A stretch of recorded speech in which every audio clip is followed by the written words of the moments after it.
All right, let's begin. Ah, welcome, everybody. It's the lad. It's the boy Hal. I saw Mike the Mute. Hello. Welcome. Saw the ye old boner skeleton. Always a always a fun friend to see. But yeah, so today is a interesting stream because I haven't done one of these in a while, but I am very passionate about tabletop role playing games, and I know that's something that's kind of hard. How much can I scoop up? There we go. It's something that I know some people always have questions about. They're interested, but it seems very scary, or they're running something and they just don't know how to do thing. So I like to try to see if I can put some of my expertise to use because I consider myself reasonably good at tabletop RPGs. I've been doing them for about, oh god, how long have I been playing tabletop RPGs? I want to say upwards of at least well over 10 years at the minimum. I'm going to say probably closer to like 14 maybe at this point. So it's been quite a bit. It's been quite a bit. So and also like to run all of these one shots with VTubers. So I've been getting a lot of like effectively practicing with like a whole range of people, getting them ready to go and ready to party. So yeah. I'm pretty excited to give you my not so secret knowledge because I like telling people about things. I feel like in a alternate world I would have been a teacher. Like act may probably like I like the hip and fancy like the goofity science teacher with like the little bow tie and I'm like, kids, you ready to get excited about science? That would have been that could have been me. That could have been me. But instead, I had the world beat me down. No, that's a joke. That's a joke. Tech priest, hello. Welcome. Yes, it's today we're not actively rolling dice. Today we are describing ways to facilitate rolling dice. Halbernacht the science guy. Help. Hi Attenborough, how's it going? Dottie went out like a hero. That's always the best way to go. It's roll stats from a Warforged Gunner Battlemaster. No, I don't like rolling for stats personally, except unless it's like a system that's kind of built around rolling for stats. There's a couple that are like that.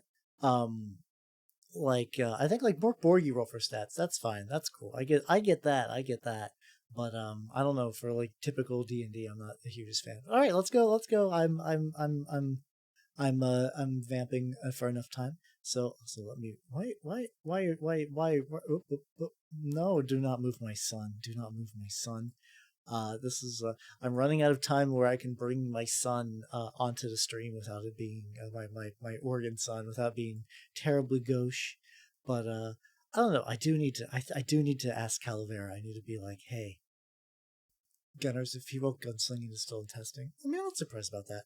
It's there's always interesting like the life cycle of specifically D&D where it's or D&D Pathfinder 2 also has this where it's like you release the system, pretty standard fantasy, and then there's like a set amount of time before guns just kind of creep their way in, and usually it's kind of later in the system's life cycle, and then once those are like nice and set, and then there's a new system, and then the guns aren't included at all, and you start from the very beginning. It's the circle of guns. But all right, we have some questions. So these were questions that were sent to me through my marshmallow. If you would like to send questions now, you can do it. You don't need to use my marshmallow link to send me questions. I'll provide it anyway, though, if you'd like to kind of as like a way to ask things sort of anonymously, and I will check that during the stream. However, if you just want to ask a question like right this red hot second, that also totally works.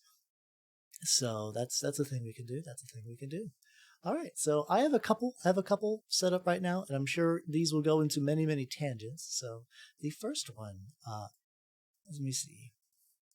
Bring guns into D&D, find a way to get a maxim. That's always my thing too. Is that like I think when people get a gun in, it just opens the doors for every gun.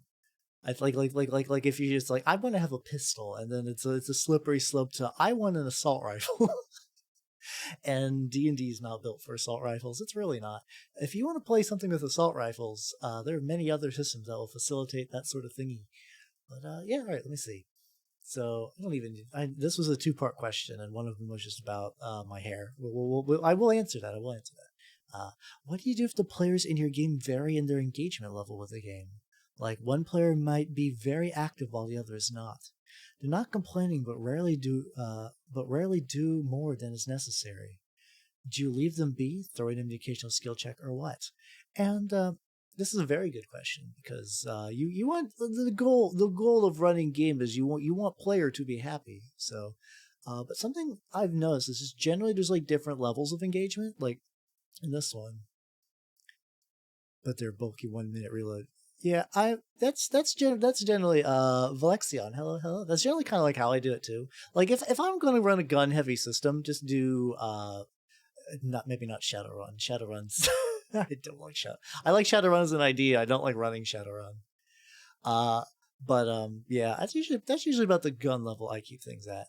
But for engagement levels, though, in my experience, there's more or less 4 engagement levels.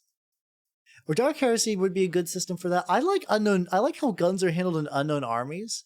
In Unknown Armies, guns are not just like a cool thing to have. Like if someone pulls out a gun in Unknown Armies, stuff is going to get like real bad real quick because they're extremely lethal. But yeah, so when you're dealing with different levels of player engagement, like I'm in my kind of experience, there's about 4 levels, and we're just gonna go from them in order in level of most least engaged to most engaged. We're gonna pop the hair like that. 1, 2, 3. Just a shitload of flintlock pistols. True. That's fun. That's fun in fiction. I don't know if it works necessarily in depends on the tabletop. So I'm gonna say so the first level is does not want to be there. And this is pretty self-explanatory because it's not super common, but there's a couple of groups I've seen. Usually this is when it is like when is no okay no I believe you. Well, like in this instance, for it does not want to be there, usually in my experience this is for significant others. It's not saying it's like a gendered thing, but usually it's like someone will have their significant other there and they don't want to be there. And there's ways you can try to build the engagement with them because like see, am I correct at a level with the observant feet and robe eyes would have omnidirectional 1 mile lip reading? You're probably not wrong. You're probably not wrong. Jedi, how's it going? Welcome. Thank you for your 2 months in the as a workshop patron. Hell yeah. Just in time for questions. But in general, when it comes to like people who don't want to be there, you pretty much need to just kind of figure out early on. It's like, is there a way you can save them? Is the weird way to go about it. Like if you want to ideally convert them from does not want to be there to but does want to be there, but there's sometimes that just can't happen. Like sometimes they're just like they want to be elsewhere. They don't want to be playing the game. There's no level of engagement you can do for that. And in that instance, you pretty much either like you just try to meet. I don't know if I'm going to type everything up. I'm not going to type everything up. A lot of this is going to be words, though. I'm going to try to see if I can. I'm going to try to remember to print this out, or not print this out. Like do release this information somewhere so you guys can kind of digest it. But either you try to treat them as the sort of like the next tier of player, which I'll describe soon, or just talk to the person who's bringing the significant other, and just be like, this isn't working out. I can tell that the person's just not having a fun time. Let me see something real quick. Okay, cool. We got a question about my camera setup for later too. I've been getting some questions in. Here we go. I'll make sure that is properly answered. When you got a dad wanting to play and a child more into some Minecraft. Yeah, something like that. Exactly. You got to meet them halfway, and like you can't force someone to enjoy playing a game, which is always the tricky bit. But I do think it's possible to convince someone just get them to like the game. But there's definitely a fine touch that needs to happen. I think in general the way to here let me go through. Actually, I'm not just going to write down all the tiers. I'm going to write down all the tiers because it'd be nice to have them. I'm going to say casual player, maybe kind of average player, and then extremely invested player. Yeah, some people take some time to come out of their shell. So in my experience, what this question is about, it's like one player might be very active while the other isn't. This is what I consider a casual player, and a casual player is just happy to be there with friends. So I've run into these quite often because generally tabletop RPGs are a very social game. And there's some people who want to have like a big epic story or get invested in role playing. But there's also people who just want to hang out with friends. And that's why I think is what's going on over here. And I don't think so. I think the worry is that like they're afraid that maybe they're doing something wrong, and I think in this instance it's not that they're doing anything wrong. It's just that this is just like a very passive, casual level of investment. They don't really care too much. It's about the world or anything. They just want to hang out with their friends, and that's fine. Honestly, that is a fun way to go about like having fun with friends. I think is very important. But it can be frustrating as a GM because it's like you want to do good. You want to definitely get everyone fucking locked in. But these kind of players aren't going to give you a lot to deal with, a lot to work with. I mean, it's anti-D&D. She was someone who killed their parents. Oh, so she was kind of like riding that like the whole like D&D satanic panic sort of dealio. That's real unfortunate. I luckily that kind of mindset has definitely died down. The funny thing is like I've played tabletop RPGs with priest before, and so even in like the clergy, that level of thought process is kind of starting to go by the wayside. But hopefully Valexion, you're able to get the games in you really want without your mom getting. I guess at this point you're probably like out and about and it doesn't really matter. It's kind of weird. I was lucky that my pops was cool with it, which I guess my family knew I was growing up. I was just a nerd. Like I was just kind of fucking locked in. I was when left to my own devices, it was just like a GameCube, Magic the Gathering, and eventually tabletop RPGs. So they're like, "Oh no, that's just what he does," and I'm like, "Yeah, pretty much. Yeah, that's it." But I do think though, for the casual friend, no, is it ordained priest? No, he was like I forget what denomination he was, but he was like an actual priest. Yeah. It's you can use like tabletop RPGs as like because at the very end of it they are role playing games, and you can use that as like a way to reach out for people about for therapy stuff like that. Um, there's a lot you can do with that. Uh, so we'll say so. Going back to this though, so happy to be there with friends. What you can do, we'll say average player is just someone who's there. They're invested in the story at certain moments. They are just chilling.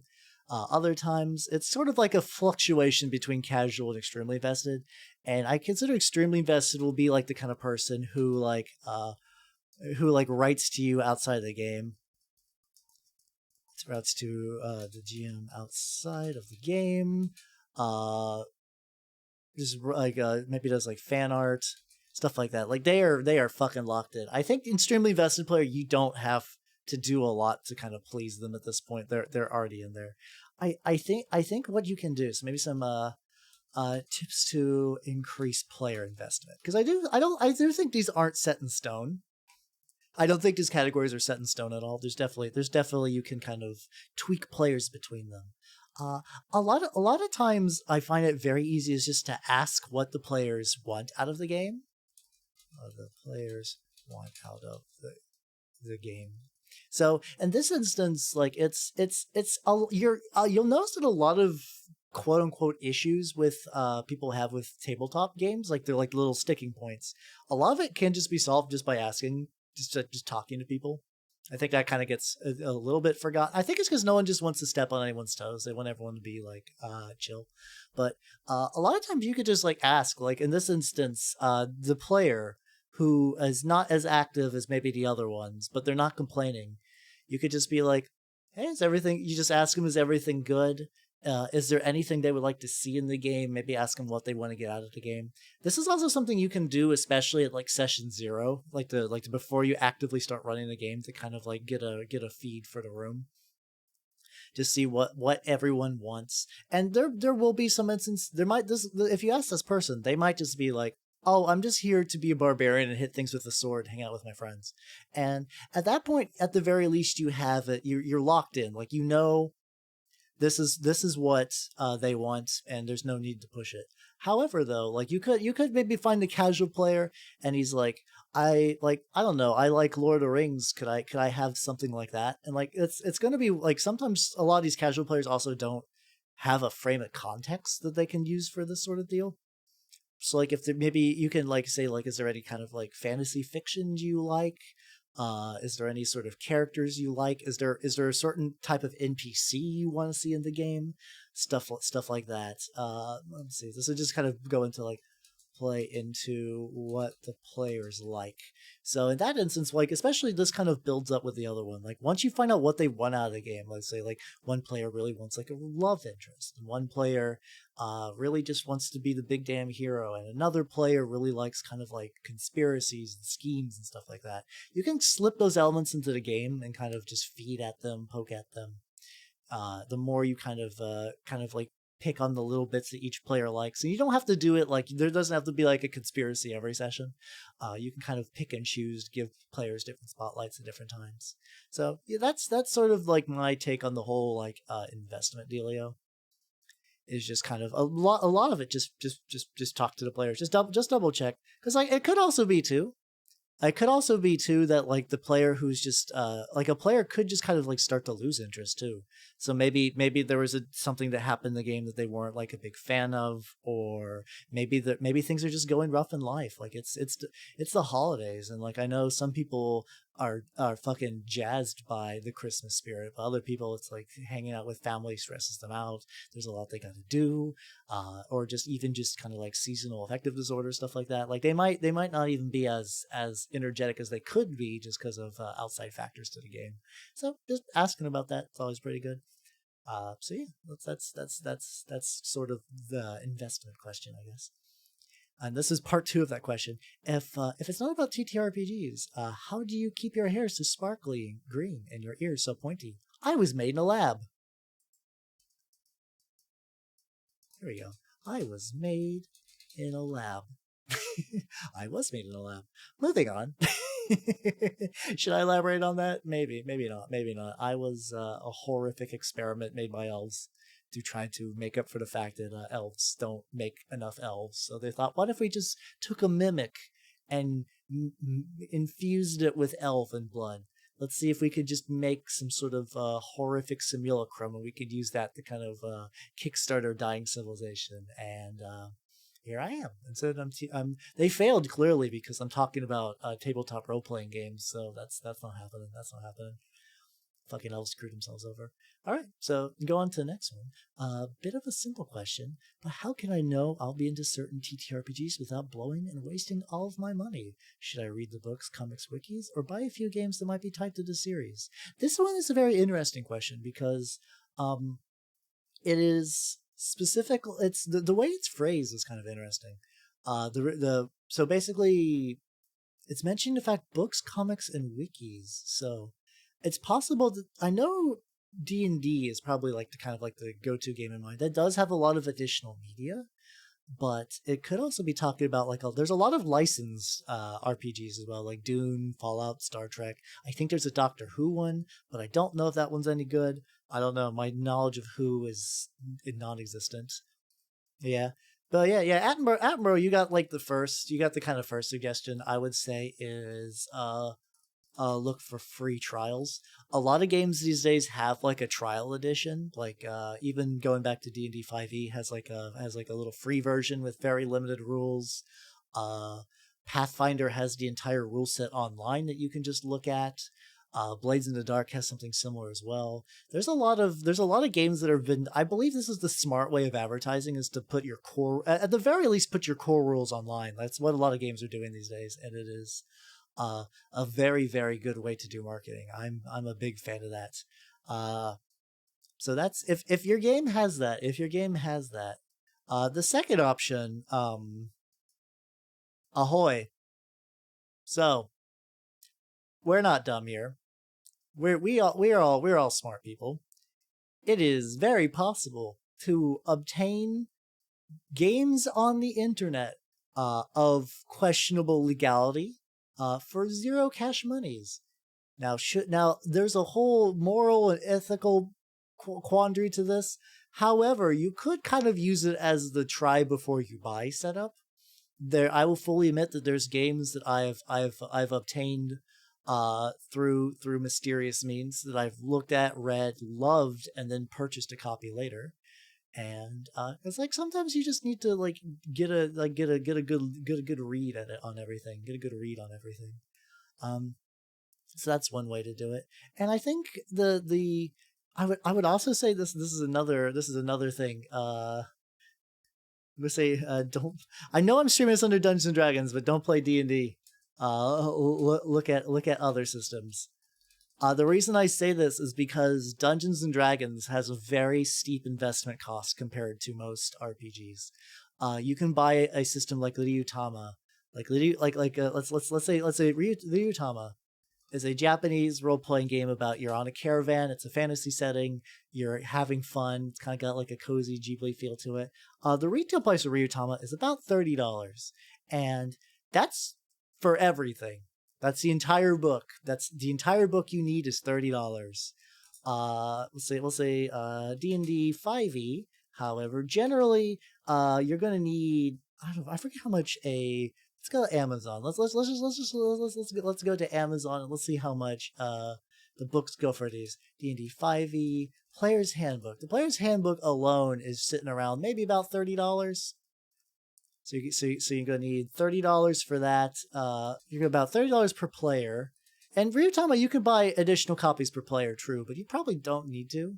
I would say you maybe need let's say at minimum per group you could say $30 times 3 for the Player's Handbook, Monster Manual, and the Dungeon Master's Guide.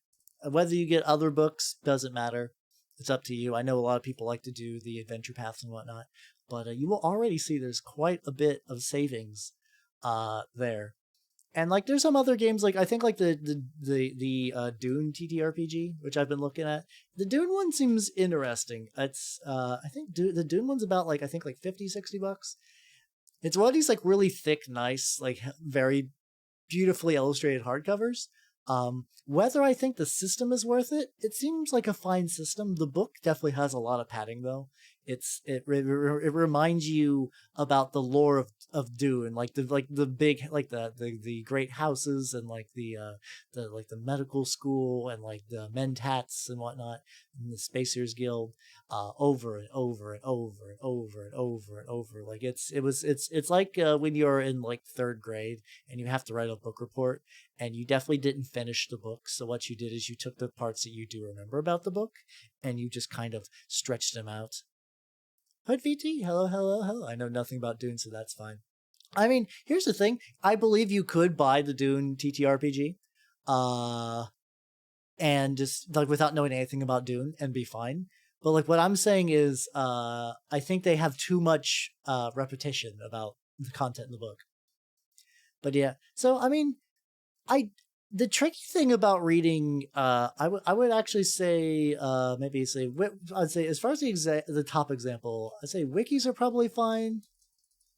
Books and comics, not so much. In general, fiction doesn't really replicate a tabletop RPG very well. Yeah, it's something like that. Yeah, it's something like that. Hood. I'm not. I can't exactly. What when you say WOT, like Wheel of Time? I don't know. I that acronym not immediately coming to mind.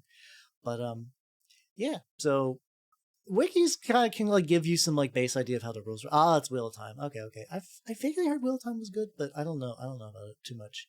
But in general, it seems like the books and comics don't really mimic the actual tone of how the games break down. Because like there's a lot of things that work in fiction that don't work at a tabletop group. Got ideas for the upcoming question. Here we go. Let's go. I did notice some people have been updating my marshmallow, which has been good. So we will get those. We could get those. Let me see. Yes, also Frodo. Yeah, Frodo. Welcome, welcome, welcome. So yeah, but I will say there is one series that like if you have to read for it to get a good tabletop experience, the Fells 5. Fells 5 is a comic book adaptation of D&D 4e. It is probably one of the best pieces, if not the best piece of Dungeons and Dragons media of all time. It's a crime that people don't remember it. It is some of the best party dynamics I've seen in a D&D inspired bit of media. All of the characters are great. All of them banter like crazy. They're all dicks to each other, but you can tell that they still care. It's very good. It's very good. If you can like look up the Fells 5 comic series, strong recommend. Strong recommend. Here we go.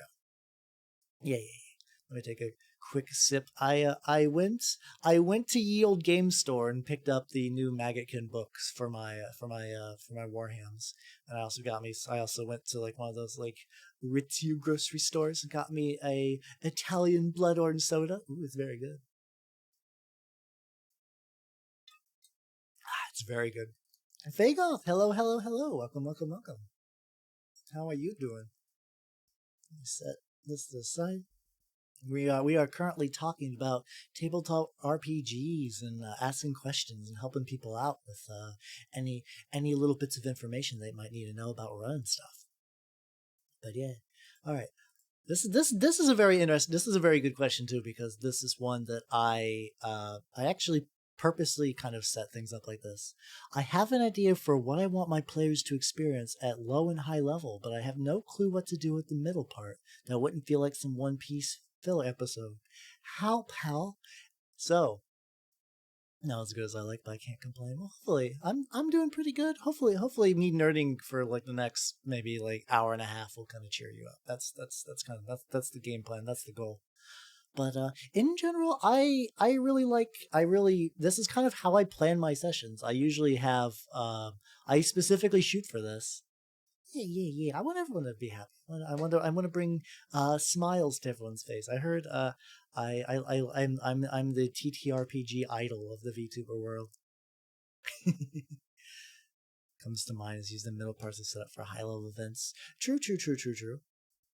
You could. I think in my experience. Yeah, exactly, Carmine. Exactly. Also, Carmine, how you doing? How you doing, dude? Uh, so basically, the way I plan campaigns out is that I really like to build off the choices of the players. So that's what I'd actually recommend for the middle part. Uh, build off of. Let's see. Build off of. Yeah, yeah, yeah. Lurk, and learn. That's what I'm here for. I want to teach. I want to teach. So I'm gonna say build off the actions of the players and the environment. See, cannot. So you'll learn that I can't spell environment. It's not that I can't spell, it's that I type it like a motherfucker, which makes every time I post in Twitter a 50-50 gamble about whether I look at my own post in shame. As I posted Skedadual. Oh no, and they're retweeting it, they're liking it, they're commenting. I can't delete my shame now. This is fucked.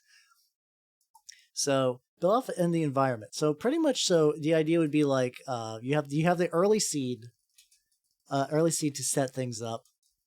And that's kind of when you plan a game in your head, that's when you're like, I know what I want. I want at the very end, show us your unused campaign ideas closet. I can do that. I could do my let's see.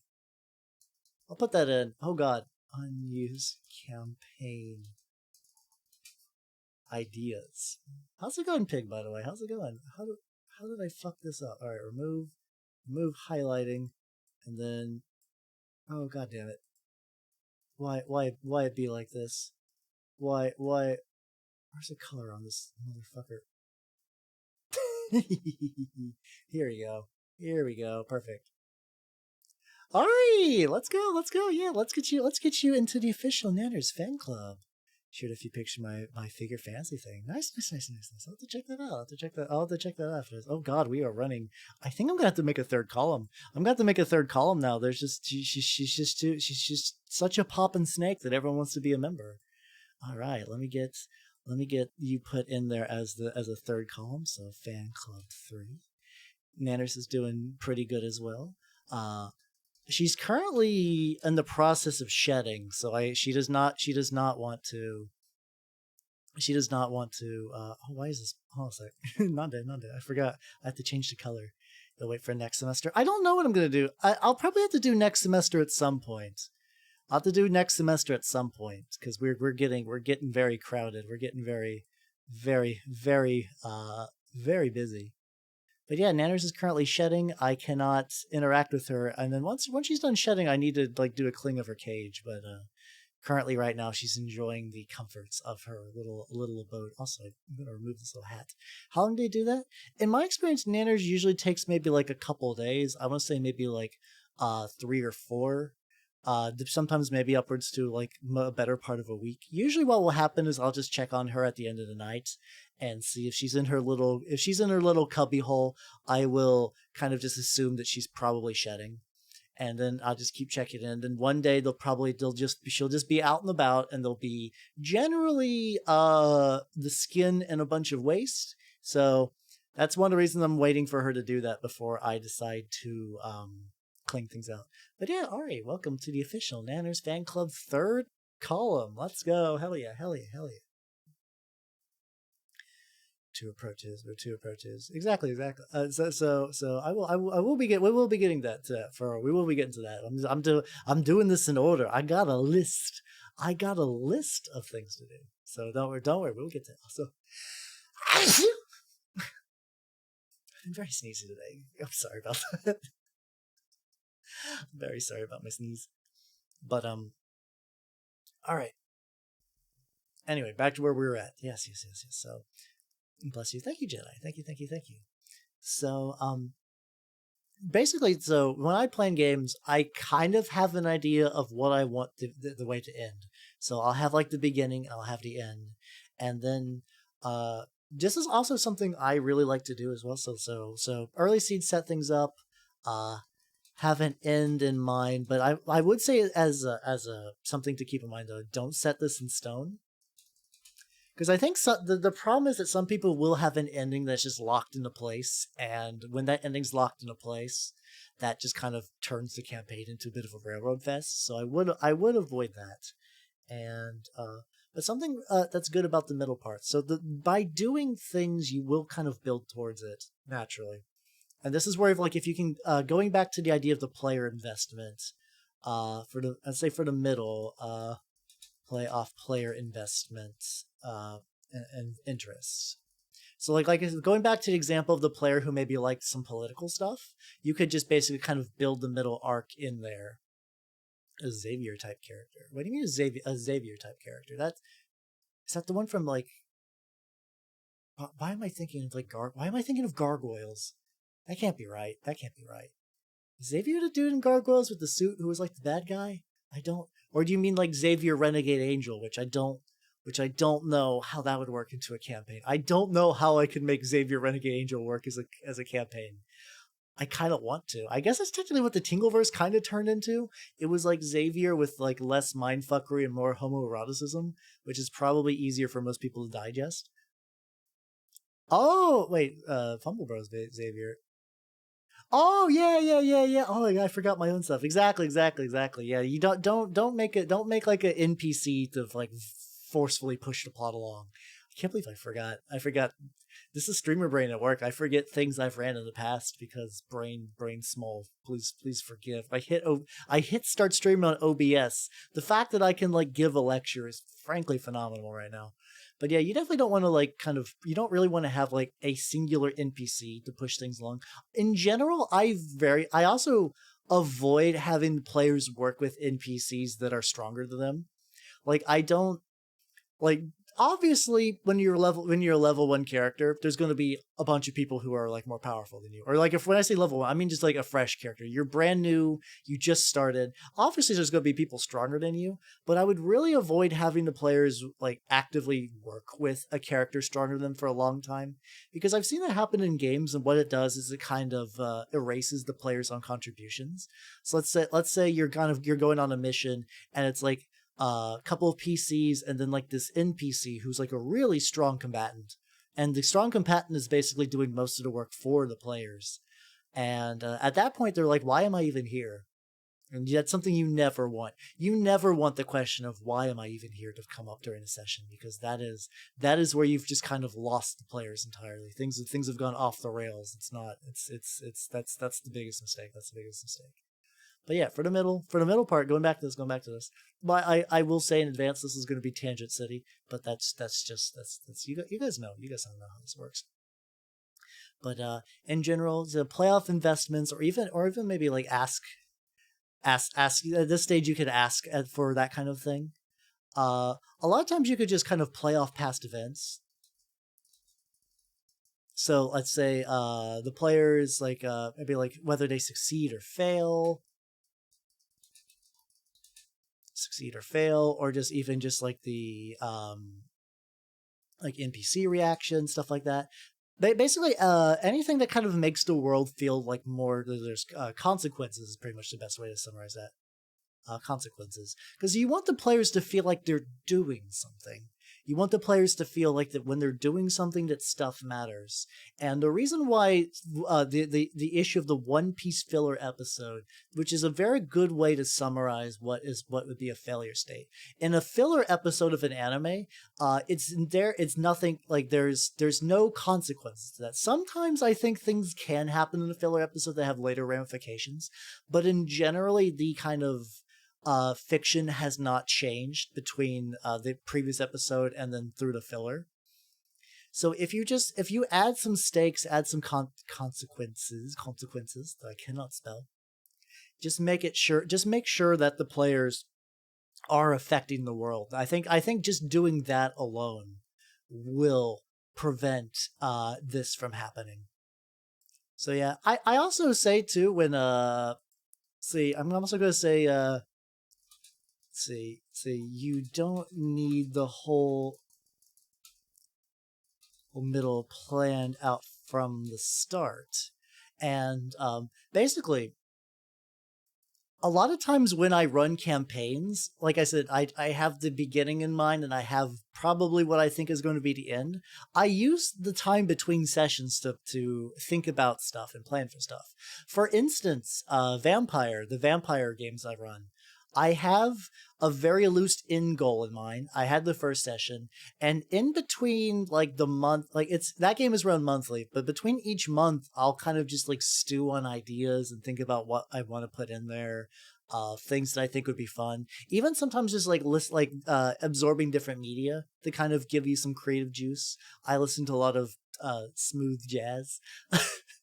Unironically, during vampire stuff, I have a whole Spotify channel called Vampire Jazz Radio. Start fetch quests for a greater end. Try not to do my laundry or market chores. Wait, what? I started fetch quests for a greater end. Try not to do my laundry. If you need to do laundry, you should do your laundry. Don't. There will be VOD to this. There will be VOD to this. I don't want you to sit in stinky clothes on my end. My RPG sessions. Wait. Huh? Wait a minute. I'm a bit lost in what you're trying to say, Jedi.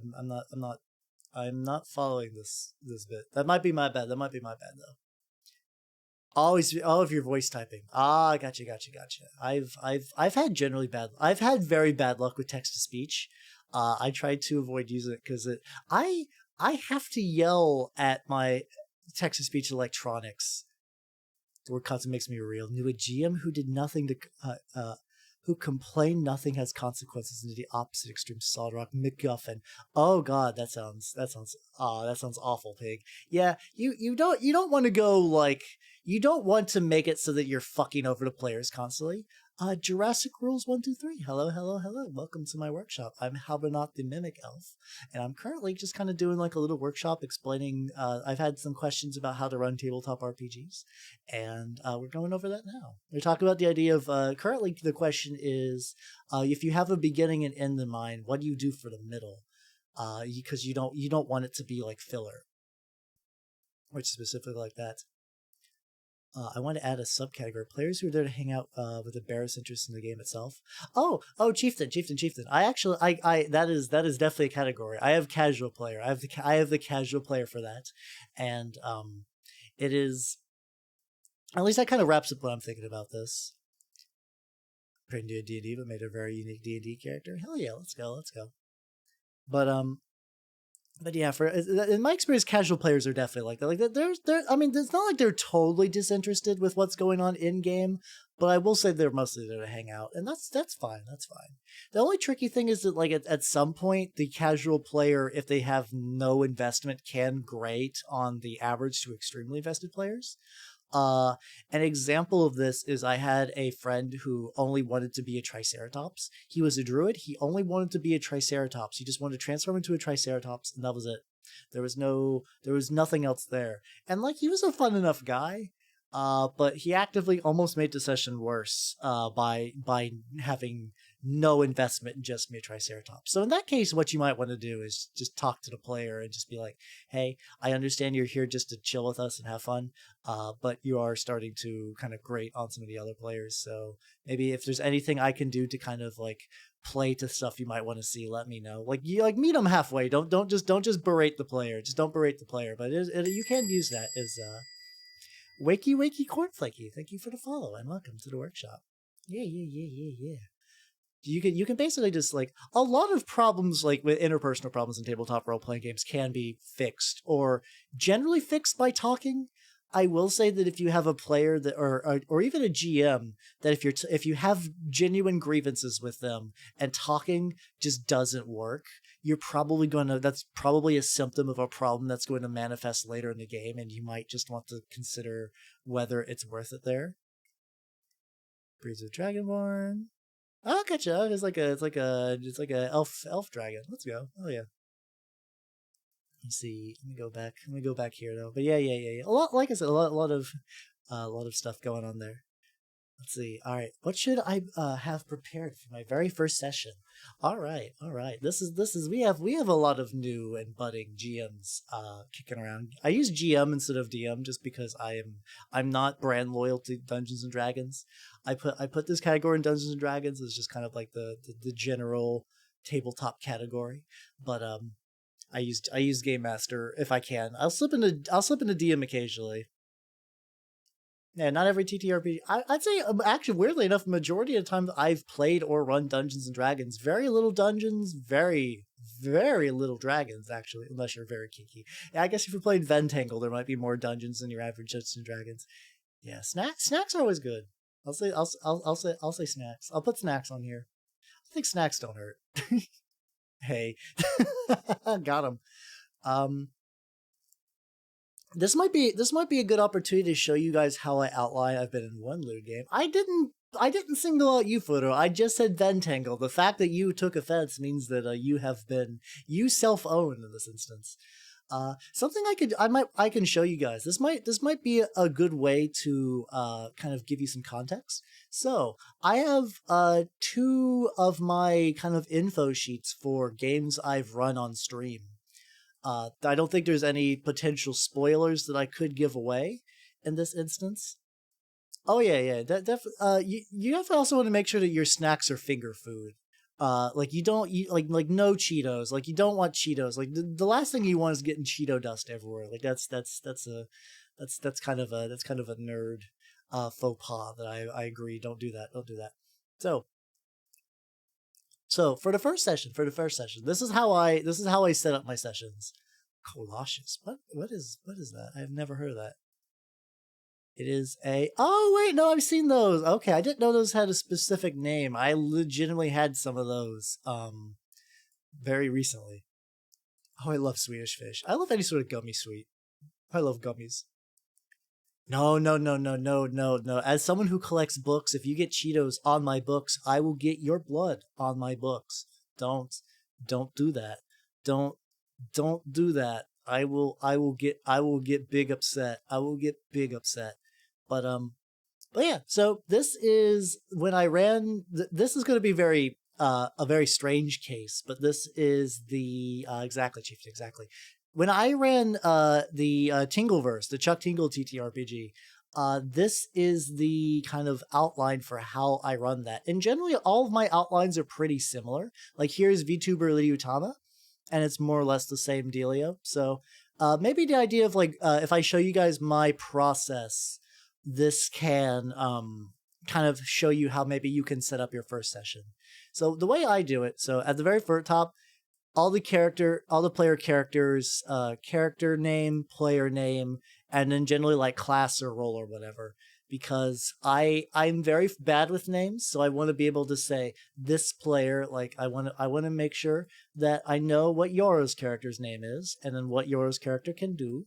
And in this case, she's a human bad boy, which I mean that describes Yoro very well. And then I'll generally have like a little intro to set the scene. So mention some just kind of some stuff that can give some context. And this I had the Miss Pac-Man machine kind of explain the way the setting worked. This is you don't need to introduce the players. I mean, it might still be a good idea. I mean, if you get cheated us in your books, that's your prerogative. I don't want them on mine. It's probably still a good idea to have all the players kind of like introduce their characters to each other. Is like a good way to do that. And a lot of times, so like when I am writing stuff down, I try to keep it very light. The idea of having reference notes is really handy. Hey, Vetra, hello, welcome. We are talking about tabletop role playing games. I'm doing a little workshop to explain people how I work my mojo. So, like in this instance, I had Wilhelm Partysaurus, which is I am leaving now. I'm getting sleepy. Have yourself a good sleep, Tech Priest, and take it easy. Rest up. It's getting closer. It's getting closer to the end of the year. I'm gonna make sure that you're all fully rested and jazzed for 2022, which I'm still not mentally prepared for 2022 being a thing. I feel I barely just got done processing 2021. Ooh, learning to use a new digital art pad. Nice. I feel you on that. I'm working on how to do better digital art too. Not so great. I'm not so great, but I believe in you, Vetra. I believe in you. But yeah, so what I try to do is I'll have like a lot of NPCs that I can use, and usually when I have don't remind me. Yeah, oh yeah. It's last year on New Year's I ended up doing a karaoke stream, and I think on this time I'm going to do one as well, so that's gonna be fun. I was going to do a Christmas karaoke, but I decided to push it back. But yeah, so like I'll have the NPC name, I'll have some like very short details about him, and generally what you want to do is mimic transformation. 1, 2, 3. There we go. Got the horns and the eyes out. Very good. Now I match my little buddy. Yay! Oh, all right, we're going. Getting the back horns out. Vetra is making me pop off. Here we go. So, in general, why did I write those numbers? I don't remember. Oh no. Here we go. There we go. The third transformation. 1, 2, 3. There we go. Yeah, we got the mouth out. Vetra single-handedly making me extra mimicky tonight. Let's go. But yeah. Back to the session. Back to the information. Generally, what you want to do when you prep stuff, I'd say have a couple of NPCs. Make sure you can summarize them, kind of like nice and easy stuff like that. I have pig for Christmas. Pig. No, don't look. Ham does sound good though. I'm getting distracted. I need to kind of. Here we go. So have a couple of NPCs. In this case, the antagonist kind of showed up early. I think maybe in this instance. So I'll briefly just kind of go through this flow, and then I'll go back to the main document. So you fucking love that Megbert Pog. So have like an intro scene, kind of set it up. Introduce some NPCs if need be. I try to kind of break everything down on a scene-by-scene basis. If I think the PCs are going to a different zone or something that could take them to a different zone, I will stat that out. Make sure you have, if you have enemies that need to have stats, just kind of have those ready. And in general, though, you want to have information that's kind of quick you can reference, but doesn't like lock you in place. Like, don't make like 8 pages of notes. Short and sweet, especially because like you don't want to like lock yourself out of the ability to be like flexible. You want to be if you want to be able to roll with the punches if need be. So yeah, here's where I kind of set up like the encounter at the sexy house, which was a club, and the idea with the club is that I wanted them to interact to kind of figure out that something was going wrong. So I had all these different locations they could go to within the club and different things that they can investigate if they were to take a look at that. And then eventually I had a section where there was a boss encounter. This is where I put the stats at. And if you want like another example of that, I did something very similar with the Ryutama with all these wonderful VTubers. Character names of what they do, explaining the world a little bit, setting up in a pastry shop, including a kind of bit of some details about, like, for instance, there was a mysterious man who was going to give them like their first task. So I had the idea of like how to kind of visually explain him without giving too much detail. Because sometimes two players might have an interesting idea when they interact with somebody. You want to be able to kind of build off that. So anything like that can be good. And then here, since Ryutama is very moving from location to location, I have all of the days kind of planned out. Nothing too wild. Like even here, I wrote nothing too wild. So it's like something just as like a bit of information for me, but not a whole lot. All right, so let's go back to the workshop. So for the first session, let's go say for the first session, sum it up. Let's go say light notes, say maybe like a bulleted list, enemy stats if needed, player names and roles, and then ideally I'd say read the book. In general, you don't want you don't need to become an expert at the book before the first session. But the more you can kind of do some pre-prep, like actually know how the rules work, that will make things a lot easier for you. And yeah, that should wrap you up for the first session. And let's go on to the next question. I have a game coming up, but I'm feeling nervous about the whole thing. What can I do to calm myself down? And this is pretty common. I know a lot of people are really stressed about, like, they like the idea of running a game, but they're very stressed about like the idea of like, oh, what if I make a mistake? What if I fuck up? There's a lot of I think it's like the equivalent of stage fright. Like there's people who like they like the idea, but they get real nervous because they don't want to embarrass themselves. They don't want to embarrass themselves, and they are ostensibly playing with friends. I will say the first way to calm yourself down is, I'd say, like if possible, make your first session, say if possible, run your first game with friends. Always have it. Yeah, having a book is a good idea too, and also that's a good point, Chieftain, about make your own interpretation. Sometimes, like if you just need to, if it would bog the game down to look up things in the book, you could just sometimes just roll a die and just go with that. That's not a big deal. I would say running games with friends is probably the easiest way to kind of alleviate some stress. Like I know sometimes you don't have that option. Mr. Calixtus, hey, how's it going? I know you. How's it going, nerds? Welcome, welcome, welcome. Goblin Raid, Goblin Raid. All right, what were you up to? Oh, you're drawing. Yeah, what were you drawing? What are you drawing, yeah? For people who don't know me, hey, Kami's here too. Kami and Reaver Captain, welcome, welcome, welcome. If people don't know me, I am Halbernacht the Mimic Elf. I'm currently at the most mimic estate right now. And this is also my little Padoru son that I've made out of my reconfigured kidneys. Look at him. Look at my lad. I'm a very powerful VTuber. I have 3 mouths. So today I'm doing like a little Q&A question answer session about tabletop. Effectively about tabletop role-playing games, but also about like minis and painting and stuff like that too, if need be. We're currently going the idea of like what to do if you're feeling nervous about running your first session. You also have 3 mouths. Kami. You fucking nerd, Jesus Christ. No, that's about on par. Mimics are pretty cool. I like being a mimic. But yeah. So the question is so if you have a game come up, you're feeling nervous, I'm gonna say Kami, yes. If you're feeling nervous, try to run games with friends, because I think in general running games with friends will be more understanding. And like your friends do want you to have fun. And this also kind of goes into what I'm going to say the next thing to realize is people are there to have fun. So if you're nervous, remember that like the players will work with you, and they also want to like everyone there wants to have a good time, and they will try to help you facilitate that good time.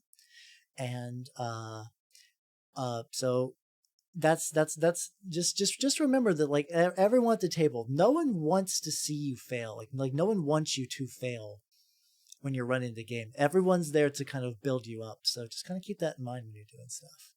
Play with a friend if you don't know something. Yeah, you could just. That's also the thing. You can just ask the players too. If you think the players are more, I mean, in general, collections, in general. I mean, sometimes you can play with players that are just there to be dicks. But in that case, just you want to get out of there anyway. If you're playing with a group and their primary goal is to make each other miserable, run. That's not a game you want to be in. That's not a game you want to be in. That's not a game you want to be in. All right, so yeah, remember that. It was more veteran game kept interrupting because I add alter. Oh god, yeah. That's something that can't happen. Yeah, I've been blessed where I haven't really had to run that instance too often, but I know it's decently common for that kind of thing to happen. In that case, you just remember you can just say like, "Hey, I'm running the game. I'm running the game, and everyone's having fun. So just kind of calm down." That's probably something you just want to maybe after the session be like, "Hey, listen. We're having fun here. I did this yesterday." Okay. So you did it. All right. So yeah, this goes back to the idea that if you have a problem, you did it in front of everyone. I mean, that works too.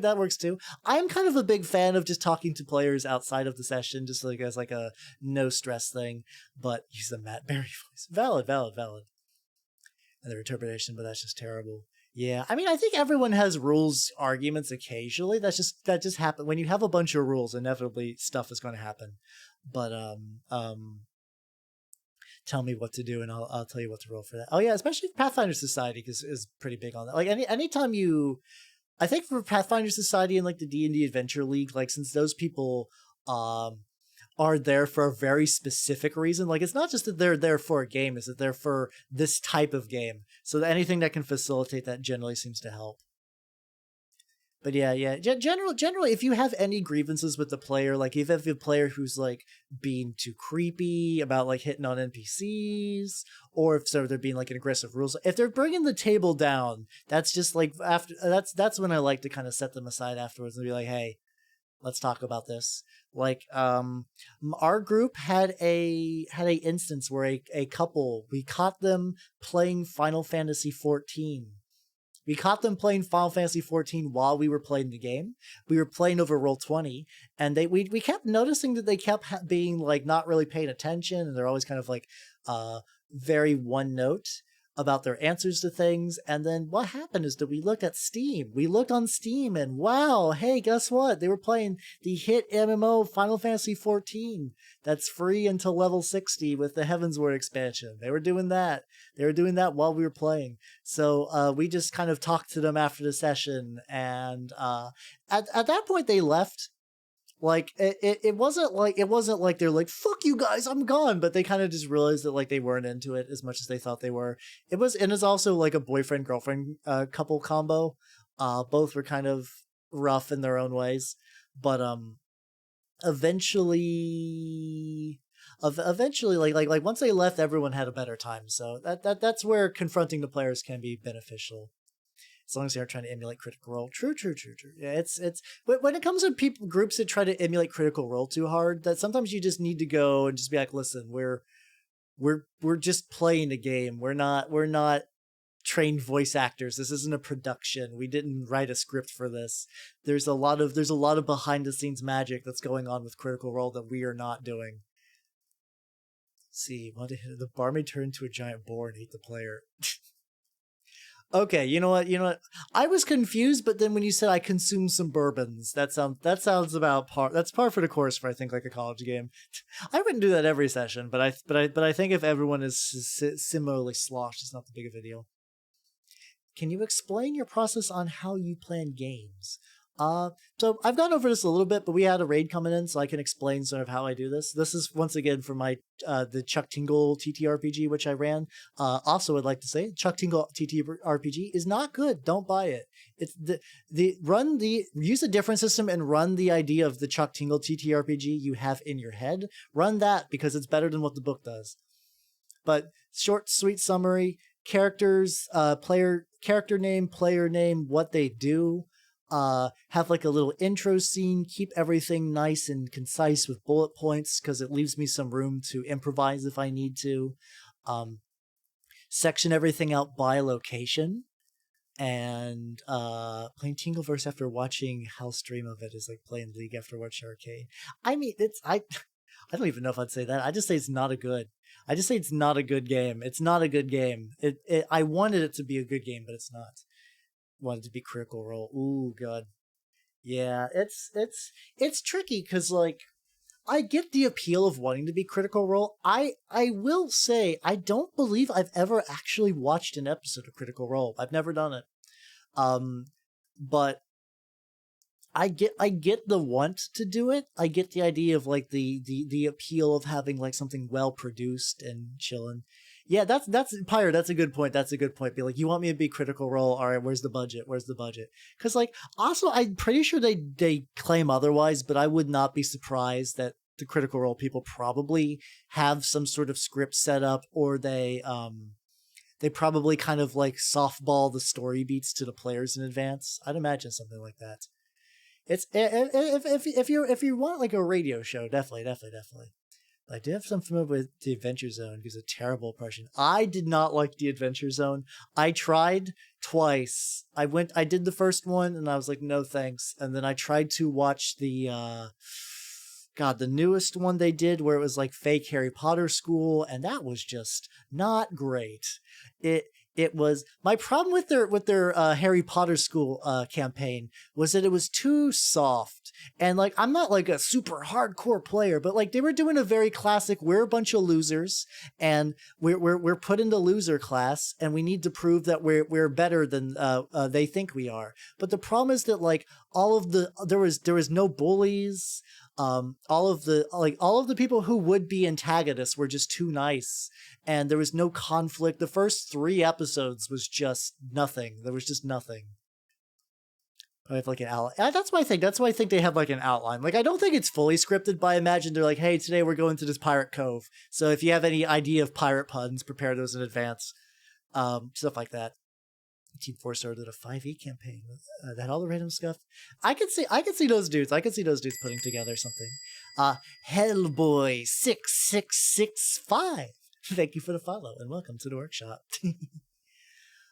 Yes. So I no more ragging on the Adventure Zone because I basically said all I can say. Not a fan. The McElroys are nice people, and I like their other content. I just don't like when they do tabletop stuff. But yeah, so I split this up by zone. Sexy house. Yeah. I told you this was a Chuck Tingle RPG. The idea was that the players were going to bust into a Eurotrash club and try to stop stuff. Have to replicate the stories they've heard from games played at cons. Oh yeah, con games are very interesting beasts too because they're effectively just one-offs meant for strangers, and things that work for one-offs meant for strangers don't work for local groups and vice versa. That's a problem where I don't think it's like super common though, because I don't even know, especially now because there hasn't been a con in like 2 years. God, I miss Gen Con. Please, I want to go back to Gen Con. I miss it. I miss it. Take me back to glorious Nerd Indiana. How I wish to empty my wallet into the bottomless pit that is Gen Con. I haven't gone to a local con. I should see what's local to me though. I do need to do that. So yeah, so I split this down. I had the thing I really like about doing for my sessions is I like to write down things for the players to interact with. Like, mind you, when I said the showers, there are showers, but like I want to put details in for like clues for them to find or things to interact with. So the idea like this time is like I had a mysterious, like we had a player who could pick locks, so I had a door in there for her to pick the locks for, stuff like that. Yeah. Hey, I bathe. Listen, I'm not stinky. I'm very clean. I'm very clean. You could sniff each and every one of my teeth and they would be minty fresh. It'd take you a while to have many teeth. Pyre's just having fun though. Pyre's just having fun.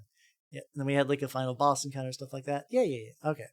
So I've already explained this a couple times. So I'm just going to see above. Now this question. Went to a bookstore. I mean, I get why there's books for Critical Role. Like they are high production, very marketable pieces of tabletop media. I would like to someday reach that level. So like someday you might find my ugly mug in your local bookstore talking about nerd shit, but that might be a ways off. Maybe. Yeah, fast and loose is how I like to do it too. I feel like improv is the real secret spice of tabletop role playing games. So you want to open up the ability to be very flexible if you can, and like that might like when you're saying when I should be prepared for my very first session. That's something that will just come through play. Like even if your first session isn't very good, like I think everyone's first session is a bit rougher than they would like. Like mine definitely was. My first session was very scuff. I might talk about that later. Actually, no, I'll talk about that now. So, my very first session, I did not have a D&D. This is during 3.5 era. I did not have a player's handbook. I did not have any of the books. What I had was Dungeons and Dragons for Dummies that reeked of cigarette smoke because I bought secondhand. And using that in the system reference document, I tried to cobble together an adventure where the players were in a jail run by kobolds. And they were trying to break out, but I didn't know what a kobold was. I assumed a kobold was just a goblin. So I just made everyone goblins, but I called them kobolds. Just met my family for holidays, showed them my cousin Warhammer. Hey, let's go, Electric Squids. How's it going? Keeping the hobby strong. There we go. Yeah, I think everyone's first couple of sessions they're both short stacks. I guess I don't know. I don't know. Saucy kobolds don't really do much for me. Saucy goblins, though. Chef's kiss. Anyway. anyway. But yeah, for the first couple of sessions, they will be rougher than you would like in your head, especially because like it's just inexperience. A lot of what I've been doing, I've had years. I've had their unfinished boots in the making. I guess depending if you like scaled shoes, but like. Bots. Let me jack that. Shira. Oh god, no, hold on. Let me destroy this bot. Let's see. Shira. Shira. Let me see. Shira Jiraijin. It's short for tabletop role playing game. Wait a minute. Oh, I accidentally delete all my stuff. Yeah, it's tabletop role playing game. So of the Shira, I'll just use Shira. Okay, this is for like it's effectively speaking of scuff. Yes, as I delete all my notes on accident trying to blow up a bot. But yeah, I usually use that as a shorthand so to say like Dungeons and Dragons because I like to encompass all games.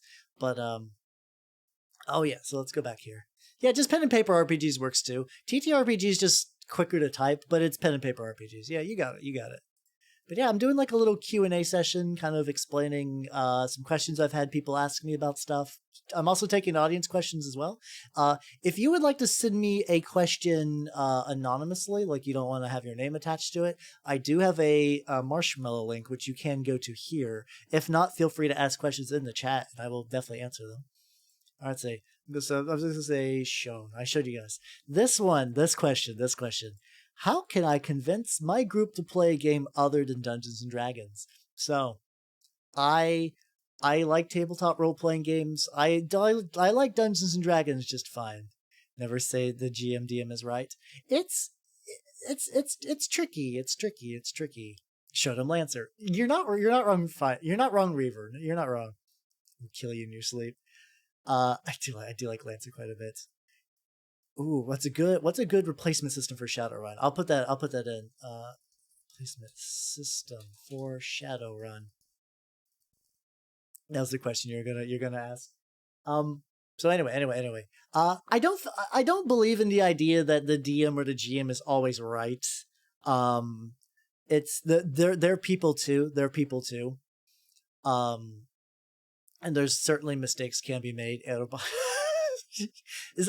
Comment, are there even rules for that yet? I've seen your Twitter. I've seen the nonsense you put on your Twitter. Wait, fucking nerd. Anyway. So I don't think the GM's always right. But I don't know. Don't get into rules fights. Ideally, just talk it out like people. Let's see.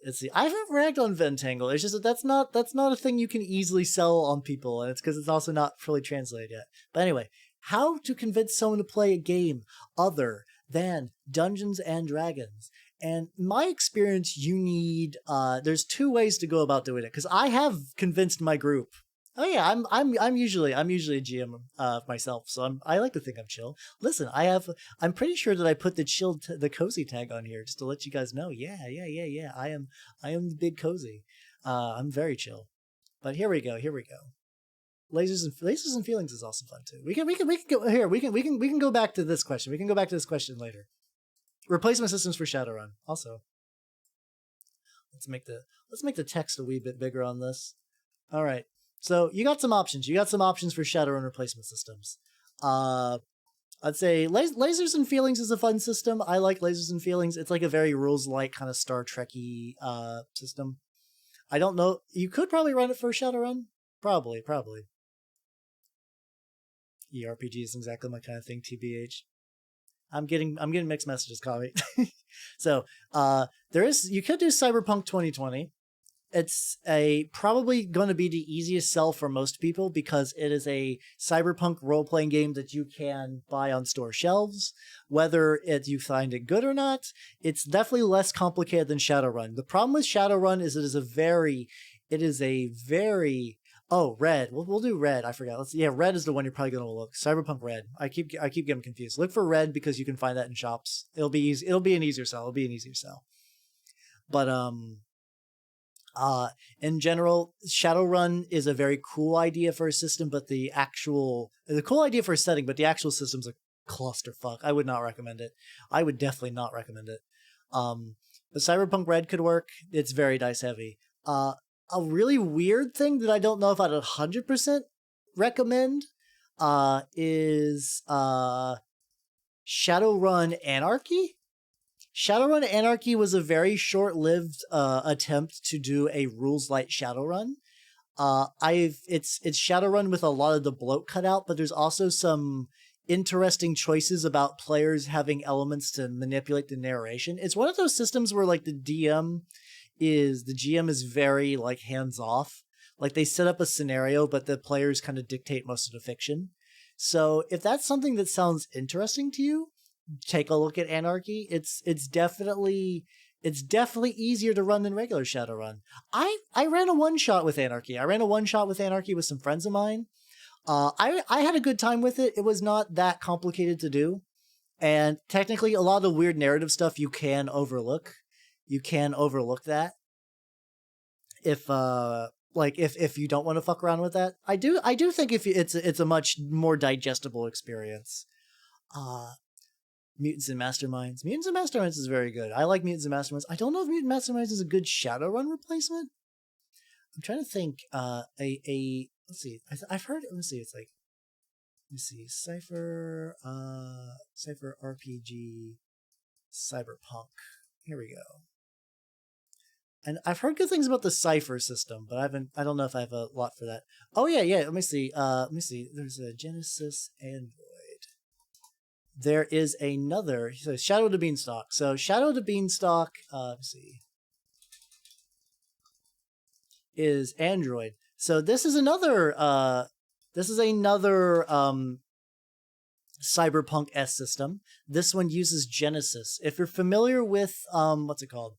If you are familiar with the Star Wars Fantasy Flight games, the ones with the weird dice, this is like a fork of that using the Android world as a setting. Something that's really interesting about this as a choice for Shadowrun is that the Genesis system has a lot of supplemental books for fantasy.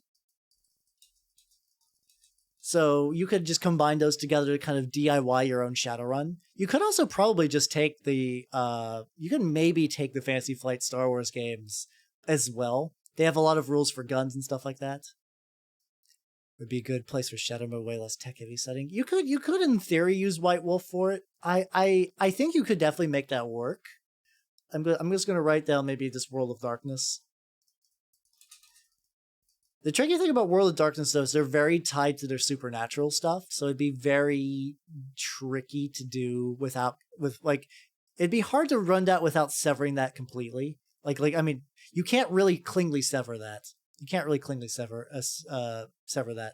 But yeah, the thing is though that World of Darkness does have a lot of decent social rules. Old World of Darkness are the newer system. I'm trying to think. God, there's Old World of Darkness. There's like New World of Darkness, and there's like the newer World of Darkness.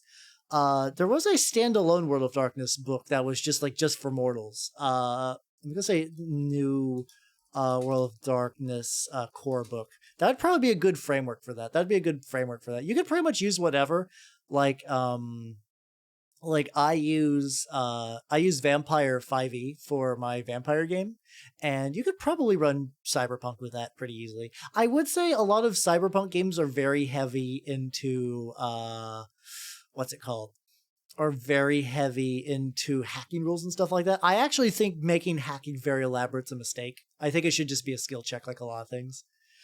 Dark Heresy. I think you could use Dark Heresy or the Star Wars TTRPG. There's various Star Wars TTRPGs. You could probably use any of them for Shadowrun. I think all those would be pretty solid. No, call me banned. I'm gonna post my own bonk emote. Get bonk nerd. No. Well, a lot of the stuff like Edge of the Empire. Edge of the Empire actually I think would be, because that's the one that does not have like it's more about the scoundrels and stuff like that. Edge of the Empire. What kind of stream is this, and what demon do you represent? This is just me and my full mimic set. And Dark Heresy is a 40k TTRPG. Yes, it is. You would have to do some. You'd have to do some adjustment. Certainly. But yeah, also NetJet Michael. This is a tabletop role-playing game / just tabletop game in general Q&A stream. If you have any questions, let me know. Intromancy is a bad setting. I just haven't played it. I did look briefly into that. That did seem neat, so we can put that on the list. Intromancy. Here we go. Yeah, exactly. That was my problem with Shadowrun, is we had players who were hackers and players who weren't, and basically one of the other was just sitting on their hands, twiddling their fingers. Something you could also do too, I think earlier editions of Shadowrun are less crunchy. Like I've heard that like Shadowrun, maybe I think Shadowrun a 3E might not be a bad choice to look into. So yeah, I think all of these could be potentially good options. One I'm really looking forward to, which I don't think is, you could make, the thing is like, you don't need to make the hackers NPCs, but just don't make it like super duper fucking elaborate. I wouldn't be surprised. The ship combat in Starfinder is kind of busted. It's kind of busted. Yeah, the setting, I agree, Chieftain. I love the idea of Shadowrun. I love the setting. I really like the kind of world to it. I love the mixing of fantasy and cyberpunk. Technovancers are overpowered, so you know. I'm trying to remember. I played Starfinder exactly once. I ran it for 6 sessions, and it was fine. It was okay. I like some of the stuff they did with like the fatigue system, but like that would not be my go-to for running a space campaign probably ever again. Yeah, I see. I don't mind the hackers needing attention, but I remember the issue that Tokyo Nova. You're right. Tokyo Nova. Yeah. See. So I like the idea of like when the hacker hacks, like the rest of the party protects them. My experience with Shadowrun though is that the hackers had like their own initiative track, which really bogged things down. It was kind of a pain. Tokyo Nova is a Japanese TTRPG. I prepare explosive runes. The classic. I haven't heard like I prepare explosive runes in so long. It's making me nostalgic now.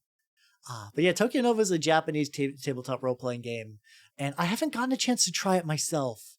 But I've heard really good things, and it's on my list of games to play.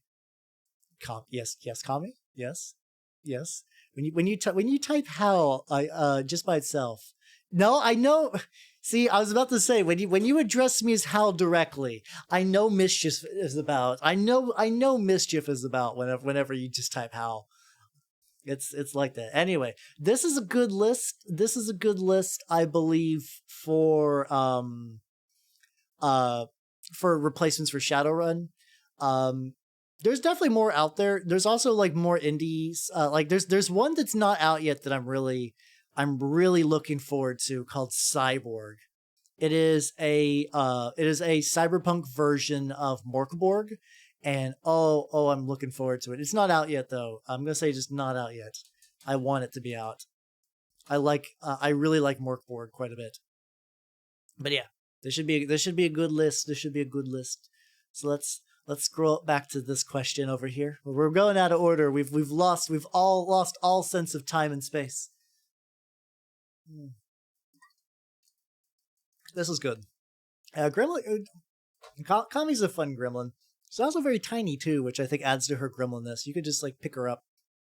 It's like there easily. She's like what, like 4'1". No, you have played Necronica. I love Necronica. I don't know if I'd recommend Necronica as a cyberpunk replacement, but I do like. It's an underrated Jean-Claude Van. I haven't watched the Jean-Claude Van Damme movie since Bloodsport. It's been a hot minute, but God, Bloodsport. I ran a made one shot where I took the plot of Bloodsport and replaced K-Rate with maids, and it was fantastic. It was fun back. She can double as a 40k miniature. I have a cop. I have one on my desk. I still need to finish you, Kami. You're like half painted. I need to finish painting you. See, maybe I'll have to look into that. I like me some campy action movies. I like some campy action movies. But yeah, how do I convince my group to play a game other than Dungeons and Dragons? Because you're needed for very narrow things, which you can't really help. Outside that, you don't really. Yeah, that's true. Because basically, it's like getting information and busting open locks, or like maybe disabling security. I don't know. I get why they're there though, because they're very much like a genre staple. They're very genre stable. Did I start with painting the thighs? I think I did the socks first. Or like the boots first. I think I did the boots first. I need to get a smaller paintbrush though, which I have now, but my backlog minis are eternal, and I need to get another crack at that. But yes. Let's see. Boots are acceptable. I like me a good pair of boots. How can I convince my group to play a game other than Dungeons and Dragons? I'm gonna say a sell unique experience. Something that D&D can't do. Cause like, listen, I've seen players. Yeah. The thing is with Shadowrun though, at the very least, you could have a hacker that's like fairly solid with guns or like some other backup thing. But yeah, no, I totally follow you on that, Shio. I totally follow you on that. So I have convinced my local groups for me to run several games for them. And generally, the way I've been most successful is I have to sell them on experience that D&D can't replicate. And there's some people who would be like, I like D&D, but what if D&D was like a murder mystery and there's no magic and it took place in the 1910s or the 1920s, and at that point you're like you're just rebuilding Call of Cthulhu, my dude. You're just rebuilding Call of Cthulhu. So what you want to do is just be like, especially when for unique experiences that D&D can't do. I'm gonna say like especially so it's like let's say different genres. So like isn't that just Pathfinder Modern? Kinda. Does Pathfinder have a modern variant now? D20 Modern was already a mistake. Pathfinder Modern should not exist. If it does exist, it needs to be set on fire because it's not great. I don't know if I don't know if it actually exists, but if it does, I can tell you that it's not good. But in general, yeah, different genres, like show them like a Western, space things. Is it actually real? Is it actually real? Because like D20 Modern was a fucking train wreck. So it's just people just modifying the D20 Modern but with Pathfinder stuff. Okay. Oh, hold on a sec. Twitch broke. Hello, Fulgrim. Find out what other edges they have too. We play anything from Boot Hill to Late Late Show. Exactly. Like it is good to be able to tap into other interests. Someone lives and doesn't go insane though. Pyre that exists. It's called Pulp Cthulhu. I believe it's called Pulp Cthulhu. Let me see. Yeah. Here, check this out. I'm gonna link you this. It still uses the Call of Cthulhu engine, but you get like wildly competent players. So that is an option if you want to play Cthulhu where like everyone lives, stuff like that. So that covers you there. That covers you there. Oh, it's a gimmick game though. Yeah, for people who think D&D can be adjusted to every flavor, there is a certain amount of like effectively trying to push the square peg into a round hole. And after a certain point, you're like, let's say you want to play a game in space, and like show players that like you have the system for it. It'll be easier, and like all the cool stuff it can do. And like sure, Starfinder's a thing. Starfinder's still at the very least a different system. I would consider that a minor victory. But at the very least, just be like, here's he said easier. Seemed a little underwhelming. My experience with Starfinder was that it there was a lot of design decisions I didn't like. A lot of the ship combat left a lot of players sitting on their hands. I really didn't like the leveled gear system. I really did not like the leveled gear system. The idea of having a level 17 grenade sits very poorly with me. Like I get the gear previous to that. Had like kind of a national progression, but having it just be so rigid was just very awkward. I never played Star Wars D6. I really like Star Wars Saga Edition. That's probably my favorite out of all the Star Wars games I've played, but I imagine I'd still like the D6 version. Is that low on dice and just no, Starfinder, it's basically just Pathfinder in space with some like extra gear. It's but yeah, if I remember, because basically what the idea with leveled gear was that so it was the idea of trying to be like kind of keeping gear to the level of the players. So the idea that like you're not using things that are too strong or too weak or whatever. It was very forced. It was very forced. Oh, Eclipse Phase. I can't believe I'm playing as a VTuber in Eclipse Phase. Like, are you really playing Eclipse Phase? I'm jelly. I've never gotten to play Eclipse Phase before. Eclipse Phase is a transhuman role-playing game where you can like switch your bodies in and out. It's very cool. I own I own 2 books from first edition. I have not looked into second edition, but I heard it's way less of a pain in the ass to run. You're playing an orangutan. Oh fuck yeah, let's go. I want to play a space octopus. Ooh, hell yeah. That reminds me, I wanted to ask about the call me about like you and the other war dames and whiskey about doing like a Dark Heresy one shot. I've been feeling I ran Dungeons and Dragoning recently, and Dungeons and Dragoning was a huge pain in my dick to run, but it has enough Dark Heresy DNA in it that it made me thirsty for Dark Heresy. So I want to get that set up one of these days. Eclipse Phase is very neat. It's very neat. Yeah, Dark Heresy, yeah. Or yes. Oh, you too, Reaver Captain. Yeah, we got options. We got options for that. Oh, Dark Heresy does get dark fast, but I've had many good memories from that. That was a fantastic system. No, Wrath and Glory is the newest one. I've not actually played Wrath and Glory, so I cannot mention if it's any good. But Dark Heresy was the one I kind of cut my teeth on, and when it comes to 40k TTRPGs. He liked it. Okay, maybe I'll have to look into it. It's kind of like 5e to Pathfinder. Oh no, that's. I'll have to look at it myself before I make any like sweeping judgments. But all right, yeah. So it's streamlined. So you see delays with multiple designers. Competent characters from the start, but I'll see crazy things like 66 skills in. Oh god, yeah. I don't mind Darth Vader being stupid strong in a Star Wars RPG, because like that kind of gives them the power to kind of like make them scary. There's some certain things missing. Streamline. Well, Streamline's not necessarily bad, but I'm worried about it because it seems like there's always a very heavy-handed approach to that kind of thing. So I got a little off track, but yes, sell different genres. Or also something you could do is target pain points of D&D. So some people would be like let's say they're like I want a grittier game. So as people are like, I like D&D, but I want something grittier. You could be like, well, I have alternatives if you want that. You can provide that. Also, I'm going to say something that is something that I think is kind of a new thing and table, like not new, but it's easier now. Licensed games. So the tricky thing in my experience for selling a lot of tabletop role-playing games is to like for people who aren't as invested in the hobby as like say we are, right? So like you have your friends, let's say even your friends are like it doesn't really matter their level of engagement. Let's say they're still very invested, but you would say that they're not like super invested in the hobby. They just really like your games. But on the other hand, let's say that they are fans of the hit TV show Game of Thrones.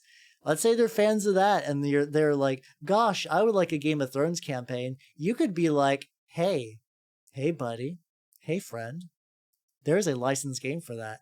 And I actually do really like the Song of Fire and Ice RPG. I'm not like the hugest Song of Fire and Ice dude. I'm very much like secondary fan at best. But the system is really fun. Like it gives you a lot of viable character options. Social combat's pretty neat.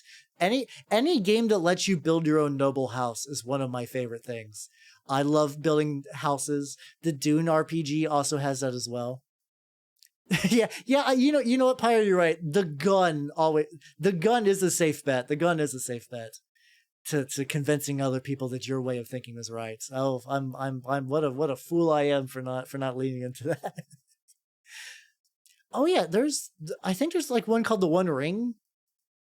Yeah, you can do that too. So like there's all kinds, like I said, there's all kinds of licensed stuff. There's a Fallout one. Fallout would be a very easy sell. You'd be like, listen, hey, normie friends of mine who like games. Are there any Mad Max licensed games? I don't know. I do know of a war game that's like Mad Max. It's called Gaslands. Let me see if I can find you a link for that. It's not a role-playing game, unfortunately, but it is a very cool war game where you customize Hot Wheel cars. Like you modify Hot Wheel cars. It's very cool. Check that out. Check that out, Hat. Check that out, Hat. Oh, Vetra, have yourself a good rest. Oh yeah, rest up. Get yourself prepared. And yeah, shopping. You have very, very few days to do that. So I wish best of luck on your shopping. But yeah. I've not got a chance to play Gaslands, but the fact that they sell it as a game, they're like, listen, we're not going to sell you a miniatures. We're going to sell you a game, and then just buy Hot Wheels cars and mod them to your own content. Just like humongous, exactly. So what you could do, it's literally, oh god, yeah, Godspeed.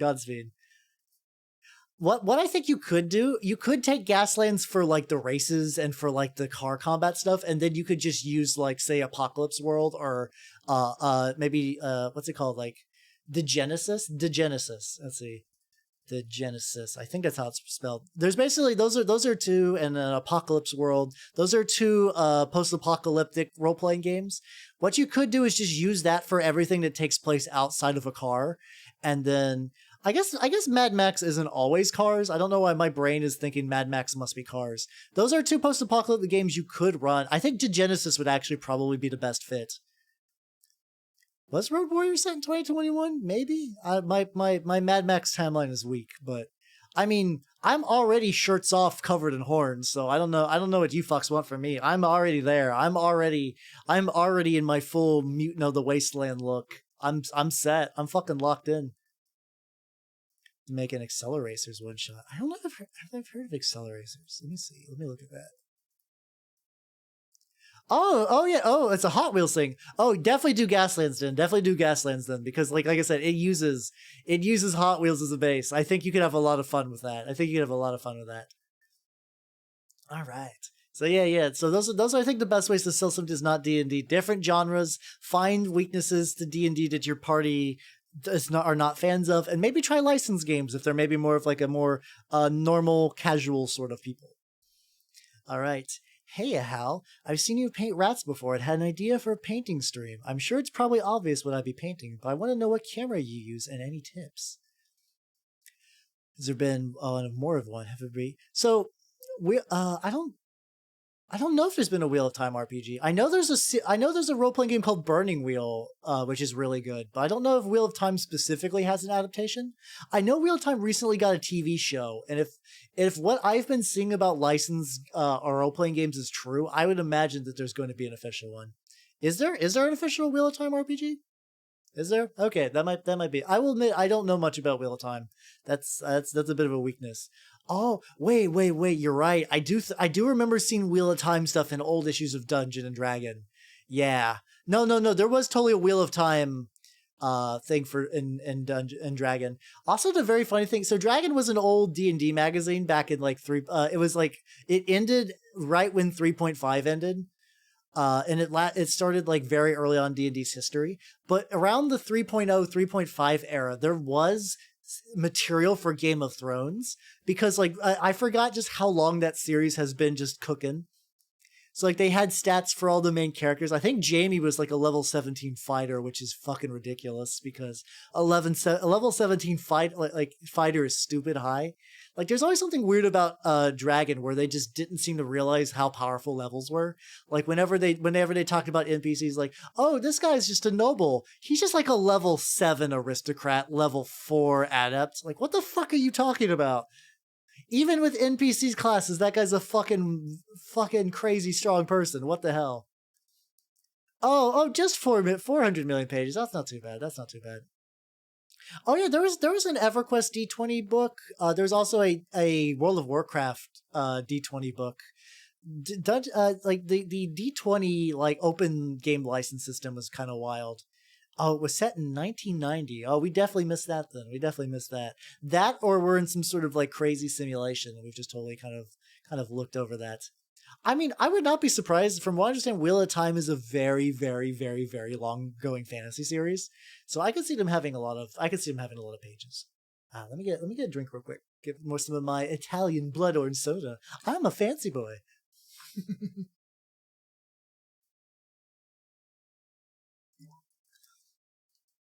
Yeah, exactly, Pyre. Exactly.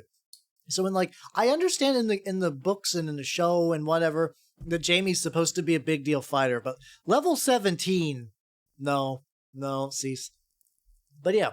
So for people who might be coming in who don't realize it, I do a lot of miniature painting content. I stream myself painting miniatures. And there's different people have asked me about how to do that. Yeah, 17 superhero. Yeah, Diablo also had a couple of source books too. There's a lot of wacky stuff like the D20 open gaming license was both like was like a horrific curse for the medium, but also a very interesting kind of like a lot of people got their start doing that, and then a lot of people just didn't stop doing that. Pretty much the equivalent of 80, maybe. I don't know quite a D&D to World of Warcraft conversion. A level 17 fighter is like very powerful though. Like it's very powerful. Pyre's right in saying it's like superhero level. Definitely. But yeah, so for people who want to do like crafting streams, this is going to be a very specific topic, but people have asked me like what setup I use or like what things you can do. I'm going to go through two setups. So here's the budget setup. The budget setup is what I had previously before I reached my current point. So what you're just going to need is a webcam or a cell phone, and then then you're going to need what's called a gooseneck phone holder or slash webcam mount. And what this is like, so like I said, this is very budget. The gooseneck is basically like a flexible kind of little holder that you can use to aim it over what you're painting or just doing crafts in general. And generally for webcams, I recommend, I think it's like the Logitech. It's like C920, something like that. C920. It's the purple DG. Purple DG? I will fully admit I've played very little World of Warcraft as well. I had World of Warcraft ruined for me early on when a friend of mine from one of my classes tried to help power level me. I was but a troll hunter and I wanted to shoot and he's like, "All right, shoot that enemy." And now my level like at the time 70 blood elf paladin would just go through and wreck the ever loving fuck out of it. And he's like, "We're just going to keep doing this till you're my level." And I was like, "I'm bored. I'm done. Bye." And I just did not play World of Warcraft. But yeah, Logitech C920 is a very good starter webcam for that kind of thing. If you have a cell phone, you can also use stuff like Droid Cam. I'm sure there's an Apple equivalent. I used Android back when I was still doing this. and that's get the gooseneck holder to kind of hold it over your stuff. Make sure you don't bump into it. Make sure you have enough room, stuff like that. And that's like the budget setup for doing a crafting stream. And then I'm gonna say mine's probably my setup. I'm gonna say maybe like mid tier. Like you could definitely make it more expensive, but I've definitely invested some money into this. So my camera is a Canon let's see, EOS M50. It's a pretty decent camera. It's a pretty decent camera. Unfortunately, it only outputs to 540p using the built-in app. So I also have a Elgato Camlink, which basically lets me directly feed my HDMI output into my computer. I would say if you do want to get this set up, make sure you get a M50 Mark II. I got a Mark 1, which means occasionally when I do my painting stream, stuff just pops up on the screen and it doesn't go away. It's very annoying. It's very annoying. So if you're doing this setup, do that. And I also use a Rode mic arm. You don't need a Rode mic arm, but like in my experience, they're very good. They're like about $100. I consider it very worth it. So like I said, this is like a still very expensive setup. The only reason I was able to afford a camera is because I got Plague Bucks, praise be Papa Nurgle. But that's really the only way I was able to get quite to that level. But it's been going good for me though. It's going good for me. So like I would say definitely start out in this region. This will set you back maybe if you do not have the webcam. That's like maybe like $80. This gooseneck holder will be like 20. This is a very good setup. This is a very good setup. All right, let me see. Let me double check my marshmallow real quick. Looks like I got at least one new message on it. By the way, if you would like to ask questions, but if you do not want to specifically tie them to yourself, you can ask me there. Let me see. This question is, how would I get someone TTRPGs? Wait a minute.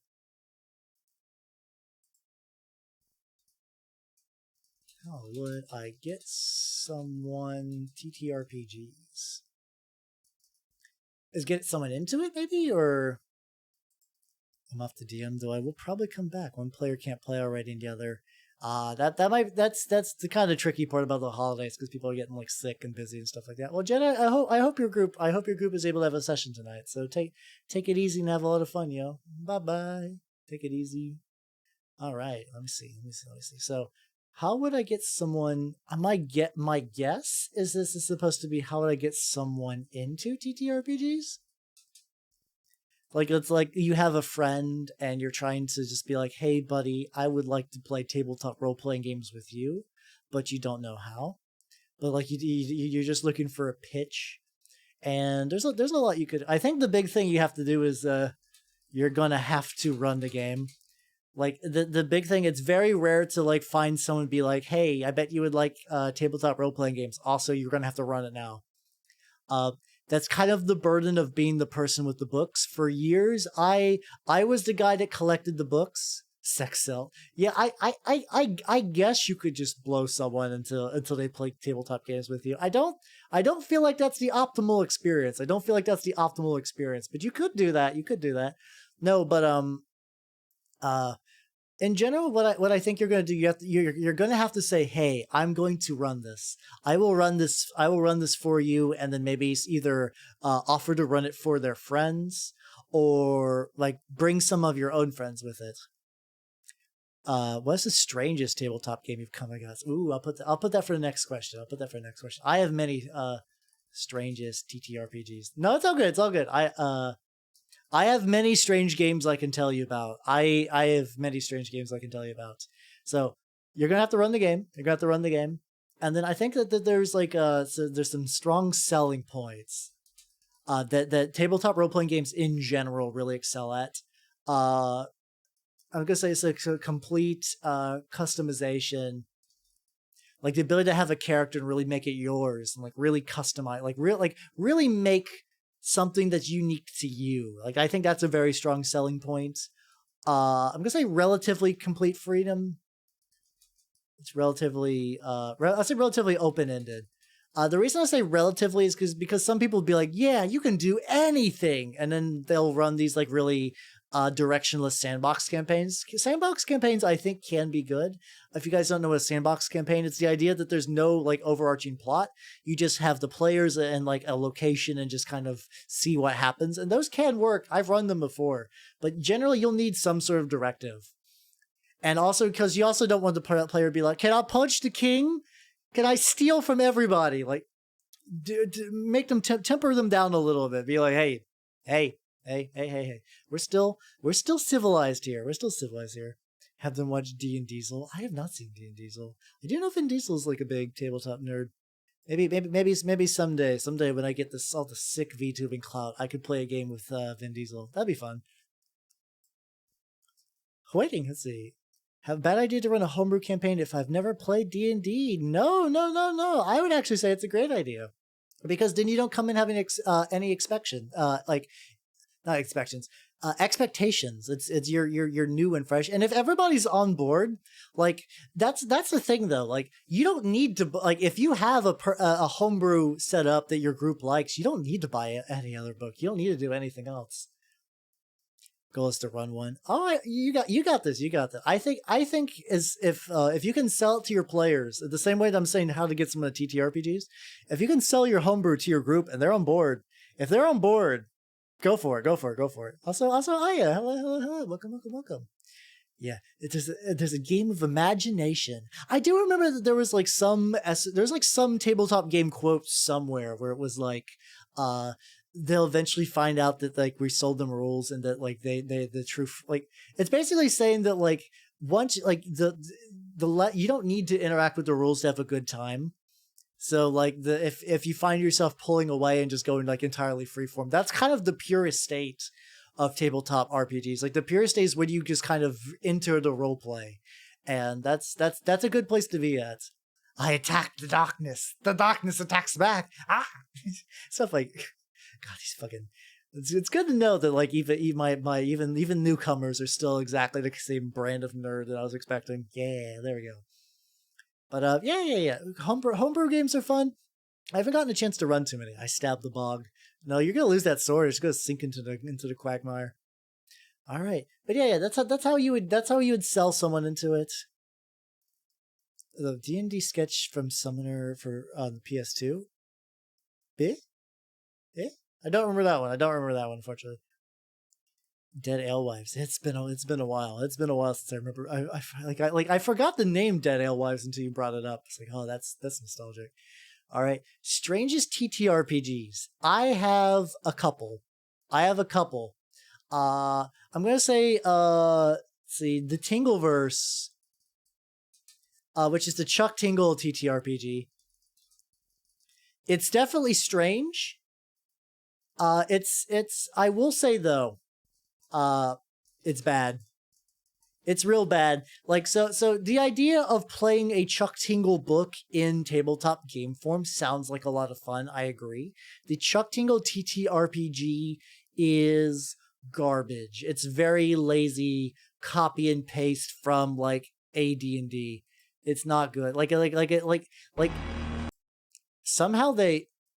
Oh god, this looks. Oh, I cannot wait to look at this later. This is stirring something in me. It's been a while, but yeah. So if you want to play a Chuck Tingle game, don't use this one. Don't use this one. Another very strange role playing game is Low Life. Rise of the Lowly. There we go. It's very hard to say. So this is a game that, however, that is very near and dear to my heart. Low Life is the brainchild of a man named Andy Hopp. It is the only role-playing game that I can imagine in my head run like you know how like when you imagine like stuff, you imagine like classic fantasy art or maybe like anime stuff, or like you think of like maybe like Lord of the Rings, like that kind of like a live action thing. When I think of how a game of Low Life runs in my head, it's entirely with Jim Henson puppets. So the premise of Low Life, it's a post-apocalyptic role-playing game where every apocalypse happened one after the other, and then Earth is just like a dirty shitball. And but at this point it's been repopulated by whatever is left, and what's left are sapient worms and cockroaches, Twinkies that are steeped in radioactive goo and now are sapient. You have what used to be humans who have been so irradiated that their biology is just fucked, and none of them look the same. Like they're all like, some of them will have like weird like fur everywhere, others will have like 3 legs and stuff like that. Very goofy. Tisents are a species that are sapient, but they're also just various animal hybrids that have been just radiation welded together. You have elves with super powerful noses who can smell really good. Do you smell magic? Smell magic is a thing, by the way. You can bottle magical smells. And there's also horks, which are just snot orcs. It's very juvenile. It's a very juvenile game, but it has like a very strong charm to it. Let me see if I have some images of it on my computer. Because it is I'll have to Google for it, but it is a very it's a very charming game. Because basically like it's all the art is done by the same dude. All the art is done by the same dude. And he does it's very good looking stuff. Let me see if I can show you some examples. Here we go. I found examples. Let me see. Downloads.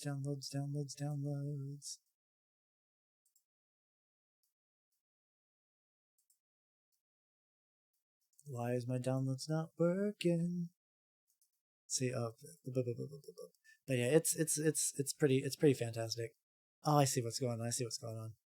Is my computer has too many tabs, so it's because I'm one of those people that have like terminal like way too many tab syndrome. So like all of my tabs have gotten like so filled that they just kind of just quietly just sync off screen.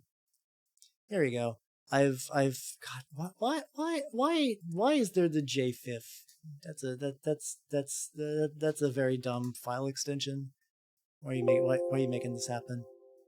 All right. So yeah, so first off. I think desktop. Here we go. So this is a creamfillion. This is one of the, when I was talking about the radioactive Twinkies, and like I said, this has a very strong style to it. It is it's like very grimy and chaotic because it's just like the people have gone through so much that they don't really remember how things work. Like the idea that they're finding relics from the old world that are just like so beyond their comprehension. And also the dude just has this fantastic art style.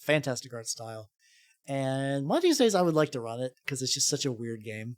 And like, here's all the different species. So like I said, croaches are the sapient cockroaches. Tisents are the animal hybrids. Oh, UFOs. They are UFOs. They're aliens that have crash landed on the planet and cannot return to space. So they've just kind of degenerated like everyone else.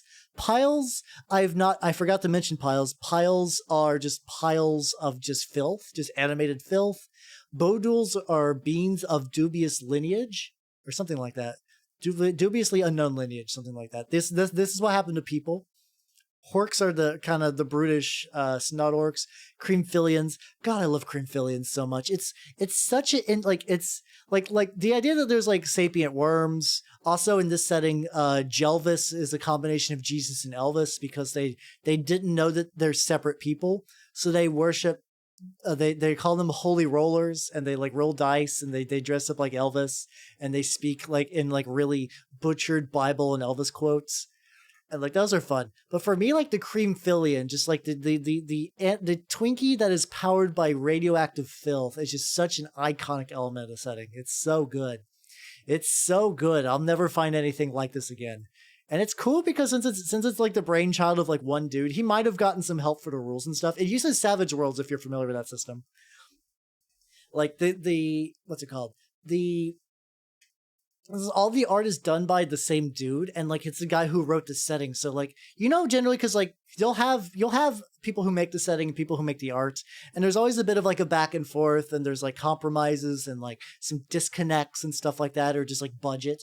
The fact that this is all coming from the dude's mind means that it's coming directly from the source, so it's like very, very much in tune with what he wants. Like the setting is his. It's great. It's so great. Oh, I wish I had that talent to both make a world and draw it. My drawing is so not good.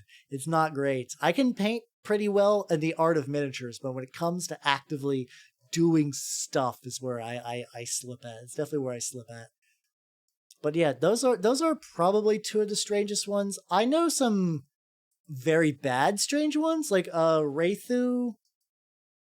Right, I think it's like Wraithu. There we go. Wraithu is a game about it's also the post-apocalypse. It's based off of a book setting. Imagine, if you guys are familiar with Fujoshi, imagine you're a Fujoshi in the US, but like you've never heard of Japan, but you still want to watch pretty men kiss. And so what you do is you create a whole book series about like effectively like the next level of evolution of humankind, but they're only dudes. They're all tall and lanky, with like, imagine like David Bowie looking. Imagine all of these dudes look like David Bowie. All of them have magical flower dicks that either open up or close depending whether they're giving or receiving. They do sex magic, and they have acid secretions. So if they have sex with people, they will kill them with blood acid. No woman base, nobody. Hello, hello. It's a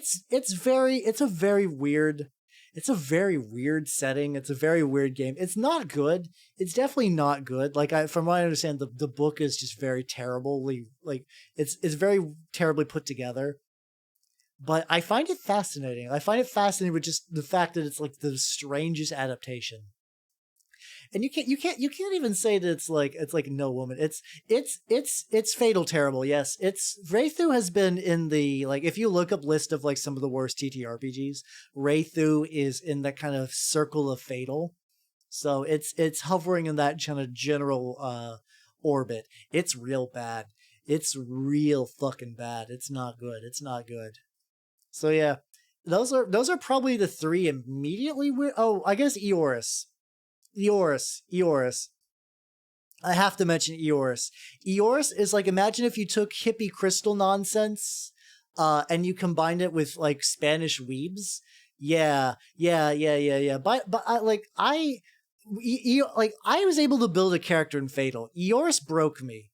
Trying to make a character in Eoris was fucking agony. And I'm going to see if I can find the copy of the Eoris character sheet on my desktop. Because for people who have not seen the Eoris character sheet, I want you to suffer. Also, Kogase, hello. Welcome. I'm showing all these nerds the Eoris character sheet. Here we go. This is the character I made in Eoris. Okay. So let me pull this back because it's gonna be very large. Okay. So we're here now. Let's bring chat back. We can refit this to screen, transform, fit the screen. And you're going to notice that there's a lot of stuff on here. You're like, wow, Hal, that's a lot of information. So there's appearance and emotional status grids. There's an attribute wheel. There's psychology sliders. And you have a bunch of different stats, a bunch of different attacks. You can also have a sword that has a dragon in it. We made effectively vampire bear Batman. There's a lot to it. Like, it was trying to learn to play Morrowind over. I imagine playing Morrowind would be easier because like it is. That's the thing. I built a character. I could, from what I understand, it's a dice pool system, but it uses d20s. So I think the actual base system probably isn't that bad, but everything else around it is just like, if it's not overly cumbersome rules, it's the fact that everything is like really flowery hippie space magic kind of lore. So it makes actively digesting the system extremely difficult. It actively fights against you from digesting the from the content. It's real rough. Would not recommend. Okay, if you could find a copy of the book to read, I would recommend reading it because it's fun just to bathe in the abyss. But I would not recommend running it. I would not recommend running it. Let me take a drinky drink.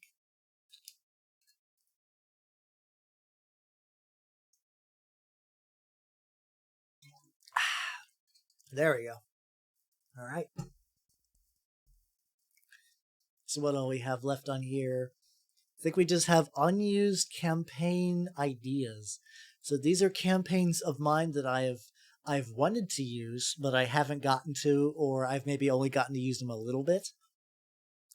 Something that I have had on my radar for a while. I ran it as a one shot with some of my local buds, but I want to make this like a full thing. Pokemon Shadowrun. Listen, here's my thought. Here's my thought with this. This originally came out the idea I was thinking about like a hacking system for Cyberpunk, and then I was like, I don't know what happened, but I got reminded of Pokemon. And the idea of like of having effectively a system. Technically it is I do want Digimon, but it was the idea that like you would upload Pokemon to do hacking stuff while the rest of your party does like Shadowrun-esque busting into places, using Pokemon to do the heavy lifting. It'd be like Shadowrun, but if you replace all the guns with Pokemon. The one shot I ran of it was really fun. It was really, really, really fun. So I really want to do it again. I want to really do it again. Other unused campaign ideas that I want to use though. Like it's so one of these days. Oh, by the way, this comes up every time I run these. If you're looking for a system to play Pokemon, use Pokeroll. Use Pokeroll. Don't use Pokemon Tabletop Adventure, Pokemon Tabletop United. Those are stupidly cumbersome. They will make you sad. Pokeroll, if you have to use Pokeroll. Let me see. Other campaign ideas. I do like Digimon quite a bit, but there's not like an official Digimon system. Mind you, there's not an official Pokemon system either, but I don't know. Because my thought about like you doing it Pokemon style would be like the idea of like stealing Pokemon. The idea of stealing Pokemon was a pretty big element too. And like Digimon, you can't I guess you could steal Digimon, but it's kind of different, kind of sort of. I did think this might have been around the time I was playing Hacker's Memory. No, Cyber Sleuth. I really like Cyber Sleuth. I still need to play Hacker's Memory, and I'm really effectively you would be playing Team Rocket or something like that. You would be like Shadowrun Team Rocket. So some guy would be like, "Hey, a friend, I know this guy. He has a very rare Kangaskhan. We need you to steal it." Something like that, or like breaking into Silphco, stuff like that. So adapted. Like I say, I'm not opposed to Ventangle. I don't hate Ventangle. It's very funny. Be a fairy and a witch. For people who don't know, Ventangle is a game that's being translated. That is a Japanese TTRPG. That's imagine very sexually charged Shadowrun. Is kind of the what's going on with that. I have the rules somewhere. The Overreaching games. Oh yeah, no, I played Colosseum. Coliseum. I've played it. I've never finished it, but it'd be something. That part of that was part of the influence too. Yeah. So that's something that's kind of been in my brain. Will I ever get it out? I don't know. Other things. Engine Heart. I just want to run Engine Heart. Crystal Metal Dark. Hello. Welcome. Yeah, I haven't played. I've played Gale of. No, I've not played Gale of Darkness. I've only played Coliseum. But maybe someday. Mostly done doing things like some lores. Ooh, very nice. Oh yeah, I know Engine Heart. I fucking love Engine Heart, dude. It's great. Yeah. For when I run Engine Heart, I'll see if I can get you on board for that. Engine Heart is a game where you're running kind of like Wall-E-esque robots. I think the setting is loosely post-apocalyptic, but it you can do a lot with it. I've ran it twice and I had a blast both times. It was one of my before V2 being my Engine Heart one shot was my favorite one shot of all time. What I did is I had the players build robots and didn't tell them what they were going to be doing, and then they discovered that their task was to throw a birthday party for a 6-year-old. And that was really fun. Imagine baking a cake when nobody has any hands. Like imagine baking a cake, but one of the people is a gigantic drilling machine. It was a phenomenal. It was so good. Um, yeah, I want to do that. Other campaign ideas. So this is gonna be campaign ideas slash systems. Another system. You guys are not pretty much Warbot and accounting. The robots were, one of them was a gigantic driller. One of them was just based on lifting things. It was just a very powerful lifter who had a storage compartment. One had no limbs and was just a robot that would plug into other robots. And then we had one that was like a Matryoshka doll that could just like turn into a bunch of drones. And that was great. It was great. So you guys will not be surprised by this. Lancer. I want to run Lancer. I'm going to be running Lancer at some point in 2022. I assure you this.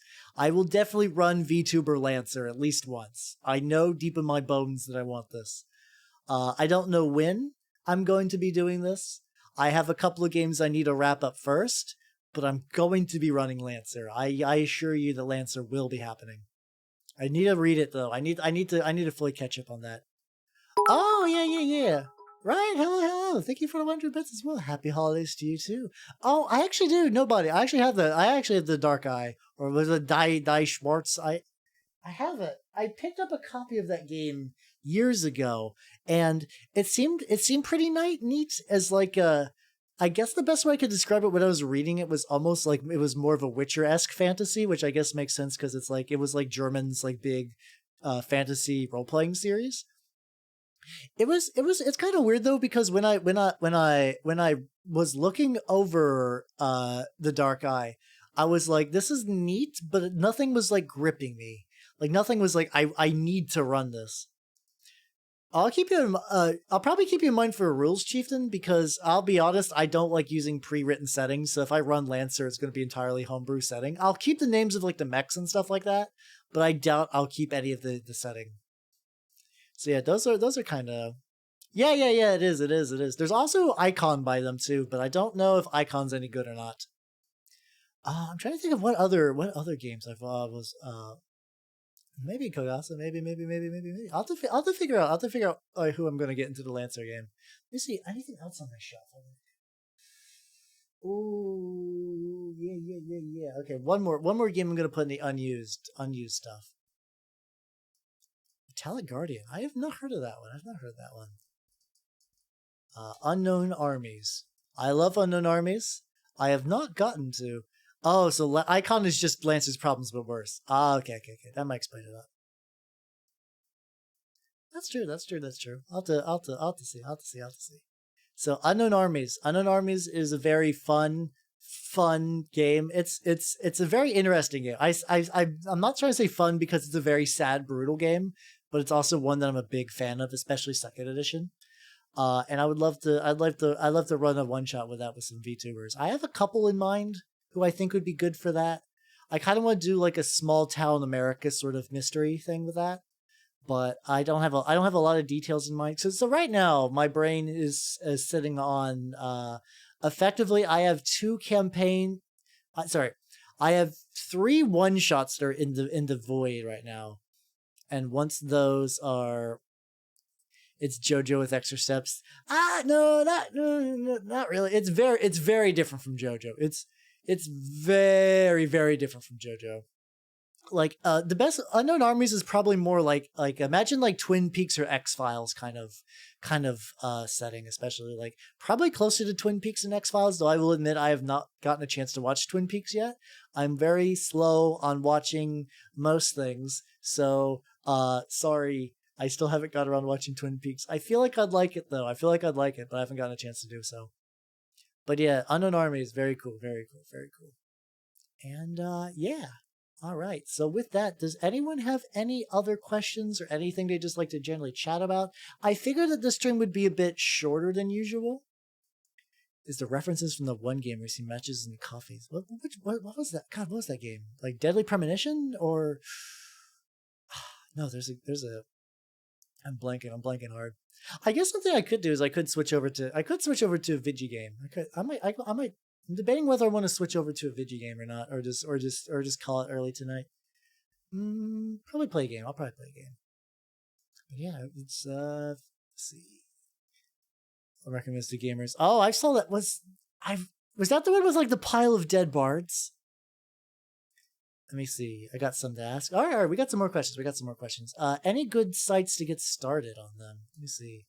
I mean, copy does. Also, use Hat Salesman. Ask away. Yeah, I was gonna say Roll20. I like Roll20 quite a bit. Let me see. Control V. I just say Roll20. Roll20 is very useful for running games. I use it for all of the one shots. You could also use Foundry. I keep hearing Foundry VT is an option, but you have to like host some stuff, and it's a bit more involved. If you're just starting out, Roll20 is entirely online based. You can have like pre-filled out character sheets. It also will automate a lot of the running of things. Very nice. It's very, very nice. Do you have any good TTRPG settings that's like Paper Mario? Could you elaborate a bit more what you want from this? It depends on like what are you shooting for with Paper Mario. I've played the Paper Mario games, but like what kind of what are you looking to get out of it is probably a better question. What lightweight systems do you like? Okay, here we go. I'll put that as my next question. All right, let me get that. Let me get these plugged in as well. There we go. Equipable and unequipable badges that give you different attacks and buffs. This is going to be a stretch, but I might unironically recommend Necronica. This is going to sound weird, so hear me out. I don't know if Call of Cthulhu would be a good equivalent of that. So basically, if you're looking for where equipment will very change your like, it sounds like you're looking for a system where your loadout, where your loadout will change the way your character really behaves. Because the thing is, a lot of games don't really have you have very swappable power sets. But Necronica does have that option. I would also say Engine Heart might not be bad either. Because Engine Heart basically gives you a lot of powers based on your gear setup.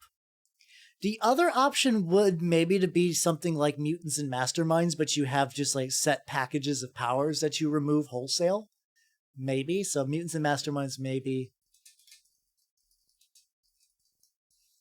But it's a little tricky. Like, I understand if you're looking to like not have this be robots. But I do know, I think there's some homebrew Mario RPGs out there as well that I'm not super aware of. You might want to see if one exists, but I don't know of any that would be necessarily good.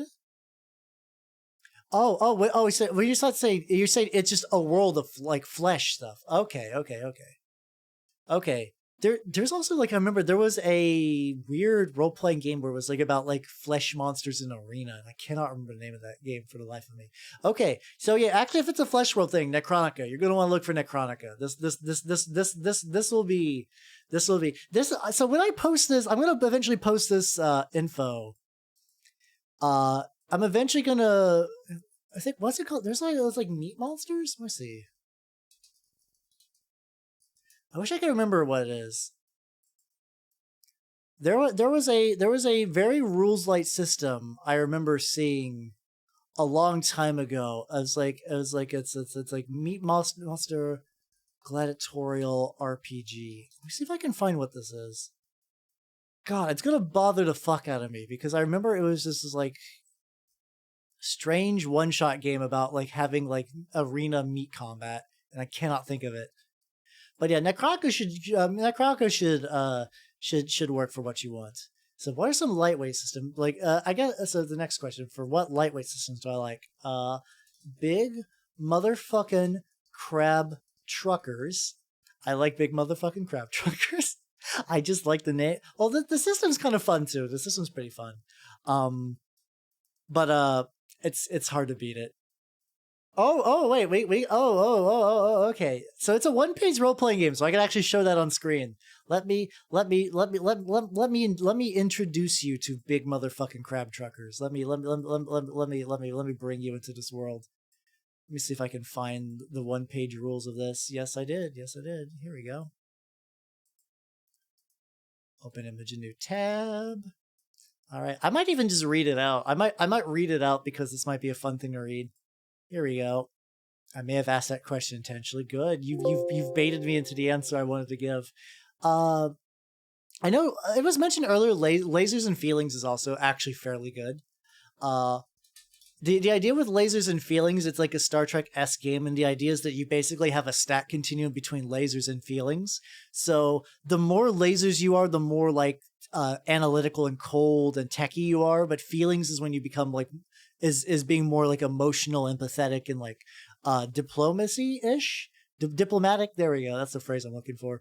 And the idea is that like you have characters, you just base different ratios of those, and you kind of just run a Star Trek-esque adventure. Roll for Shoes. I've never seen Roll for Shoes. I'll have to Google that. It's a good game to play while drunk. I could see that. Also, I know Everyone is John is pretty neat. Everyone is not John is pretty neat.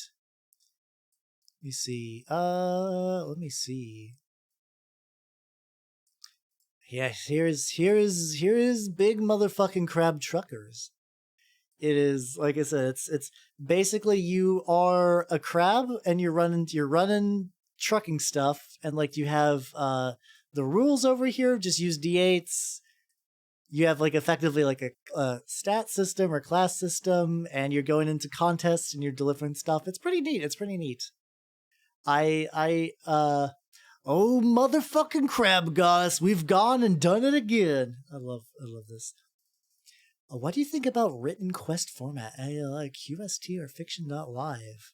Oh, I'm aware. I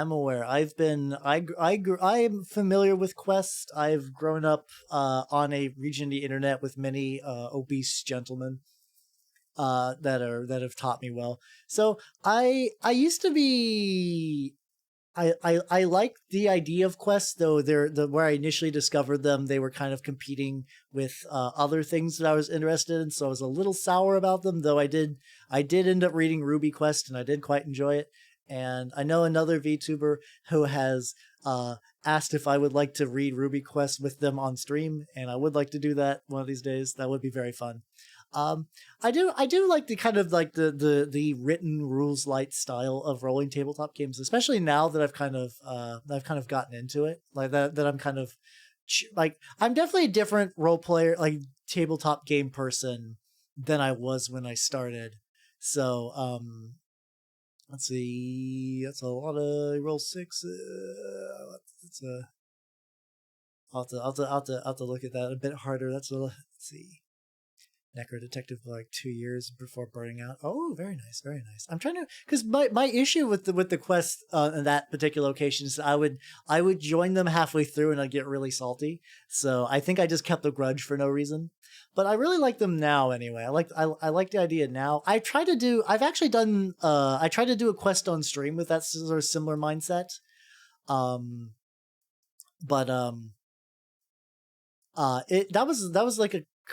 was like many months ago. I'd like to give that another crack of doing kind of open-ended quest with like a lot of drawing and stuff on stream. It's a neat method of doing games, and especially because like they are effectively like very, very rules light micro role-playing games with a captive audience. So it's a very neat structure of doing it now. Oh, for one-on-one games. That's kind of interesting. So I would say a lot of games that are party based you'd probably want to throw out. Let me see. It sounds like duets. Yeah. Let me see. Off the top of my head, I feel like World of Darkness would actually be very, very good for that. Because what you can do is like, so World of Darkness doesn't necessarily assume that like it says like, yes, you're in a coterie. Like, yes, there's going to be other players, but I don't think they're needed. Like, if you were just like a lone predator, like solitary vampire who was just doing things. I was saying World of Darkness, and I said went immediately to vampire, but most of the slat books or like most of the species, but I don't know what they call the different game lines. The different game lines will probably have a premise that you could run as a single person. Like you could run a changeling game where it's just focusing on the one player having their life uprooted by the changelings and trying to kind of build their way back to normalcy. So I think that could work for something like that. That would be pretty solid setup. I'm trying to think of some other games that like I said, they're not party based necessarily. There's games like the other option would be to run a traditional role playing game but have more NPCs fill out the party slots.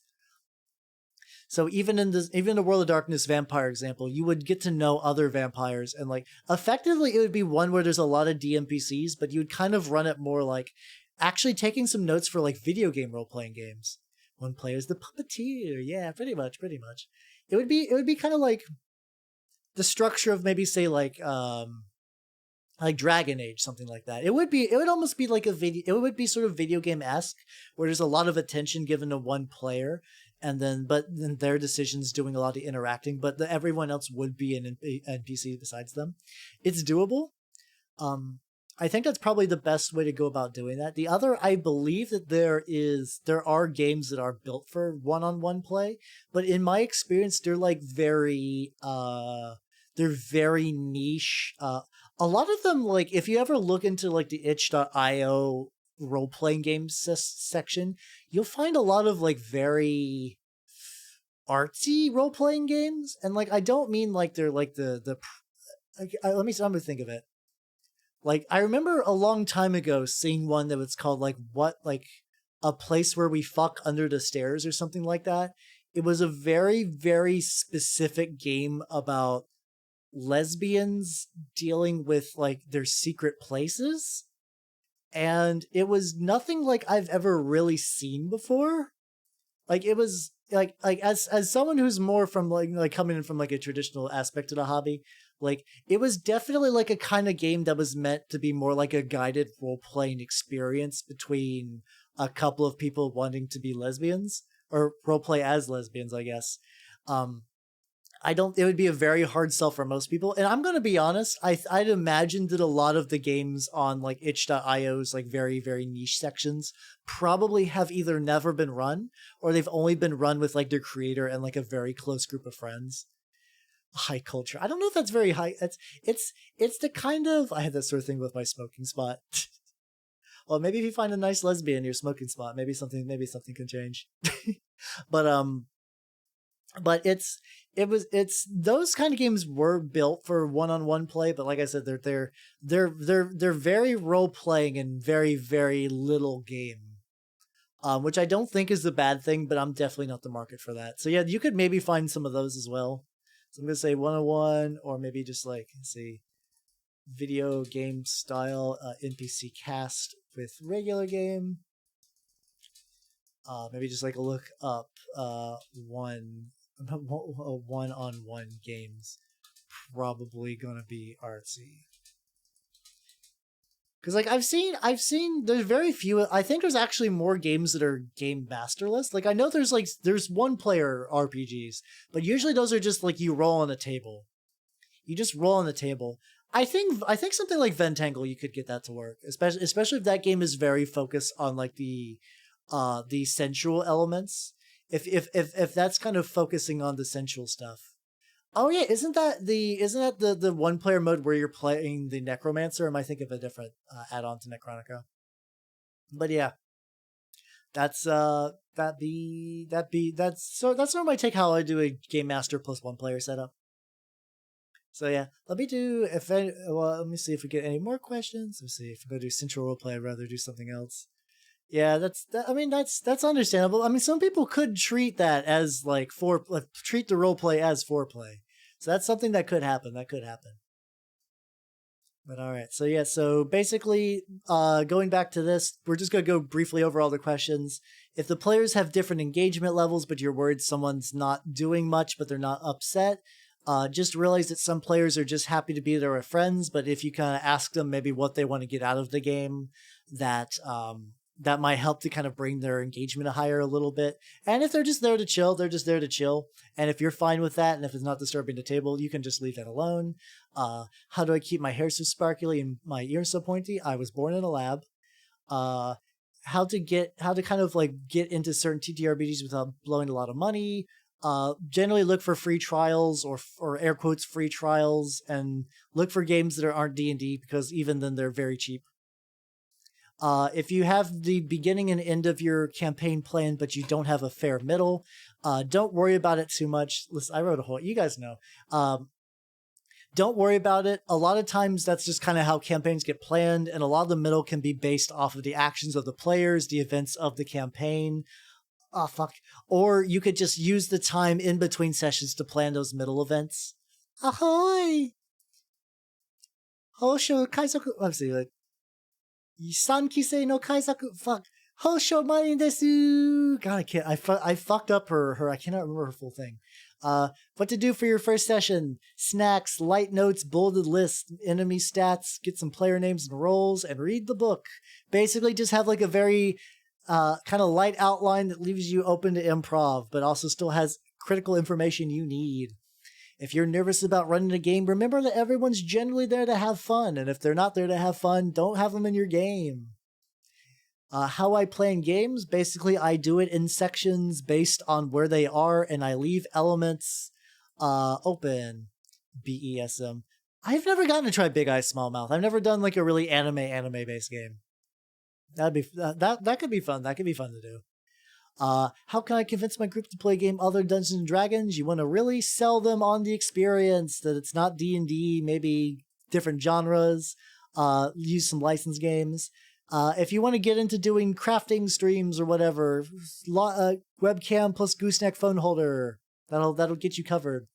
Anime space opera, fuck, maybe I have to look into that. From what I understand, for years, Big Eyes Small Mouth, or BESM, was like a very, very, very breakable system. Like, it was just gonna explode at any time. And I kind of avoid it for that reason. I did a long time ago, back when I was like really, really deep into like the D20 craze. I remember the D20 version of Big Eye Small Mouth is especially weird, because imagine grafting a point buy system onto D20. It's very odd. It's very odd. So these are some campaign ideas I kind of want to run.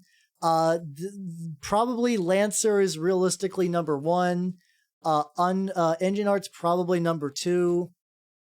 What's a good system if you want to kill if you want to kill players? Ooh, there we go. Call of Cthulhu is a good choice, actually. Let me scroll down to add that to the bottom.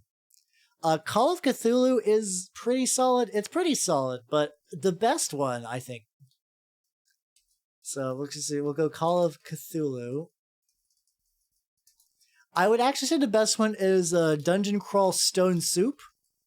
The reason why is because if you want to do the level 0 funnel, in Dungeon Crawl Stone Soup, at level 0, you're given 4 characters with the implication that they will not survive.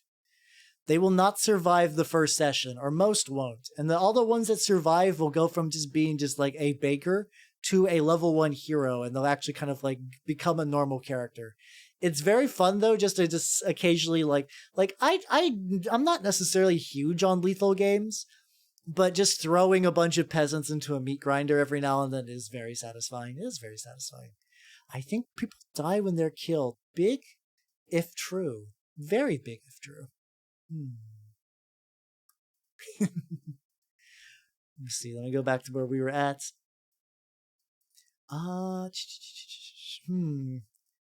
God, Fate is a very silly franchise. If you want to get people into games, you're gonna have to run it, but make sure to sell them on like some of the cool stuff you can do with tabletop. I'd also say another thing to add to this is tell stories of previous campaigns. Like, sometimes just like telling people how fun games can be and giving them an example does help. Like, I'm sure I've sold some people in my various stories I've told. Maybe one of these days I'll just need to do a stream that's just me talking about old campaigns I've been in. Or I can even do that now, even. I'll have to think about that. Strangest TTRPG, probably Tingleverse, Lowlife, and Wraithu. Tingleverse is bad though. Don't play it. Buy Low Life because it's like one dude's brainchild, and I love it. It's tricky sometimes because there are some people that don't take well to tabletop. I will say, not you should not play tabletop role playing games with every friend. There's some friends that are just bad fits. There's just friends who just won't like it, or they're just not going to be a good fit for your group. Um, and that's fine. Like I've played games with friends of mine who are cool, but they just don't do well in a game. And so what you just have to do at that point is just be like, still hang out with them. Just make sure to spend some time with them, but just realize that some people don't like it. I think about talking about past campaigns and social groups. People get interested after some stories. Yeah, we could talk. Maybe I'll do that. I was debating playing video game, but oh gross! Why would I be a VTuber that plays video games? So after we do for the question stuff, I'm gonna just talk about some old campaigns I was a part of, and that could be fun. That could be fun. A lot of nerdy folks. Yeah, that's true. That's true. There's a lot of there's a lot of Critical Role, for all its flaws, has done fairly well with propagating the hobby through like the general nerd sphere, I guess. Um, it gets weird though because there's some people that are very strange. Uh, in the like I don't know. Basically, like the thing that kind of strikes me is I didn't think it was possible, but I was at my local game store and I ran into what I can best say is a Twitter person. I saw a Twitter person that had manifested IRL, and she was talking with the guy at the GameStop shop. It wasn't a GameStop; it was just a game store for tabletop games, and it was it was an interesting conversation. I don't want to really relay the specifics, but let's just say it was kind of that like Twitter, Tumblr kind of person uh describing their campaign. You can do Tomb of Horrors, yeah. Remember though, too, like people forget that Tomb of Horrors was effectively a game for conventions. Like that's the reason it was so lethal, because you're supposed to be able to just die and leave and pop out. And also because Gary Gygax's players were like, you're running game. The funny thing is, Gary Gygax's players said to Gary, your campaigns are too easy. We're rocking the fuck out of them. So he's like, oh, I'll make something hard for you then, because he seemed like a nice dude. All these systems can be good replacements for Shadowrun. Any good sites for beginners into online TTRPGs? Those are good. For Paper Mario, this one is going to be very weird out of context. They're going to be like, what's like Paper Mario? I know, Necronica. Mine of Pins. Oh yeah, isn't that kind of like, it's kind of like, what's it called, Tucker's Kobolds, but with goblins in that setup. Something like that, yeah. All right, so let's go. You know what? Story time. All right, let's see how let's see. Since we're kind of, let me take another drink. Just 4 goblins in ambush kill most people. That's true, yeah, because like an ambush, don't they have effectively advantage, and players have very low HP at level 1. So I imagine if the goblins got enough hits, they can just take out a player or two, or especially if they're smart and geek the mage.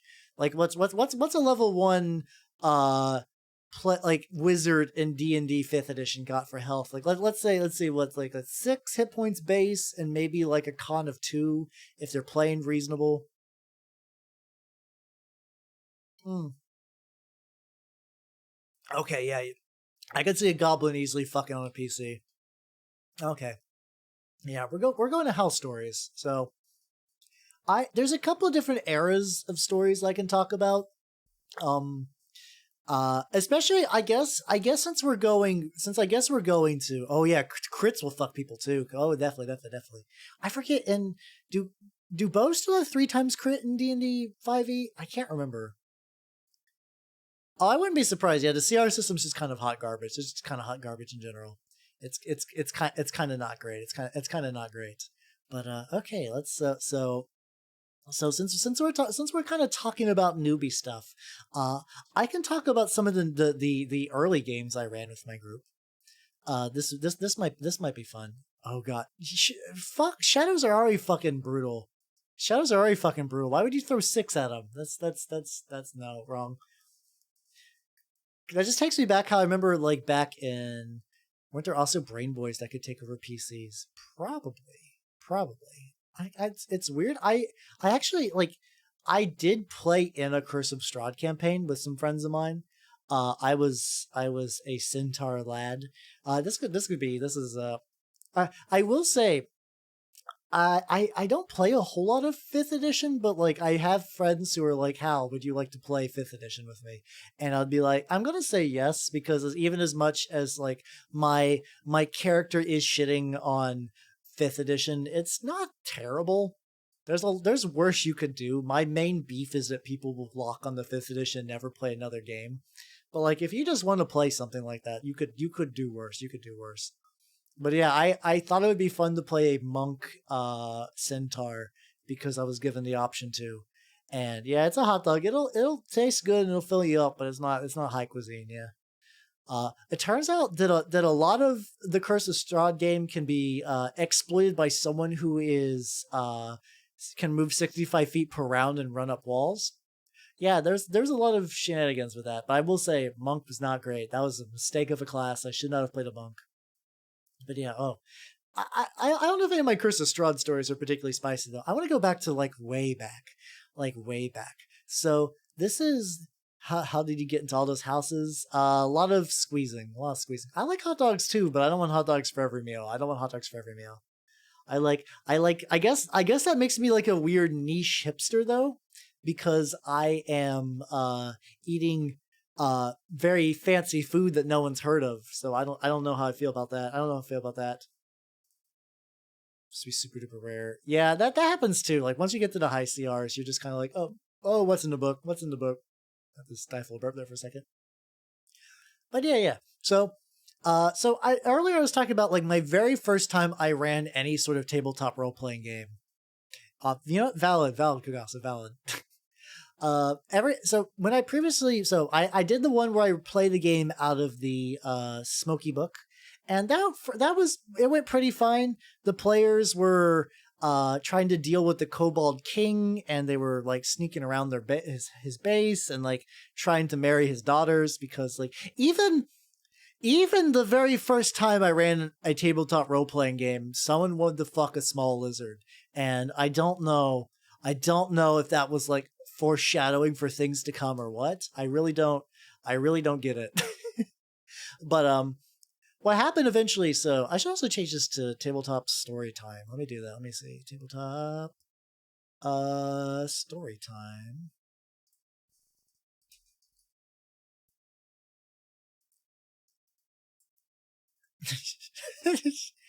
Oh god, I remember wizards had 1d4 hit dice, and you could have a wizard with 1 health, and then you were not long for this world. What the fuck?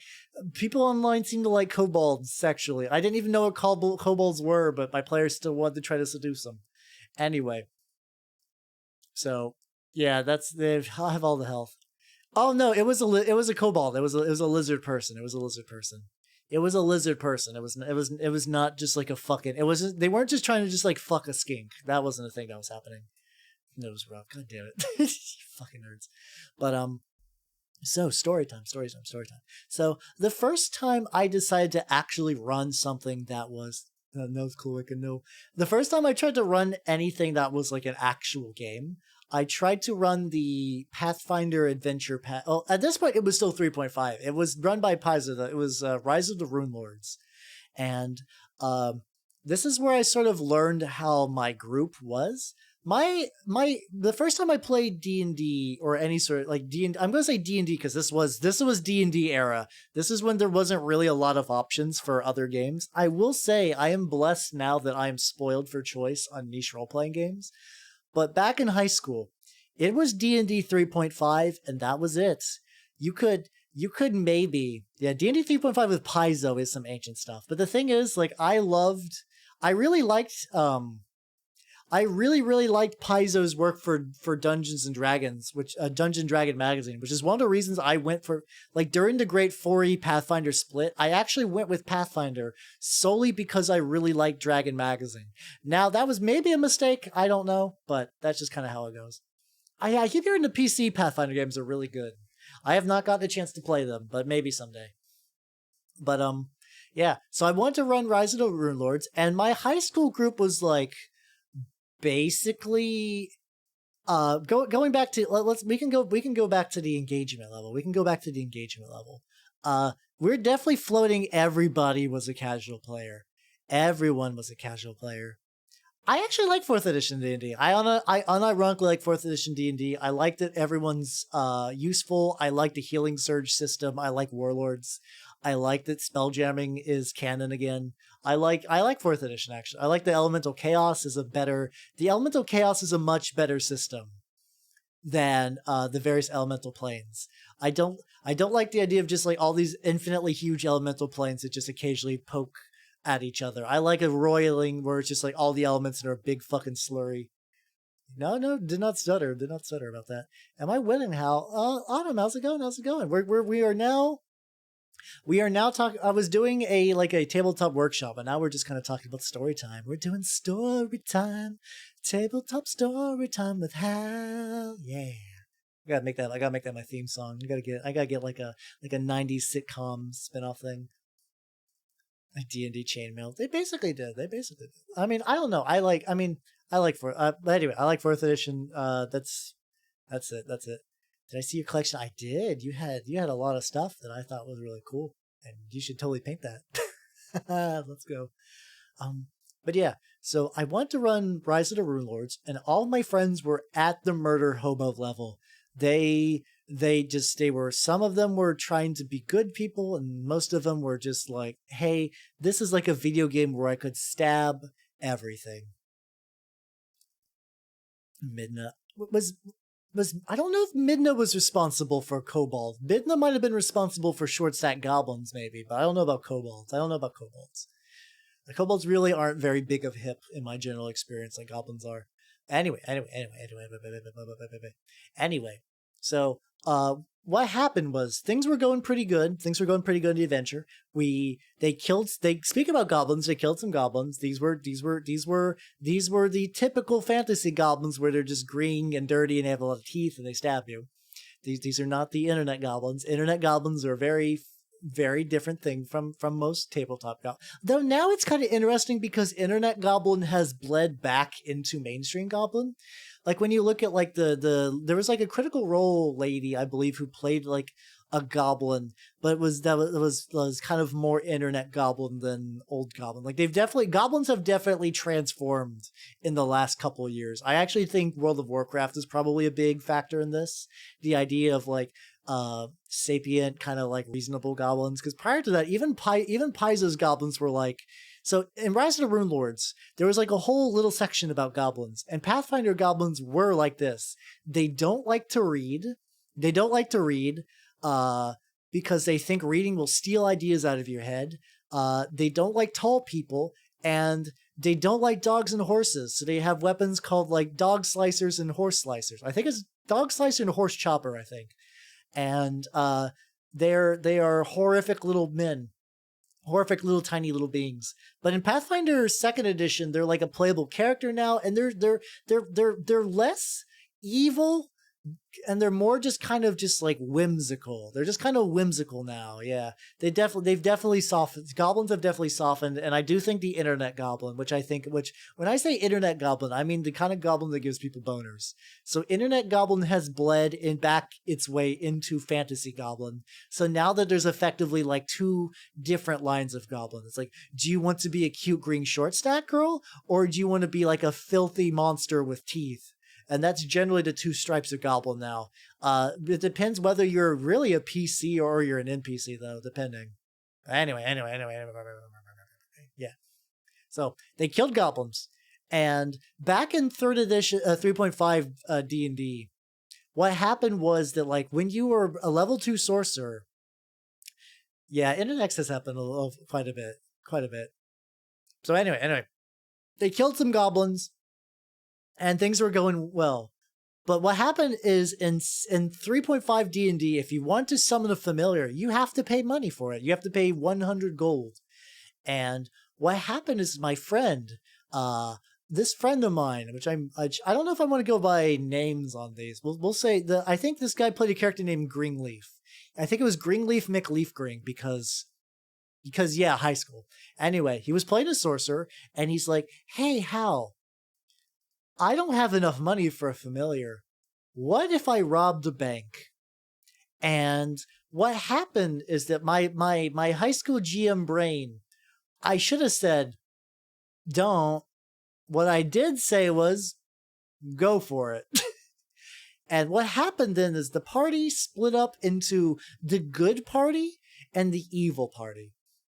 Or the party that was going to rob a bank. The good party just kind of chilled, and the robbing party was Greenleaf, and we had a player. We had a player that only played one type of character. He only played gnomish bards that used xylophones and were basically chaotic evil. And of course, he decided to go with robbing the bank. So they went to rob the bank. It went very poorly because even in the book, they're like, the sheriff is nearby and he's like a level 4 fighter. And they were not prepared. They were not prepared to rob the bank. There was no planning either. There was no heisting. It was just like, I'm a sorcerer. Give me all your money. And that didn't work out. And basically that killed off that entire adventure path. And we played again later on. And this kind of established a pattern. It was the smash and grab, but it was much worse. It was way less coordinated than that. It was fucking nothing. It was fucking nothing. So see there are good games about like thievery. Besides Shadowrun, you know what's really good? Blades in the Dark. I love Blades in the Dark so much. It's a very good game about criminals. That would have been fun. But anyway, I learned very quickly that I could not develop a plot. I couldn't make any sort of coherent campaign because what happened is that every time I did, the players would just the murder. I don't care. I'll push it all as much as I want. The murder hobo-ness of my players flared up and everything tanked. This happened. So basically, after a certain point, I just stopped trying and I just started running one shots. Like I ran a one shot where I was like, because like basically the way in high school everyone played was at my house, because here's what cemented my alpha nerd status back in high school. One, I had a base. I lived the uncle's house where I lived had a basement, and two, the basement had a pool table, so we played Dungeons and Dragons in the basement on the pool table, and it was fucking sweet. Yeah, I had to be the DM because I was the guy with the books. Like, no one else had the books. I was the guy with the books, so I was perma DM forever. Learned what to do. I mean, luckily, so when I went to college is when I actually ran into a group who would be like, how about we just have like a story and have stakes? And makes the alarm noise. Thumbs up, you're dead. It was basically they didn't die. They realized they were going to get their shit wrecked and they ran into the woods, and like they ran into a bear at some point, and it just kind of fizzled. There was nothing really beyond that point. But like eventually what happened is that like every now and then we would have one shots in my basement. And since I couldn't really plan an encounter, I just kind of had to like just give them a loose premise and just let them murder hobo in a direction they wanted. Like I have two pretty strong examples of this. One of the examples, I was running 4th edition for the first time, actually. 4th edition just came out. I wanted to try it. I was like, hey, everybody, do you want to try 4th edition? And they're like, yeah. So I did this setup where I had them in they're in a town, and I don't remember what the premise of the session was because the murder hobo bits of their brain went into overdrive, and so this is what happened. They were just interacting with town, and they found a halfling shopkeeper, and the halfling shopkeeper had a 20-something-year-old daughter who was helping him manage the shop. And one of the players is like, that halfling shopkeeper's daughter is going to be my wife. And I was like, okay, it's happening now. And so what they did is they tried to do it they tried to get her to marry them the diplomatic route. It did not work. And so what they did was accidentally kill the father and then knock out the daughter so that she didn't realize that they killed her dad. And around this point, the police got involved, like the local guard got involved, and one of the other players, I'm fairly certain it was accidental, but it's like they didn't have a, it's like accidental manslaughter, where it's like, yeah, you weren't trying to, but the court is not going to look favorably about what you did.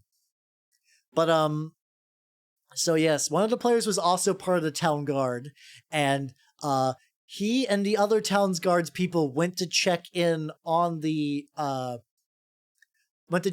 situation. And what they were trying to do is to convince the people that there was a ghost nearby. One of the players was using the spell Ghost Sound, and the other player who was the guard like went upstairs to check in on them. They've informed him what happened, and then the guard player defected from the guard, and then they did a mad dash out of town using crowd control spells to try to keep the guard from killing them. They went out of town. The halfling shopkeep's daughter woke up. She was like, what the fuck? And the guy... So listen, the funny thing is, in D&D 4th edition, when it was new, bards weren't a class yet, and gnomes became a monster species. Like, gnomes became monstrous.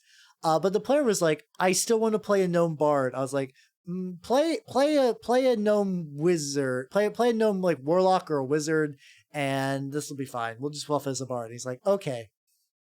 And at some point he was like, I know how to get everybody to relax, and then produced somehow psychedelic mushrooms from the cave. And then everyone had psychedelic mushrooms. And I'm pretty sure that the one shot ended after that point. So you're going to notice a pattern that a lot of my early games, because the players were so, like, I don't believe that like the game master should have like control of the players, but there was no direction. Like I was just along for the ride. I was basically powerless to get anything going. There was another one shot where I just set them in a town and they're like, what do you want to do? And they're like, I want to steal a ship. And they stole a ship. And I thought it would be fun to have like the captain of the ship, because I was going to give them the option to like go on a quest and like they'd go get some treasure. And the captain of the ship had a magical peg leg, and then everybody was like, "Ooh, I want the magical peg leg." And the way the peg leg worked was it would always point towards north, if you did like a little dance. But the thing is, you had to put it on an actual foot stump, and if you guys have heard the story of like the head of Vecna, where it was like the party was like arguing with each other who should cut off their own head, it quickly became who's going to cut off their own leg to use this peg leg. Mind you, they didn't have to. They really didn't have to, but they did it anyway. And at some point, one of the players was a tiefling who thought, hey, I have a tail. Maybe we can cut off parts of my tail and just put it on there. And I was like, that's not going to work. And he's like, I'm going to do it anyway. And it did not work, and they basically cut off chunks of the tail, and they got a pirate ship, and that was the end of that session. So that was a lot of my sessions for a while, and I started to get a coherent story going, because I thought it would be a fun idea to create, like imagine if Sigil from the Planescape setting, also was like the setting, like the middle of like a multiverse where like you had all of the different D20 source books available at once. And that was a mistake, but we had a fun little one shot with that, and that didn't go anywhere. So basically all of my high school games were a very good kind of like springboard for this. Like they taught me a lot, weirdly enough. Like the fact that like everything was just absolutely fucked did instill a lot of like what to avoid. Like I learned a lot from those, but I could not get a plot going until I went to college. And in college, I met my friend, and a friend of mine, basically he was like, hey, I'm writing a fantasy book. And what I did the biggest con of all time, as I went, hey buddy, hey pal, hey, how about you just run your novel idea? as a tabletop role-playing campaign. And we did. And we did. And it was great. It was great. Yeah. I mean, I don't think meandering is bad. I don't think meandering is bad.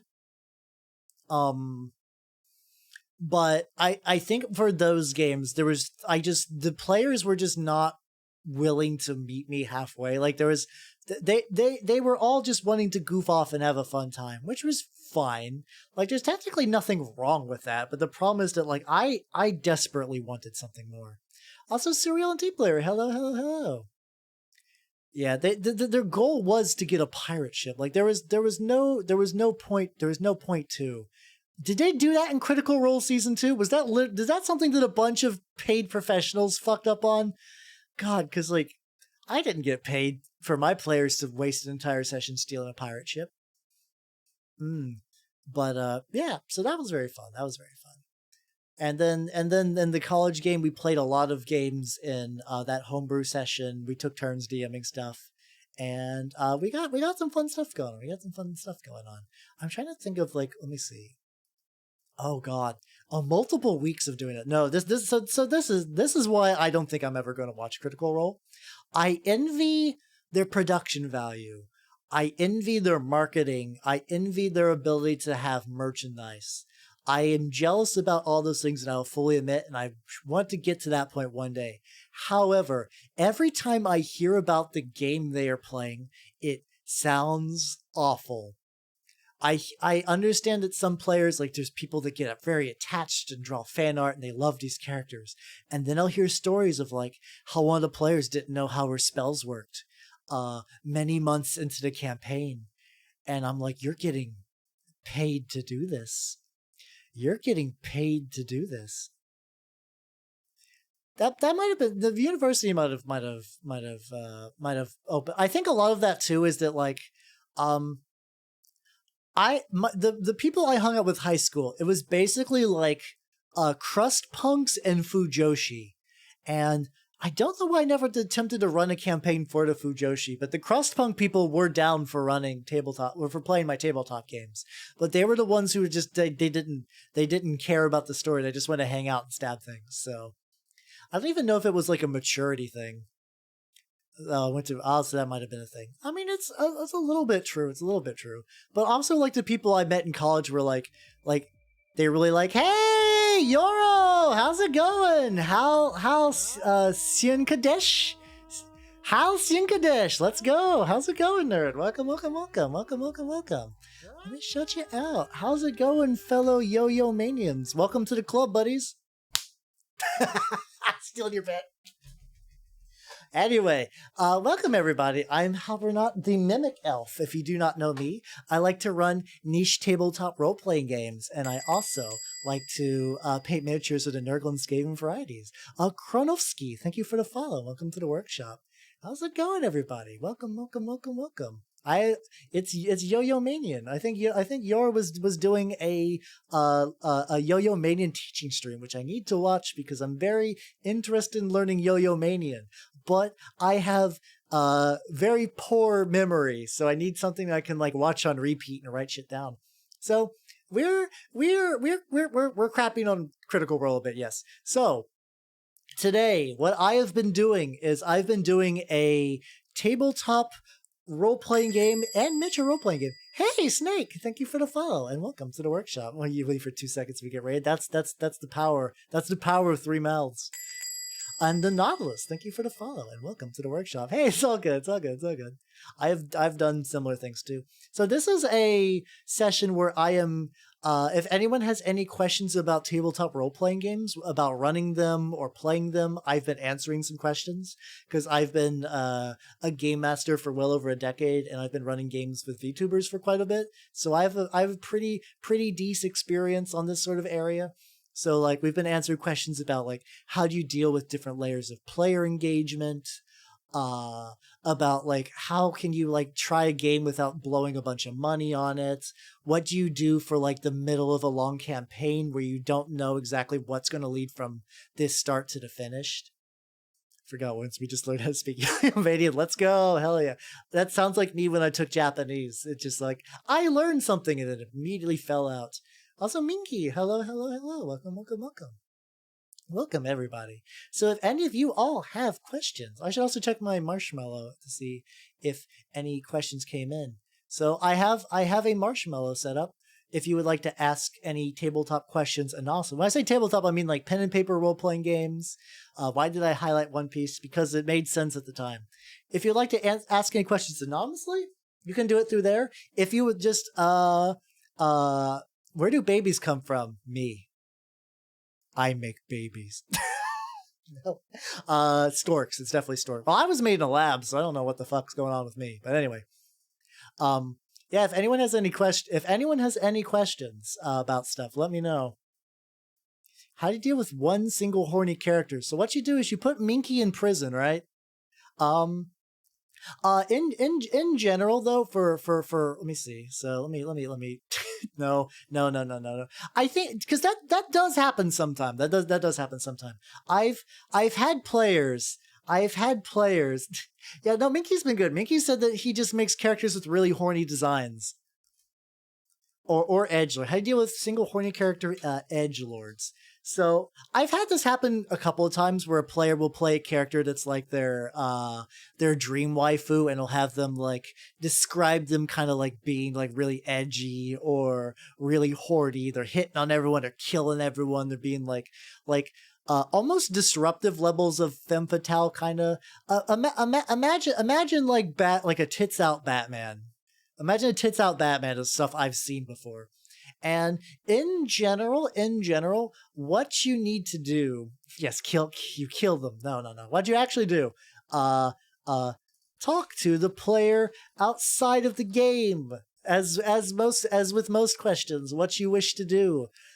You just if someone's being disruptive because of their character traits, be like what you need to do is just tell them outside the game, be like, hey, I understand that you want to be tits out Batman, but you're actively kind of ruining the experience for everyone.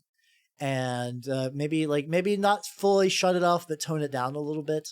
Because a lot of this comes to the thing too, is you need to have like good group communication. And sometimes people don't realize just how horny or edgy they're being.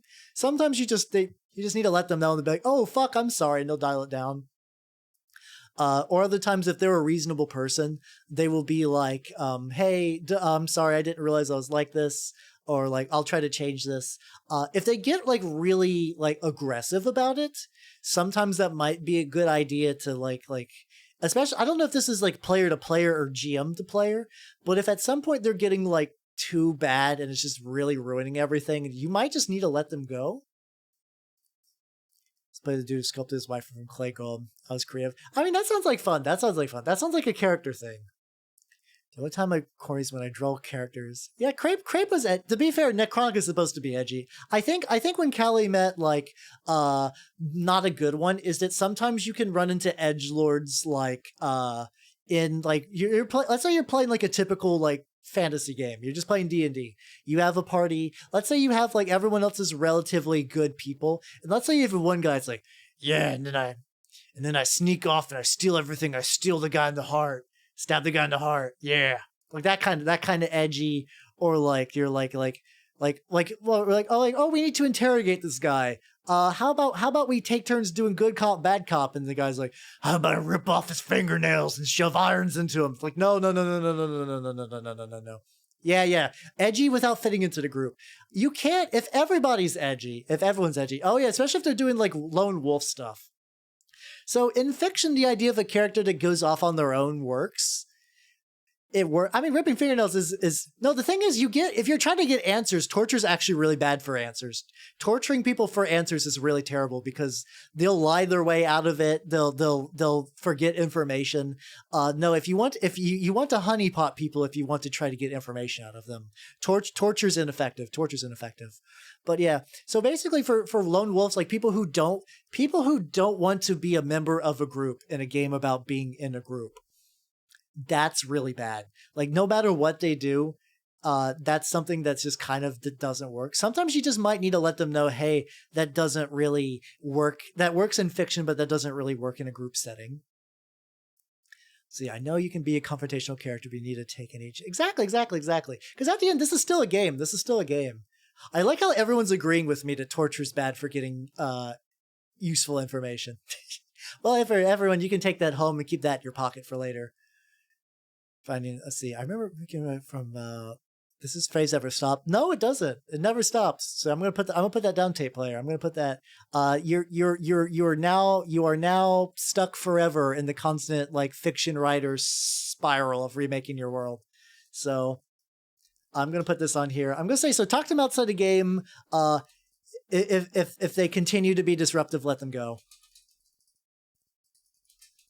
Because at the end of the day, you're a bunch of adults. You're sitting down together, have fun. If one player is actively ruining the rest of everyone's fun, you might just need to say, like, "Listen, Billy, you're a good friend of ours, but you're actively making this experience worse, and we need you to tone it down a little bit." And if Billy throws a shit fit, just play other things with Billy. Billy doesn't get to go to D&D night. Billy can go to movie night, or Billy can go to Mario Party night, but Billy is not going to be there for D&D night, and that's valid. Yeah, there is like a weird bit when you make a total loner and they just kind of assume. It's also the same way of making like a really abrasive character, and then you just assume that the party would what's it called? You would just assume that the party would just kind of go along and be friends with your abrasive character. Oh no, Minky. You're fine. Listen, Nick, the thing is, we're going back to this. This is edgy outside of the bounds of what's acceptable for in the game. For instance, if you're playing Dark Heresy, the Warhammer Inquisition tabletop role-playing game, torture is something that everyone would probably be on board with. That wouldn't be weird. Or it's the same. Yeah. You can also be edgy or a team player. Like Crepe in the Necronica game. She helped everyone out. She was there for everyone. She was kind. She was a good character. Like, don't worry, Binky. Don't worry. You're not the character we're talking about. Something that a maxim I like to keep in mind is if you have a question of whether you might be a problem, that means you have a little bit of empathy, and that means you're probably not. Like, any amount of questioning is a good indication. This plate is stupid. Yeah, exactly. Or like, I've seen evil characters work in a game. I like Crip quite a bit. Yeah, you can grab some beers with the bros, but like, I don't know. Like, luckily it seems like I've ran into less and less edgelords, so it hasn't been.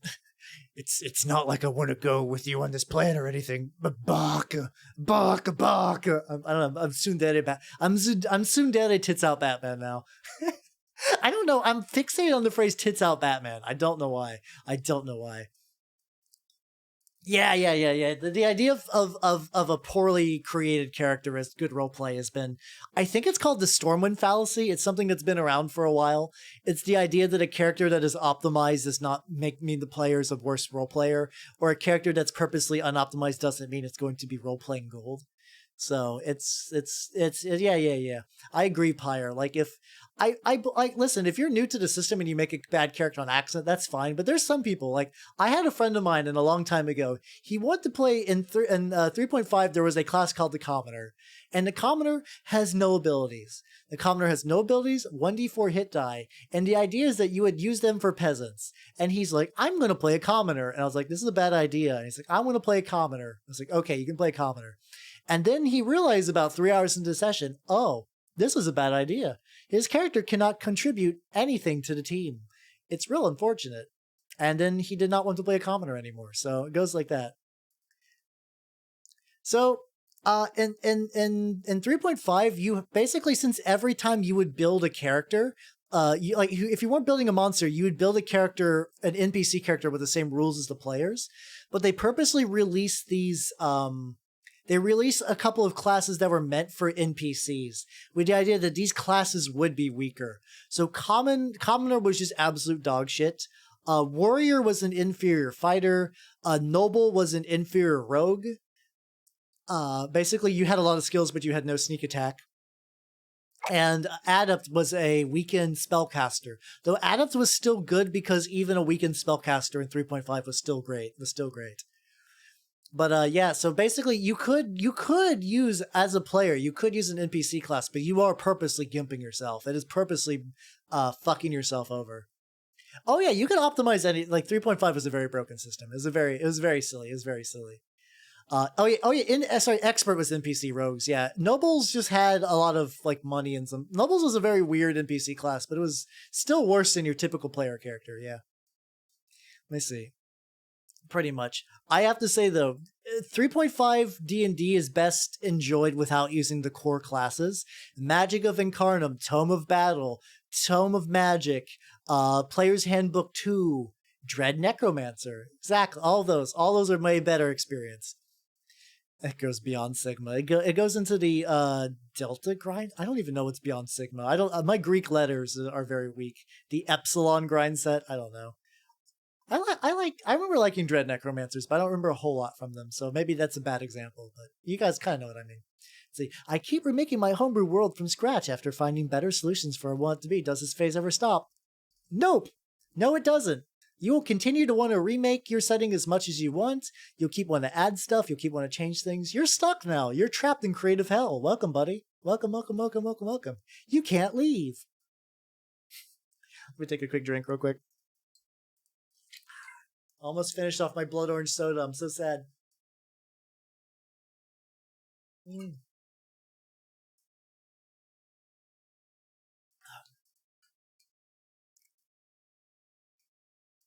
me see. Sup, guys? Hi, Order Dusk. Hello. Please, I want to put a metro line in my fantasy city. How do you do it? Do it. You could totally do it. There's so fantasy doesn't mean it has to be medieval stasis. There's actually a world that I think you might want to check out. Let's see, Perdido Street Station. Here we go. This book is a little older at this point. God, it's 21 years old. What the fuck? Why? When did this book become old? But yeah. But Tape, check this out. This is you can definitely have technology in your fantasy settings. If you want trains are very easy to fit in. Like, people don't question trains, and if you make your trains slightly more advanced, there's a lot of fun stuff you could do with that. Like, train lines connecting places together means that there's like general tech levels will increase, trade becomes a thing, the movement of ideas and people from town to town. There's a lot you can do with trains. Remember, you're here forever. The endless content approach is pretty fun too. Yeah. But if there's any modern day fantasy, there's tons of it. I think the Japanese usually have like more RPGs centered on modern day fantasy. I mean, yeah, Eberron had similar tech levels too. Eberron's also a good example if you want to look to see how that kind of thing can work. But yeah, I mean, you can technically count World of Darkness and Unknown Armies as modern day fantasies, but they're not really what you're looking for, I don't think. I'm trying to see like if there's any games I have on my shelf that works for this. I don't think I have anything that really plays into that niche. Oh, I remember Night Wizards. I remember hearing about that. Time you come to a new concept, you just apply a new kingdom. I mean, that's totally valid. Time to begin the rewriting. Let's go. I need to finish Perdido Street Station. I've been meaning to read it for many years. I have it kicking around somewhere. Minky, I think that's a good. You could do a pretty interesting setting with that, especially too, because like it doesn't need to be totally infinite. It's just as big as you want it to be. Like I'm a big fan of when I do settings. If I don't do very precise maps. Like, I'll have very general maps so I can add as many details as I want in between. So if I want my players to have like more and more and more, yeah, the Kino approach, yeah. And by Kino, I mean like the character Kino and not the internet Kino. The Kino Ludo Magnifico form of fiction telling, but Kino was Kino. It was a very good show. Like one city isolated from the world because I thought it would be more simple. I mean, there's a lot you could do with that. There's a lot of settings that are kind of based on like, especially because you could make that one city the most technologically advanced. Like you could make that like the big hubbub spot of trade and travel and whatnot. And that you could use the trains as a way to justify that. I guess the isolation part's a little. I guess it's tricky to be isolated and also have trains, but you could what's it called? You could effectively have it. Maybe they just opened up the trains, like they've been isolated, and then maybe after like many years, they finally decide to open train lines to everywhere else. Like this place basically just went through like maybe like 2 decades of just radio silence from the rest of the countries, and have like their reopened up with the rest of the world, and now everyone's trying to scramble again to get the tech and like get all their resources and stuff like that. There's some good stuff you can do in there. Just bitching. Oh, bitch away. I like talking shop about settings. It's not a good setting if iPhones aren't a thing. I don't. It depends. It is funny the way that modern technology really does affect tabletop games. Like even in like a modern World of Darkness, the ability for a character to Google something is very powerful. Because like they just think of how much that affects our life right now. The ability to get instant information, and it's kind of neat like that. Let me see. I'm thinking that'd be cool. It's just a face with this advanced to roughly modern day. There's a couple. There's like, I do like this kind of thing. I do like this kind of thing. Do people really get mad at the whole human paladin lawful good? I don't think so. Legitimately, a lot of people who bitch about tabletop games on the internet don't actually play tabletop games. So I would never actually worry too much about other. Like, listen. Never let a stranger online dictate what you like. If someone says that your interests are cringe, or that they are some form of bad that they don't like, fuck them. Do what you fucking want, like legitimately. Like if you're like, I like playing human paladins, good, enjoy them, keep doing that. What they say, my tastes are base.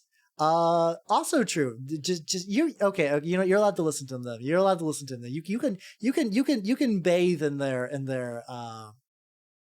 positive. You could be finally. You're the one stranger on the internet who has good taste. So you could do that. You could do that. How's take here's cringe? You're cringe. You're cringe. Nah, it's because like in my experience, a lot of times cringe equals earnest, and I would rather earnest things than people hiding behind detached irony or just like pure hatred with no logical backing to it. Plans the lawful evil crusader would look like. I mean, there's ways you could do it. There's ways you could do it. My tastes are base, moral, correct, objectively. You said you like NTR, Mickey, so that I'm gonna have to judge you on that. But I love pure hatred. Oh, so like I don't know where I was going with that. And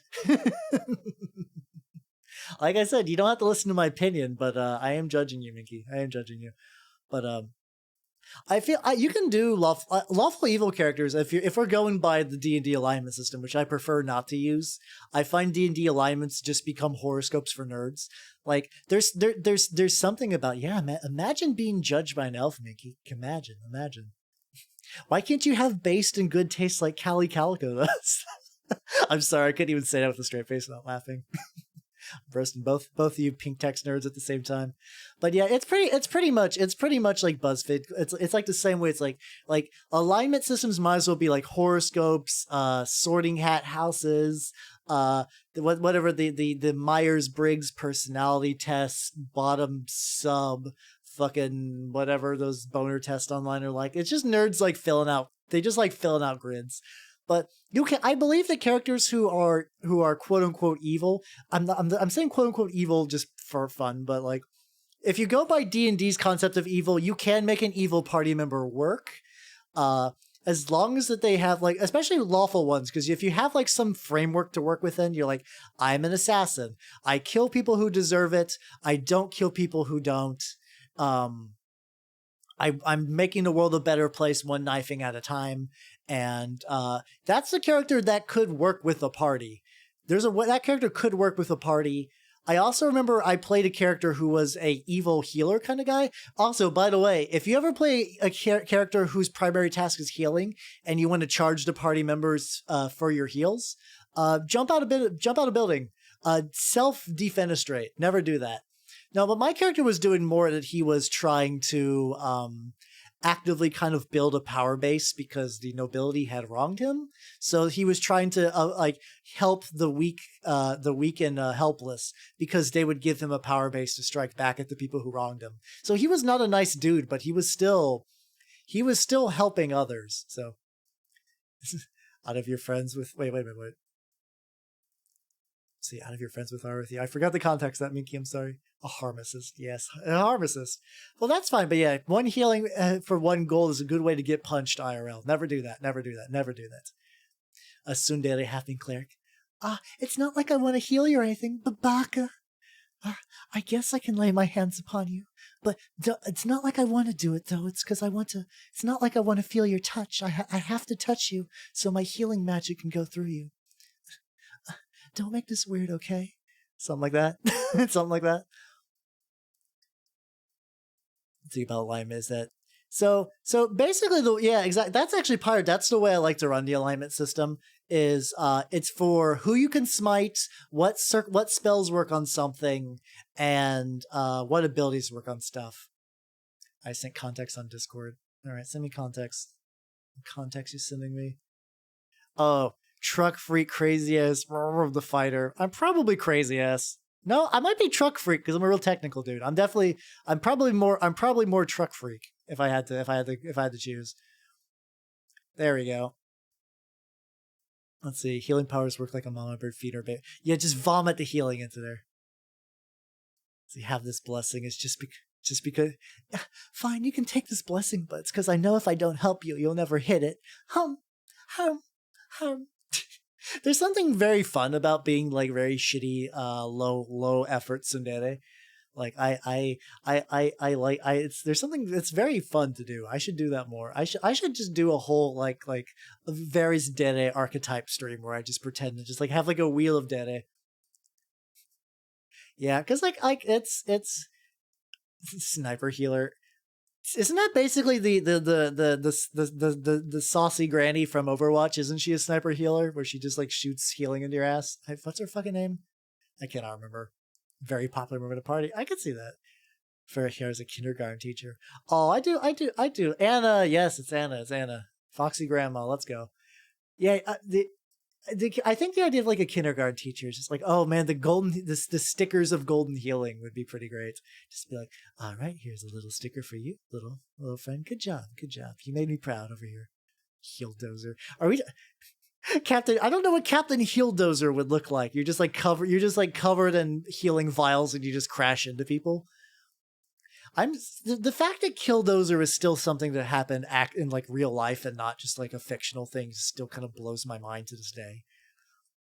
It's great. Isn't it just a paladin? Kinda. I mean, kinda, sorta. I don't know.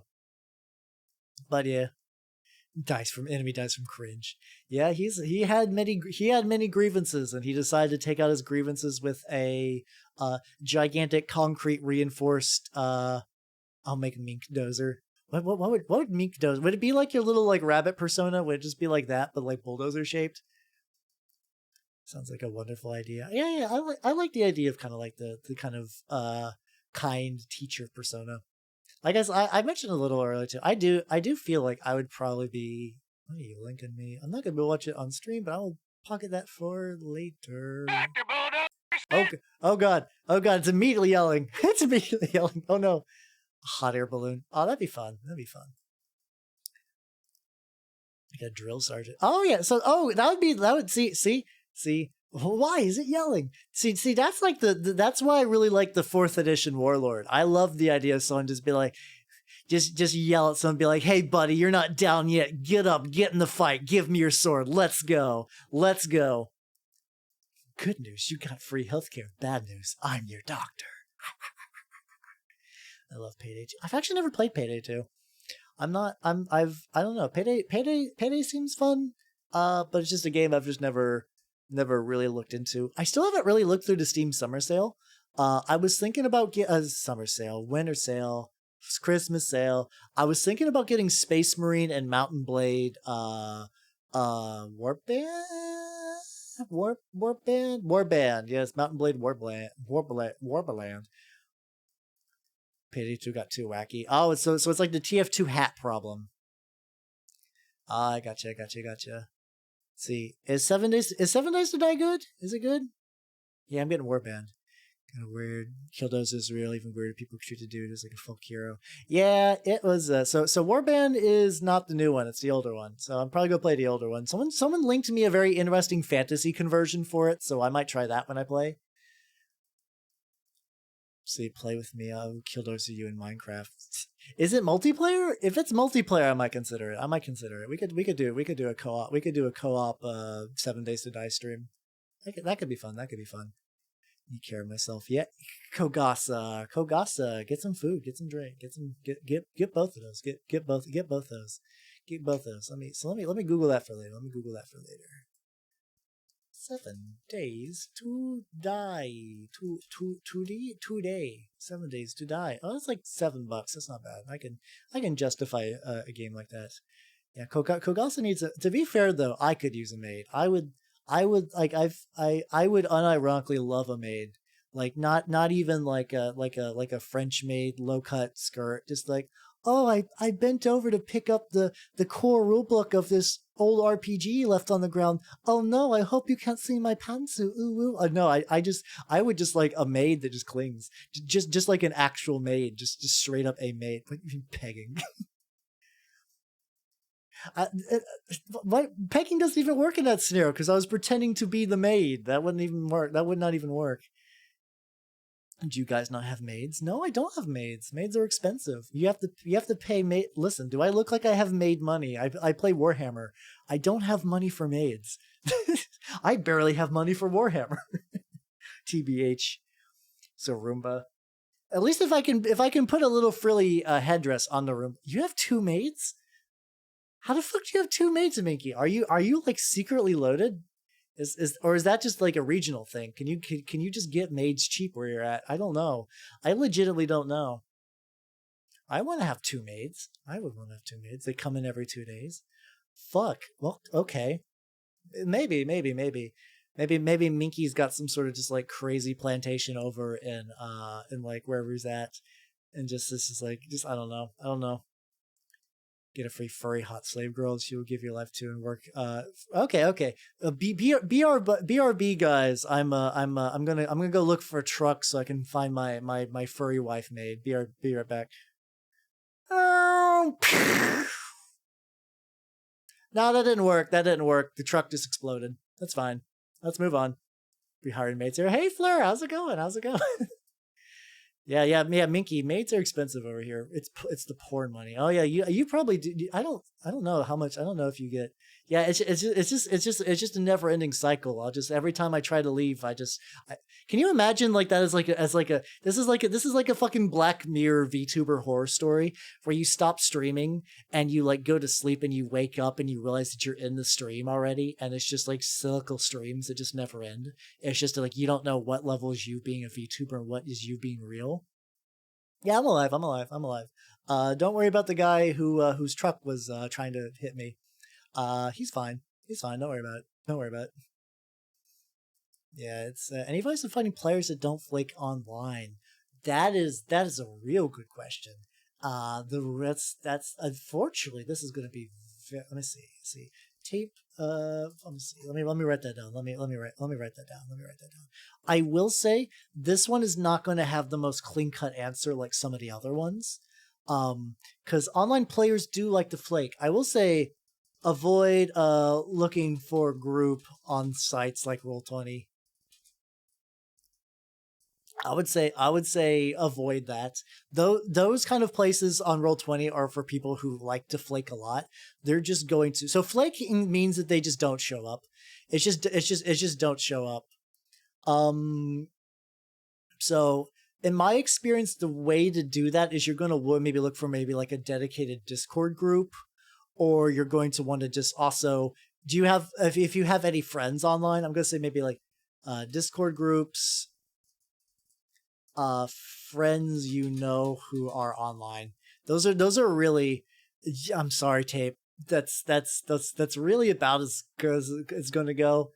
It's the problem is that like the people who would just like pick up, yeah, even your real life buddies can flake, which is a problem. I would even say for the next one for finding people online. I mean, for offline. So there are places you can find games offline, but for the ones who don't flake, you could look into something like Pathfinder and D&D in shop events. So, oh, that would have been sweet, Mickey. So for these, there are events at some stores run. There'll be like the D&D Adventure League or like Pathfinder Society, and I'm gonna write those down. Like, I'm not gonna say that these are my favorite systems ever, but let's just say the base. Let's just say the base. You unironically VTubers VTubers are not a bad idea. That's worked for me, but I don't know if it can work for everyone. I'm gonna put an asterisk because that's not applicable to most people. Technically, that does work. But say D&D Adventure League. Yeah, the shops are gonna be a little tricky right now. They're gonna be a little tricky right now with that. But if you can go to a shop, see if they have one of these too. The reason why players won't flake on these because it's a weekly event and somebody will be running it. So whether it's like this wouldn't be for you GMing, this would just be for you playing. It's applicable if you force them to VTubing. True, that could also work. That could also work. Never force anyone to VTubing who doesn't want to VTube, but it's fun. It is fun. But yeah, I would say just like friends. I know friends tend to flake sometimes, but I still think friends are the best way to play tabletop RPGs 100%. So if you have any friends that you can bully into playing games, that would be your best bet for a consistent group. And I have to say, the one tricky thing that I've noticed is that the older you get, the harder it is to get a consistent group, just because like you start getting like people get married and they have kids and jobs, and that does throw a wrench into things. So I'm not going to say this is a perfect solution. So maybe aim for like 20-year-old friends if you have the option. Go skew more towards like 20-year-olds, because like once you start getting into my age bracket, you legitimately have to be like, oh sorry, like my daughter's not feeling well, I can't show up to the session. And like, I get it. So I'm not a monster, despite the fact that I'm everything that you could see right now, but I get that. But that also means like we've had like for my I have an EDH group. And like occasionally we have some of the players, like one of them's been going through some relationship issues. The other one has been working overtime, which has been kind of dragging into like her ability to play games. And that's like Magic is a very low committal game. It's like you just show up and play cards. But even then it gets a little tricky. And back pains. Oh god, yeah. I feel you on that though. Become friends who are really into table. That is also something too. If you can find someone who's extremely passionate about the hobby, that does tend to help with the flaking. Because like sometimes you'll run into people who are kind of like halfway between the average player and casual player level of engagement, where they want to play. They like the idea of playing tabletop role playing games online, but when they actually have to commit to it and like they don't have anyone to hold them to a schedule, they'll just kind of flake out. That's kind of the danger zone. Kid, you want to play some? Play some D&D? I got these dice. I got blues. I got greens. I got pinks. Oh, you don't want to? You're not ready for the pinks yet. Stuff like that. A drink.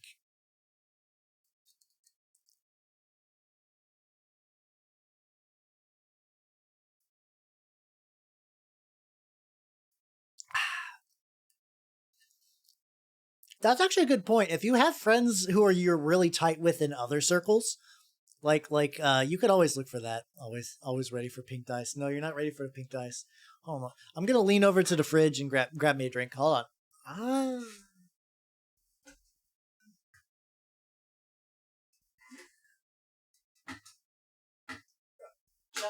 There we go. I've finished off my blood orange soda. I'm back to sparkling water, which is probably for the best. I hope to get into it next year. I believe. It's something that like if you want to do it, I believe you could. Also, too, I guess this is an option. I'm not gonna say it's super consistent. However, let me show this real quick. I do have a Discord, and in the Discord, I did put together a looking for group. That might be a way to find players. Because like, listen, if you guys both want to play the game, and you guys seem pretty cool, maybe go in there, see if any other people are down for it, and if enough people join, you could get some together. That might be fun. That might be fun. Bond over thinking this mimic elf is cool and also play games together. That seems like everyone wins. It seems like everyone wins. Unfortunately, for like the looking for group stuff, I don't think I'll be able to join into those myself, just because like I'm very strapped for time. But if I can do anything on there to help facilitate games being put together, I will try to do so. Like whether you guys need more channels or like other like chat stuff like that. Sword World seems neat. Sword World seems pretty neat. Though I've never gotten a chance to really look into it too deep. Though I'm a curious boy. For folks, I like running D&D and like this mimic here. Yeah. Kogasa wants to run some stuff. So that already gives you some options. I know some. I think we're just hitting that threshold where there can be enough players for a consistent game. So that could be an option. Finding my Discord, and then if people flake, then I bully them. Then I give them the flake roll, and everyone will know you're a flake. No, I wouldn't do that. That would be fucking mean. That would be fucking mean. So yeah. So let me see. So we still, if you have any questions, still let me know. I also can. I was talking about some stories a little bit. I can tell you. Probably I do have a favorite story. I do have a favorite tabletop story of any game I've ever played in, where I was a character, if you guys would like to hear that, or you're just kind of seeing if you have any other things you can think about it. I haven't checked out the combat of Sword World. If it's fascinating, I might have to give it a look. So my favorite fakes for the advice. No problem. I like helping out.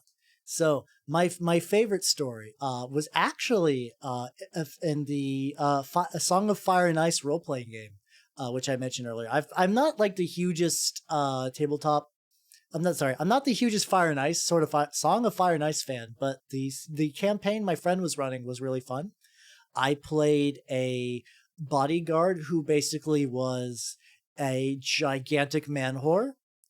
Former prostitute, knew his way around a spear, and would fuck anything in sight if it would give him money or help the cause. And very, very fun character, very charismatic, very jovial, fun dude. So what happened? Oh, GURPS. Mickey, please. I already got people asking me about the last fucking image, you nerd. But anyway, so at one point we needed to reach this inner sanctum of a city. He used I think like a fishing spear. He was really dangerous with it, very dangerous with it. Came back to stream at the right time. You did. So we needed to enter. We were basically playing the campaign in Essos, actually. Like we weren't actually in Westeros. We were in Essos. So it was like a lot of cool little areas we were in. And the city we were in had like a very private inner sanctum. And one of the other players was playing like a kind of knowledge dude, and he was able to say like, "Oh yes, this is my slave, my Hal's character here, and let me into the city so we can the inner city so we can do our work." And the guard was like, "Yeah, okay." So we got to the inner part of the city, and the overarching part of this campaign was that there was a rogue house from Westeros who wanted to kill us, and one of the higher ups was this lady who was there in the center of the city. So my friend was like, "All right, Hal, I have a plan." And I was like, "Okay, yeah, let's go with this. So we went to the lady, and she was like looking to buy some slaves or something, or she was just chilling. And then he was like, lay on the charm. I was like, got it. So I laid on the charm, and she's like, "Ooh, that's a handsome slab of meat." And my friend's like, "I will sell you to her. I will sell you him." And I was like, "Wait, what?" He's like, No, it's good. I'll sell you into slavery to her, and then you could spy, and you could just leave later in the night. So I was like, "Yeah, this is some PC bullshit. I'm down for it. Okay, let's go." So my character was sold in slavery. And I went back to her private estate, which was this like gigantic tower that was overlooking the bay. And then my character was like, "Hey baby, would you want some fuck?"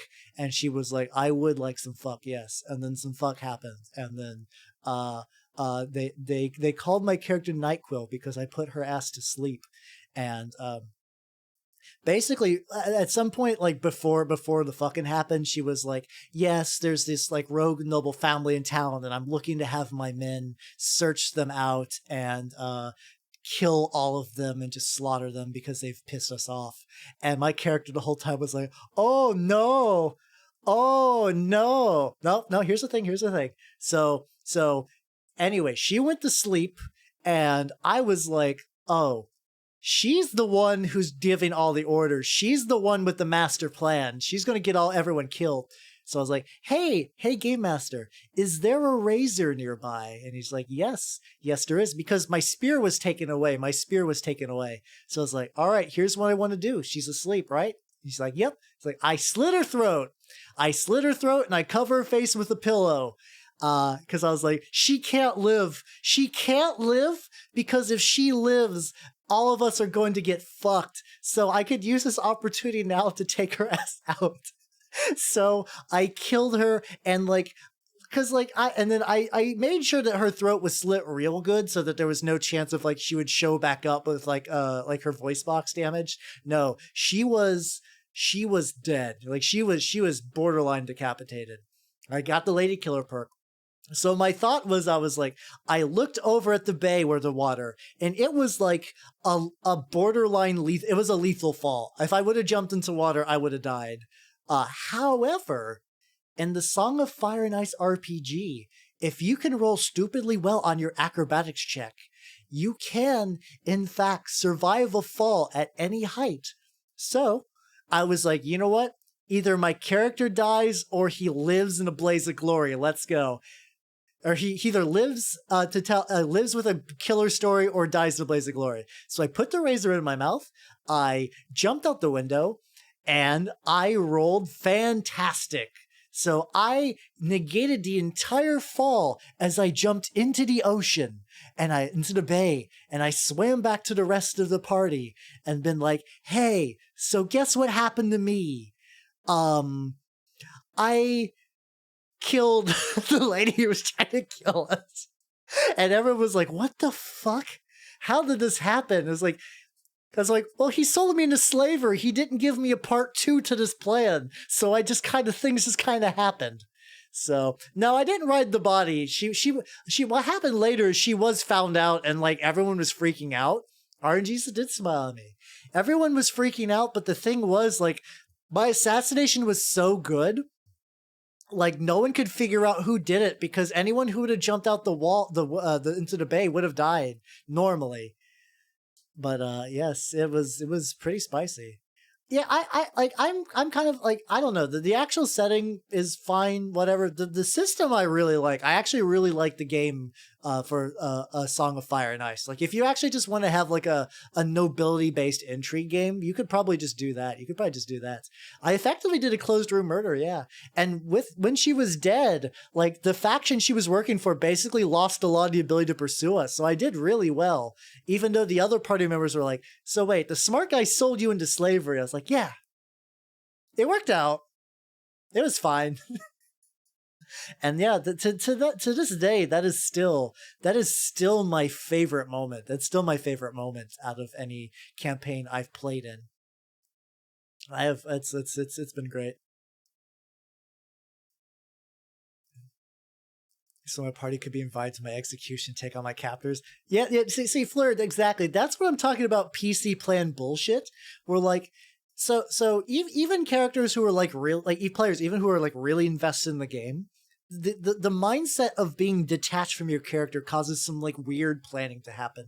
Because like in reality, the idea of the plan that Fleur's talking about being sold to the enemy so that the party could kill the captors during the execution, that would be too risky. No one would agree to that. But like in PC character terms, that seems like a good plan. That seems like a good idea. And that's really funny to me. I love player character plans so much. On Who Met Tuesday, yeah, I single-handedly made make the whole faction class. Yeah, exactly. It was so good. Not bad. Yeah.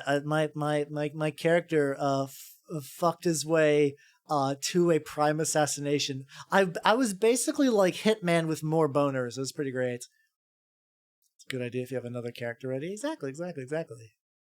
When you play a character with a drinking problem. Would I play a character with a drinking problem? I think you could do that. It depends on the game and it depends on how severe the drinking problem is. Something like once again, World of Darkness, Unknown Armies. I think modern day or like cyberpunk games tend to make drinking problems a bit more like they fit the genre better. Like you could have a character with a drinking problem in like a fantasy game. But depending on the tone, it probably wouldn't. I don't know. It depends if are you going for like the drunken monk? Like do you just want to get drunk so you can wobble everywhere and do sick kicks? Or do you want to be like a serious drinking problem, like a character flaw that needs to be overcome? And certain games play with that idea a bit better than others. So there's different ways about it. But yeah. That was the story about how I did a sick, nasty assassination. But all right. So let me see. One character, Hexblade, Warlock, his patrons a box who could produce infinite. Ooh, tasty. Get drunk, chase hirelings around with a hatchet. It is a good excuse for wacky plans. I don't know. For me though, I always like in games like having like alcoholism have like a bit more gravitas to it. I don't know. I just find it pretty spicy. Like I find it more fun that way. And so I'm very worried about whimsy drunk in the same way that I'm worried about like whimsy insanity, because some people take it too far and they just become aggravating. Like I'm sure Tape. I'm sure I'm sure yours would probably be fine, but I'm a little like if I ran into someone saying that like in the wild, I'd be a little iffy. Oh yeah, if you have infinite, I love Warlock so much. Every time I play D&D, I typically play Warlock just because I love Warlock so much. What's the most fun starting clan for beginners? I don't know actually. So the thing is, there's not really like a beginner clan. I would argue that maybe Tremere are a bit more advanced because they do a lot more with their blood magic. So I would say maybe one that just like matches like a lot of times for vampire clans. I think what you want to do is just build the character personality first and then marry a clan to that. So you're like, you could be like, my character is not you know what, not Malkavian's also pretty solid. I would say how about just say most fun, I say maybe say not Malkavian or Tremere. Let's just try that. I am beyond thankful that Mal is not a fishmalk, that he's not like a fucking monkey cheese crazy person. I'm so happy that is not him.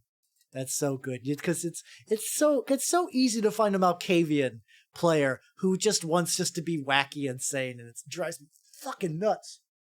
Oh, I dislike it greatly. What's the pretty clan? That's the beginner clan.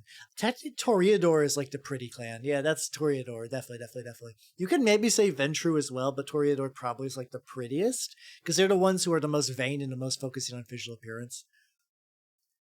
Oh yeah, because like that's true, Miki. A lot of times, Malkavians are supposed to be kind of like or that kind of into like the whole kind of like future sight mysticism and being an oracle and like seeing things that others can't see. And like I could see a fishmalk working as an NPC. Like you get a little bit, you get just a taste. You just get just a taste of it. But I don't know. I'm very iffy about the idea of fishmalk players. Speaking of riddles is kind of difficult too, because like as a player trying to speak in riddles every session would be very, very mentally taxing. But yeah, adventures can be very pretty. Technically, any clan can be pretty, except for Nosferatu. Like it's gonna be very hard to get a pretty Nosferatu going for sure. But I mean, everything else you could probably do just fine. A little bit more drink. Let's see, it's like an Eldritch Madness. Something. Yeah, exactly. Yeah. You do want them to have like a meaning to them. Like I don't know. I've been liking the way I've done like the Oracle in my vampire game I've been running, because like I have her just kind of be like weird and flighty and strange behaving, but she's kind of still very based on the idea of like future sight and kind of like seeing unseen things. Your character's talking fancy. You can do that. You can. I would say the idea of speaking in riddles, like just saying my character speaks in riddles now, it does lose a little bit of the impact. Though I do think it's in the same way when you're like, it's a lot of times like because there's like arguments for like saying that like my character says something good, roll like a talking roll versus my character lifts something heavy, rolls a strength roll. There's some people that don't like the fact that those could be equal. Like I'm generally on the idea that if you try to say just like what you're trying to convey, like I would never let a character just say, it's just like I'm just gonna roll diplomacy. Let's see what happens. Like no. Tell me what you're trying to do, and then we can go there. I think I might be an okay Malkavian. We'll see. I actually would like to run maybe more vampire. I don't know. So something I've been thinking about is I would like to have another campaign. Like I'm currently doing a lot of VTuber one shots. I'm doing the vampire I'm doing the vampire campaign once per month. I would love to get another VTuber not necessarily vampire, just another VTuber campaign that's at least once per month as well. I've been a vampire player in years. It's if you get the chance, I definitely recommend it. It's definitely very fun. Necrotica character since she's the crazy one in the group. Imagine being the crazy one in the Necrotica group. God, the madness gauge is just fucking popping the fuck off. Just blowing up. So I don't know. I might even maybe just put out some feelers to see who would want to do. So something I've also been really thinking about, which I might want to run by you guys. Weirdly enough, I haven't had like a pet setting in a while, like a pet homebrew setting. And I've been really thinking about the idea of having like a couple, like a stream or two, where chat would help me build a setting and then I would run games in it and kind of do that continuously. I really want to do that. I haven't done that for a bit. Like I've been running all these one shots and the one shots have been great, but I kind of miss getting into like my own custom world kind of deal. I'm doing floofy doof spready hand motion things. Trust me on this one. But I do want to do that. I want to do that. Because you're not a plot. I mean, that's to a certain extent. Yeah. The thing is, though, I actually really like. I really like being the. It need booba cakes. What? My setting needs booba cakes. Sorry, step one, booba cakes. Let's see. In her deal, she was a very heavily traumatized, emotionally broken person. Meche with sadism. Yeah, that sounds like a Necrotica character. Have I ever done a few times a successful roll with dire consequences? It depends. I don't have any moments right this red hot minute. But generally I've also had PvP happen a couple times. I've tried to avoid PvP in my games because sometimes it just gets it's kind of shitty for everyone involved. But there's been once or twice where like PvP has naturally spilled out, and when a character successfully beats the other one to death, that definitely has like that's definitely dire consequences. Like we had basically an instance where like we were talking about a while back, my friend had a femme fatale character, and at some point she did some shady shit on the side and like sold out another PC's friend to the guard, and she was already doing some like really shady like body mod stuff with aberrations before this point. And at some point things boiled over and like the two of the PCs just turned on her, or like you're actively going to make things worse and you living is becoming an issue. I'm sorry. And they put her ass down. Like they fucking killed her, and it was kind of wild because that was the first time that ever happened in a game I was in. She's a lot like Jinx, but okay. So no booba then. So definitely no booba then if she's like Jinx. Gotcha. Characters can decide how actions affect them from another PC. I think that's a good way to do it. How did a player do it? The idea of Jinx with big tits doesn't feel right to me. I feel like Jinx has to be flat. I don't know. But the players, I mean, the thing is, like, this was a group of my friends. Like, this was, let's see, so they took it pretty well. He made a new character, and everything was pretty hunky-dory for the most part. It's actually great for a lot of strategy cooperation. I do think those are some good ideas, Kogasa. Those are some definitely good ideas. No booba blocked. I mean, I've already stated that I prefer, I'm a big tall flat appreciator, if you're familiar with that concept. It's for characters that are like fully adult women and they're like pretty reasonably tall, but they are very flat up top. That's a good look. That's a good look.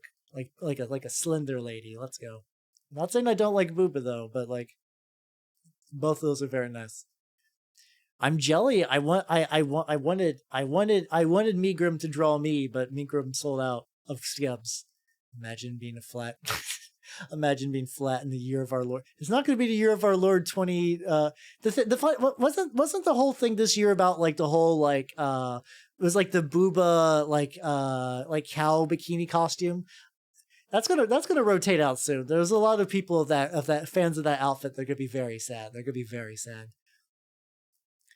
See, Freeform are using something like the Quiet Year for making my homebrew world. Probably what I would do is I would take suggestions from chat, and I would pretty much do like a like or dislike, and then once I get enough chat suggestions that aren't like absolutely stupid, I would probably start to synthesize something live on stream. Year of the Tiger. Is this year Shimada returns? Oh, that'd be sweet. But yeah, I don't know. I have probably what I'm going to do sometime next week. I want to do a kind of like the seeds, absolutely stupid 9% what the chat says. You would be surprised, Hitsuzan. A lot of my chat, very big brain, very cool people, very cool big brain people. I've generally not had issues with my chat ever. There's something about like the hobbies I'm in. Like there's like a delightful neckbeard bubble that keeps me safe from awful people. I've been very lucky. I've never run into like the 12-year-old that's like, hey, show me what your face looks like, elf boy, or show bussy elf. Like I haven't run into that yet. I mean, you guys eventually asked for the latter anyway, but that's irrelevant. Yeah, Order Dust knows what's up. The big on butt. Nice. Oh, that guy, the weeaboo hunter dude. Yeah, I mean, once I put him in timeout, he's calmed down. So I think he just needed a timeout. Be grateful that smell doesn't transmit through text. I'm forever thankful about that. Hey, Echo and Bunzel, hello. You have a fucking weeaboo emote? God damn. Put brush and pooper. No, why are you making me remember this cursed content? Why are you making me remember this? They recommend. I mean, the thing is, but that's why Hitsuzan. But basically, what I do is be like, because like my thought about when I'm doing the collaborative world building is that like I would try to think of what ideas would work, and I'd probably just shut down some bad ones because like there would be some filtering that I need to do. But I would like to make a setting with chat. I think that'd be fun. Magical realm alert. I do have use hat salesman. If you look into my emotes, you will notice that I happen to have my own magical realm. I'm almost at 2K. Am I almost at 2K? I'm getting there. I'm getting more powerful every day. I just need to learn how to better market myself. That's kind of the big thing I'm noticing. SBC. Hey SCP, what's it going? How's it going? Everything's beautiful. No less there, Malkavian. Valid. Ah, yeah, let me stretch. Yeah, smart world building is fun. The thing is with world building is like I enjoy it as like a thing to do. So it's more thirst trap art. Fuck it. Maybe. Oh boy. Oh, I hit a magical spot in my back. How's it? Hey, Lord Master, how's it going?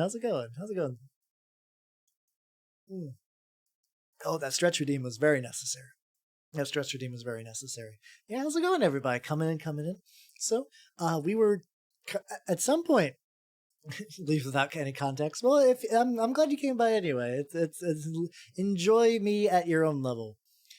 Work biologically fixing my job. That's understandable. I mean, do you have the same problem though, where you look at a centaur and be like, this hurts?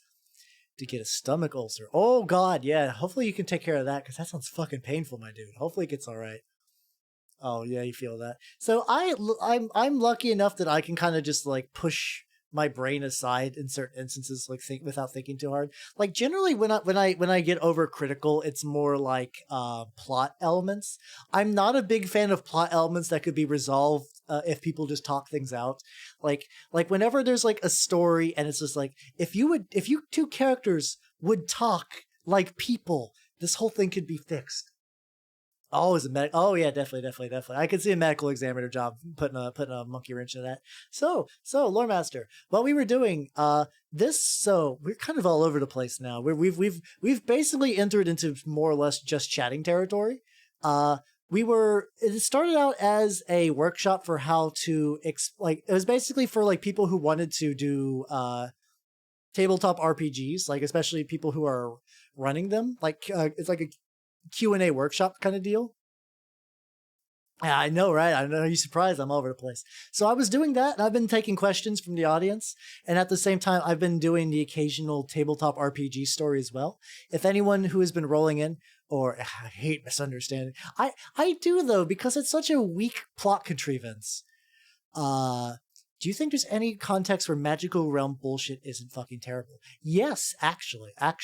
So for people who don't understand the idea behind magical realm, the idea of magical realm is forcing your fetish upon the rest of the table through a tabletop role-playing game. It comes from a Casey Green comic where the DM is trying to get everyone to indulge in his piss fetish during a game and they just want to play the game. It's only magical realm if not everybody's on board. For instance, if you want to play like some sort of like, I don't know, if you want to play fantasy feet adventure where everyone's beautiful maidens with their feet out, you could totally do that. And it wouldn't be magical realm if everybody's on board. If everybody is on board, that's okay.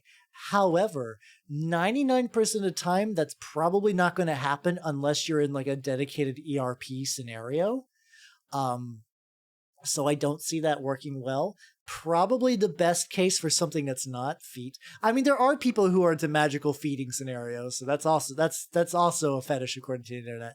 So basically, my guess is that like if you wanted to do it quote unquote right in a typical tabletop slip of the tongue, yes, slip of the burger, I guess. Yeah, even Ventangle. Why do so many universes suck and have a proper lizard-born dragonborn race? I don't know. I wish they did. I mean, technically, the fact that D&D core has dragonborn means that's pretty solid. But I know a lot of people are like purists, where they don't like typical they don't like fantasy species outside the typical ones. My big thing is I actually really like the idea of where humans are the only typical species and everyone else is like something unique to the setting. I really like those kinds, or the ones where there's no humans at all. Like if you guys remember the old Magic block, the old Lorwyn and Shadowmoor blocks, I love those. I love Lorwyn and Shadowmoor. They're so good. They're so good. But in Lorwyn and Shadowmoor, there's no humans. There's no humans at all. It's the closest thing to human are Kithkin, which are like little halfling gnome people. It's the good shit. It's the good shit. So that's my thing. I would rather ditch all standard fantasy races and do something totally unique, than ditch all the totally unique species and just do human, elf, dwarf, halfling, orc. Like it's funny because I'm an elf, but like you guys know what I mean. Oh, I mean, I don't think there needs to be a base. I mean, people say like the idea that like you need humans as a baseline. I don't mind leaving humans in as just like, even if you do the thing I was talking about. Like this also goes back to Perdido Street Station. Perdido Street Station was a book I linked a while back. Humans are a big force in there, but there's also these like people with bug heads called Kepri that are very interesting. There's a kind of like flying birdman who's like a central character, and like the neat thing about this, I'm not selling them very well, but the way the non-human species are integrated into the story is very, very good. Like the lady who has like the bug head has to communicate through sign language, and that kind of interprets the fact that she's extremely like into arts, especially with her hands, and that leads her around like a certain career path that gets her wrapped up in shady people. And then also the bug head lady is also romancing a human. And in their setting, that's very taboo. So that adds like another element to the story. And it's like, oh, that's the good shit. That's the good shit. See, yeah, I think if so like for at least for Lorwyn doesn't need a baseline because like it's you just telling a story. So I don't know. I'm not huge on humanity. Fuck yeah. Which I mean, as an elf, you guys are not going to be surprised by it. It's mostly just because I like the idea, but some people take it very far. They're like, yeah, we smoke cigarettes and we got toasters, and I bet if an alien comes, we'd cough on them and they'd surrender, and that's how, because we're real cool. Because like sometimes humanity, fuck yeah, is just like all the aliens act like morons, while humans just kind of tread over them without trying. I'm not a big fan of that. Rare that bug lady hentai. Which the mantis one? Are you talking about like something from Legura? Because Legura does some like real fine bug ladies. Real fine bug ladies. See, they are small as a cool FI. I've not seen that one. How often humans get the +0 modifier and special qualities? How to prime? I mean, it's because I think the idea is that they scale the world around humans. So since they are the baseline, anything stronger than a human will get a modifier, and everything weaker than a human will get a penalty. Stuff like that. Or when the aliens are weak to water. Like, which was that? Like, what was that? M. Night Shyamalan movie had aliens that are weak to water. I don't know. So like, I like aliens. Like, if humans are going to beat aliens, I want the aliens to be competent because it makes the victory mean something. If the aliens are morons, that doesn't make it takes away from the victory if humans were to win. Yeah. Oh, it was Signs. That's the one I was thinking of. Yeah. Oh yeah, the aliens are cool with water. They just heat plastic. The plastic gets in their veins and kind of gums them up. Yeah, exactly. Like if they're stupid, how do they get in the? Don't what Pyre bringing Battlefield Earth into this conversation? How dare you? Battlefield Earth is very silly. I watched a movie a long time ago, and I was very young, so I didn't get it. I almost want to watch Battlefield Earth. When I say get it, I mean I was too young to comprehend how terrible it was. I want to watch it now to really just drink it, because I also didn't know. I think my family rented Battlefield Earth. Like, we didn't know it was the Scientology thing. We just thought it was like a weird sci-fi movie with John Travolta in it, because like, I don't know, if you don't know much about Scientology, how the fuck would you know that?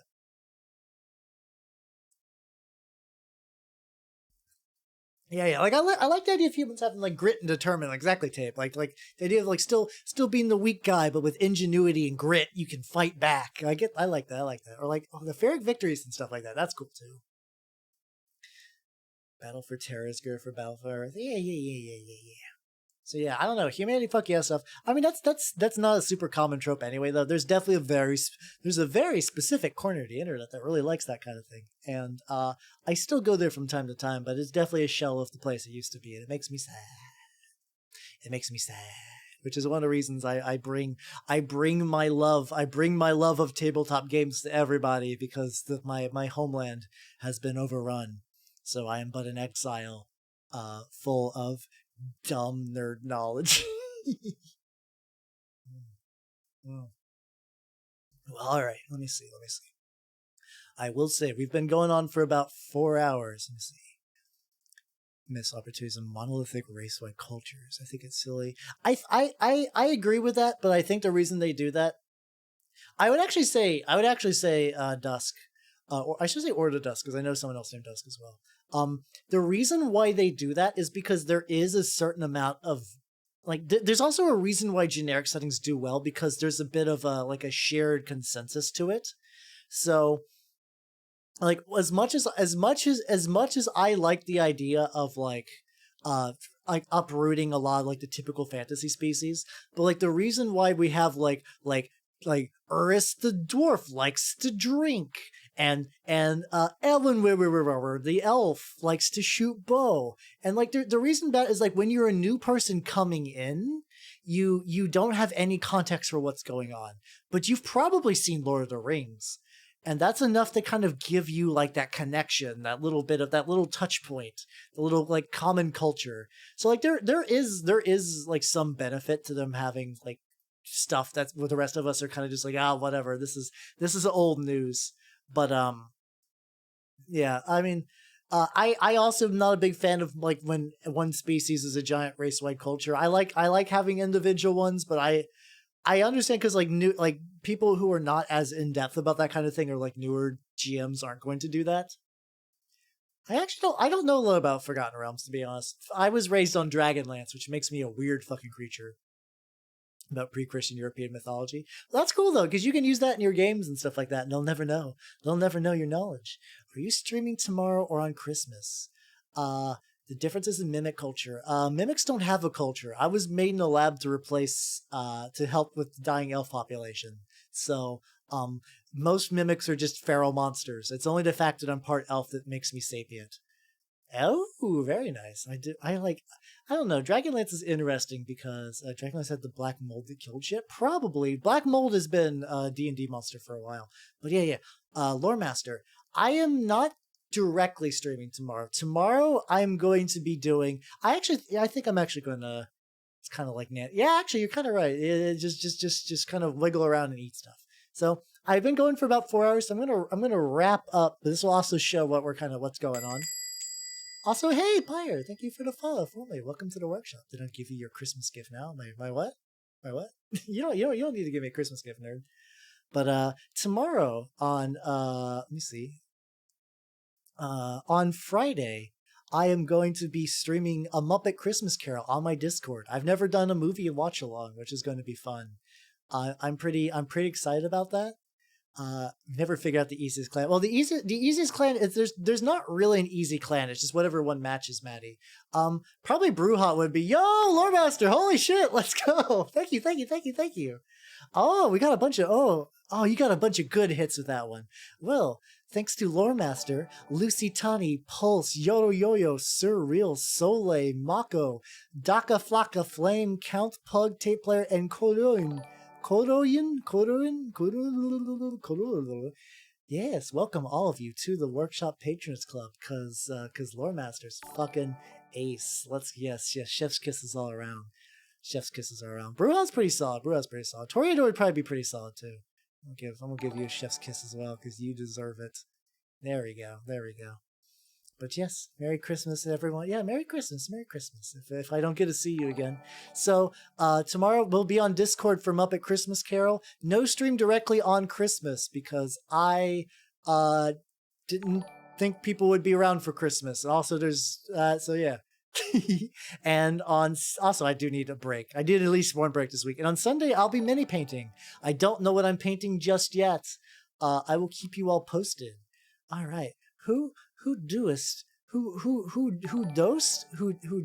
I want to raid? Let's go. Who is on right now?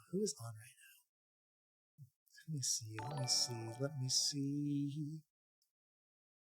Puzzle. Oh, I didn't know Puzzled Eggs is streaming now. I have not seen Puzzled Eggs go live in a while. Speaking about Goblin friends, she's not for Lewd Goblin, but she is fun Goblin friend. We're going to raid Puzzled Eggs. So here is Puzzled Eggs. She's doing some art. One of my favorite emotes. It's so good. The chef's kisses. The Halpog is great. I love it so much. So here's the raid message if you have a sub. Here's the raid message if you don't have a sub. Though 10 of you now have more subs. So here we go. Since it took too much, like a yeah. Oh, the Nightbot message. The Nightbot's just fine. Nightbot's doing its best. It's fine.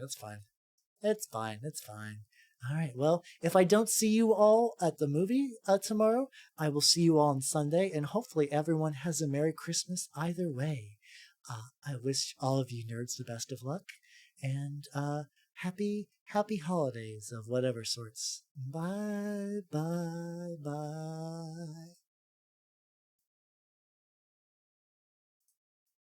Oh my god, you're right! Bye-bye again. Oh!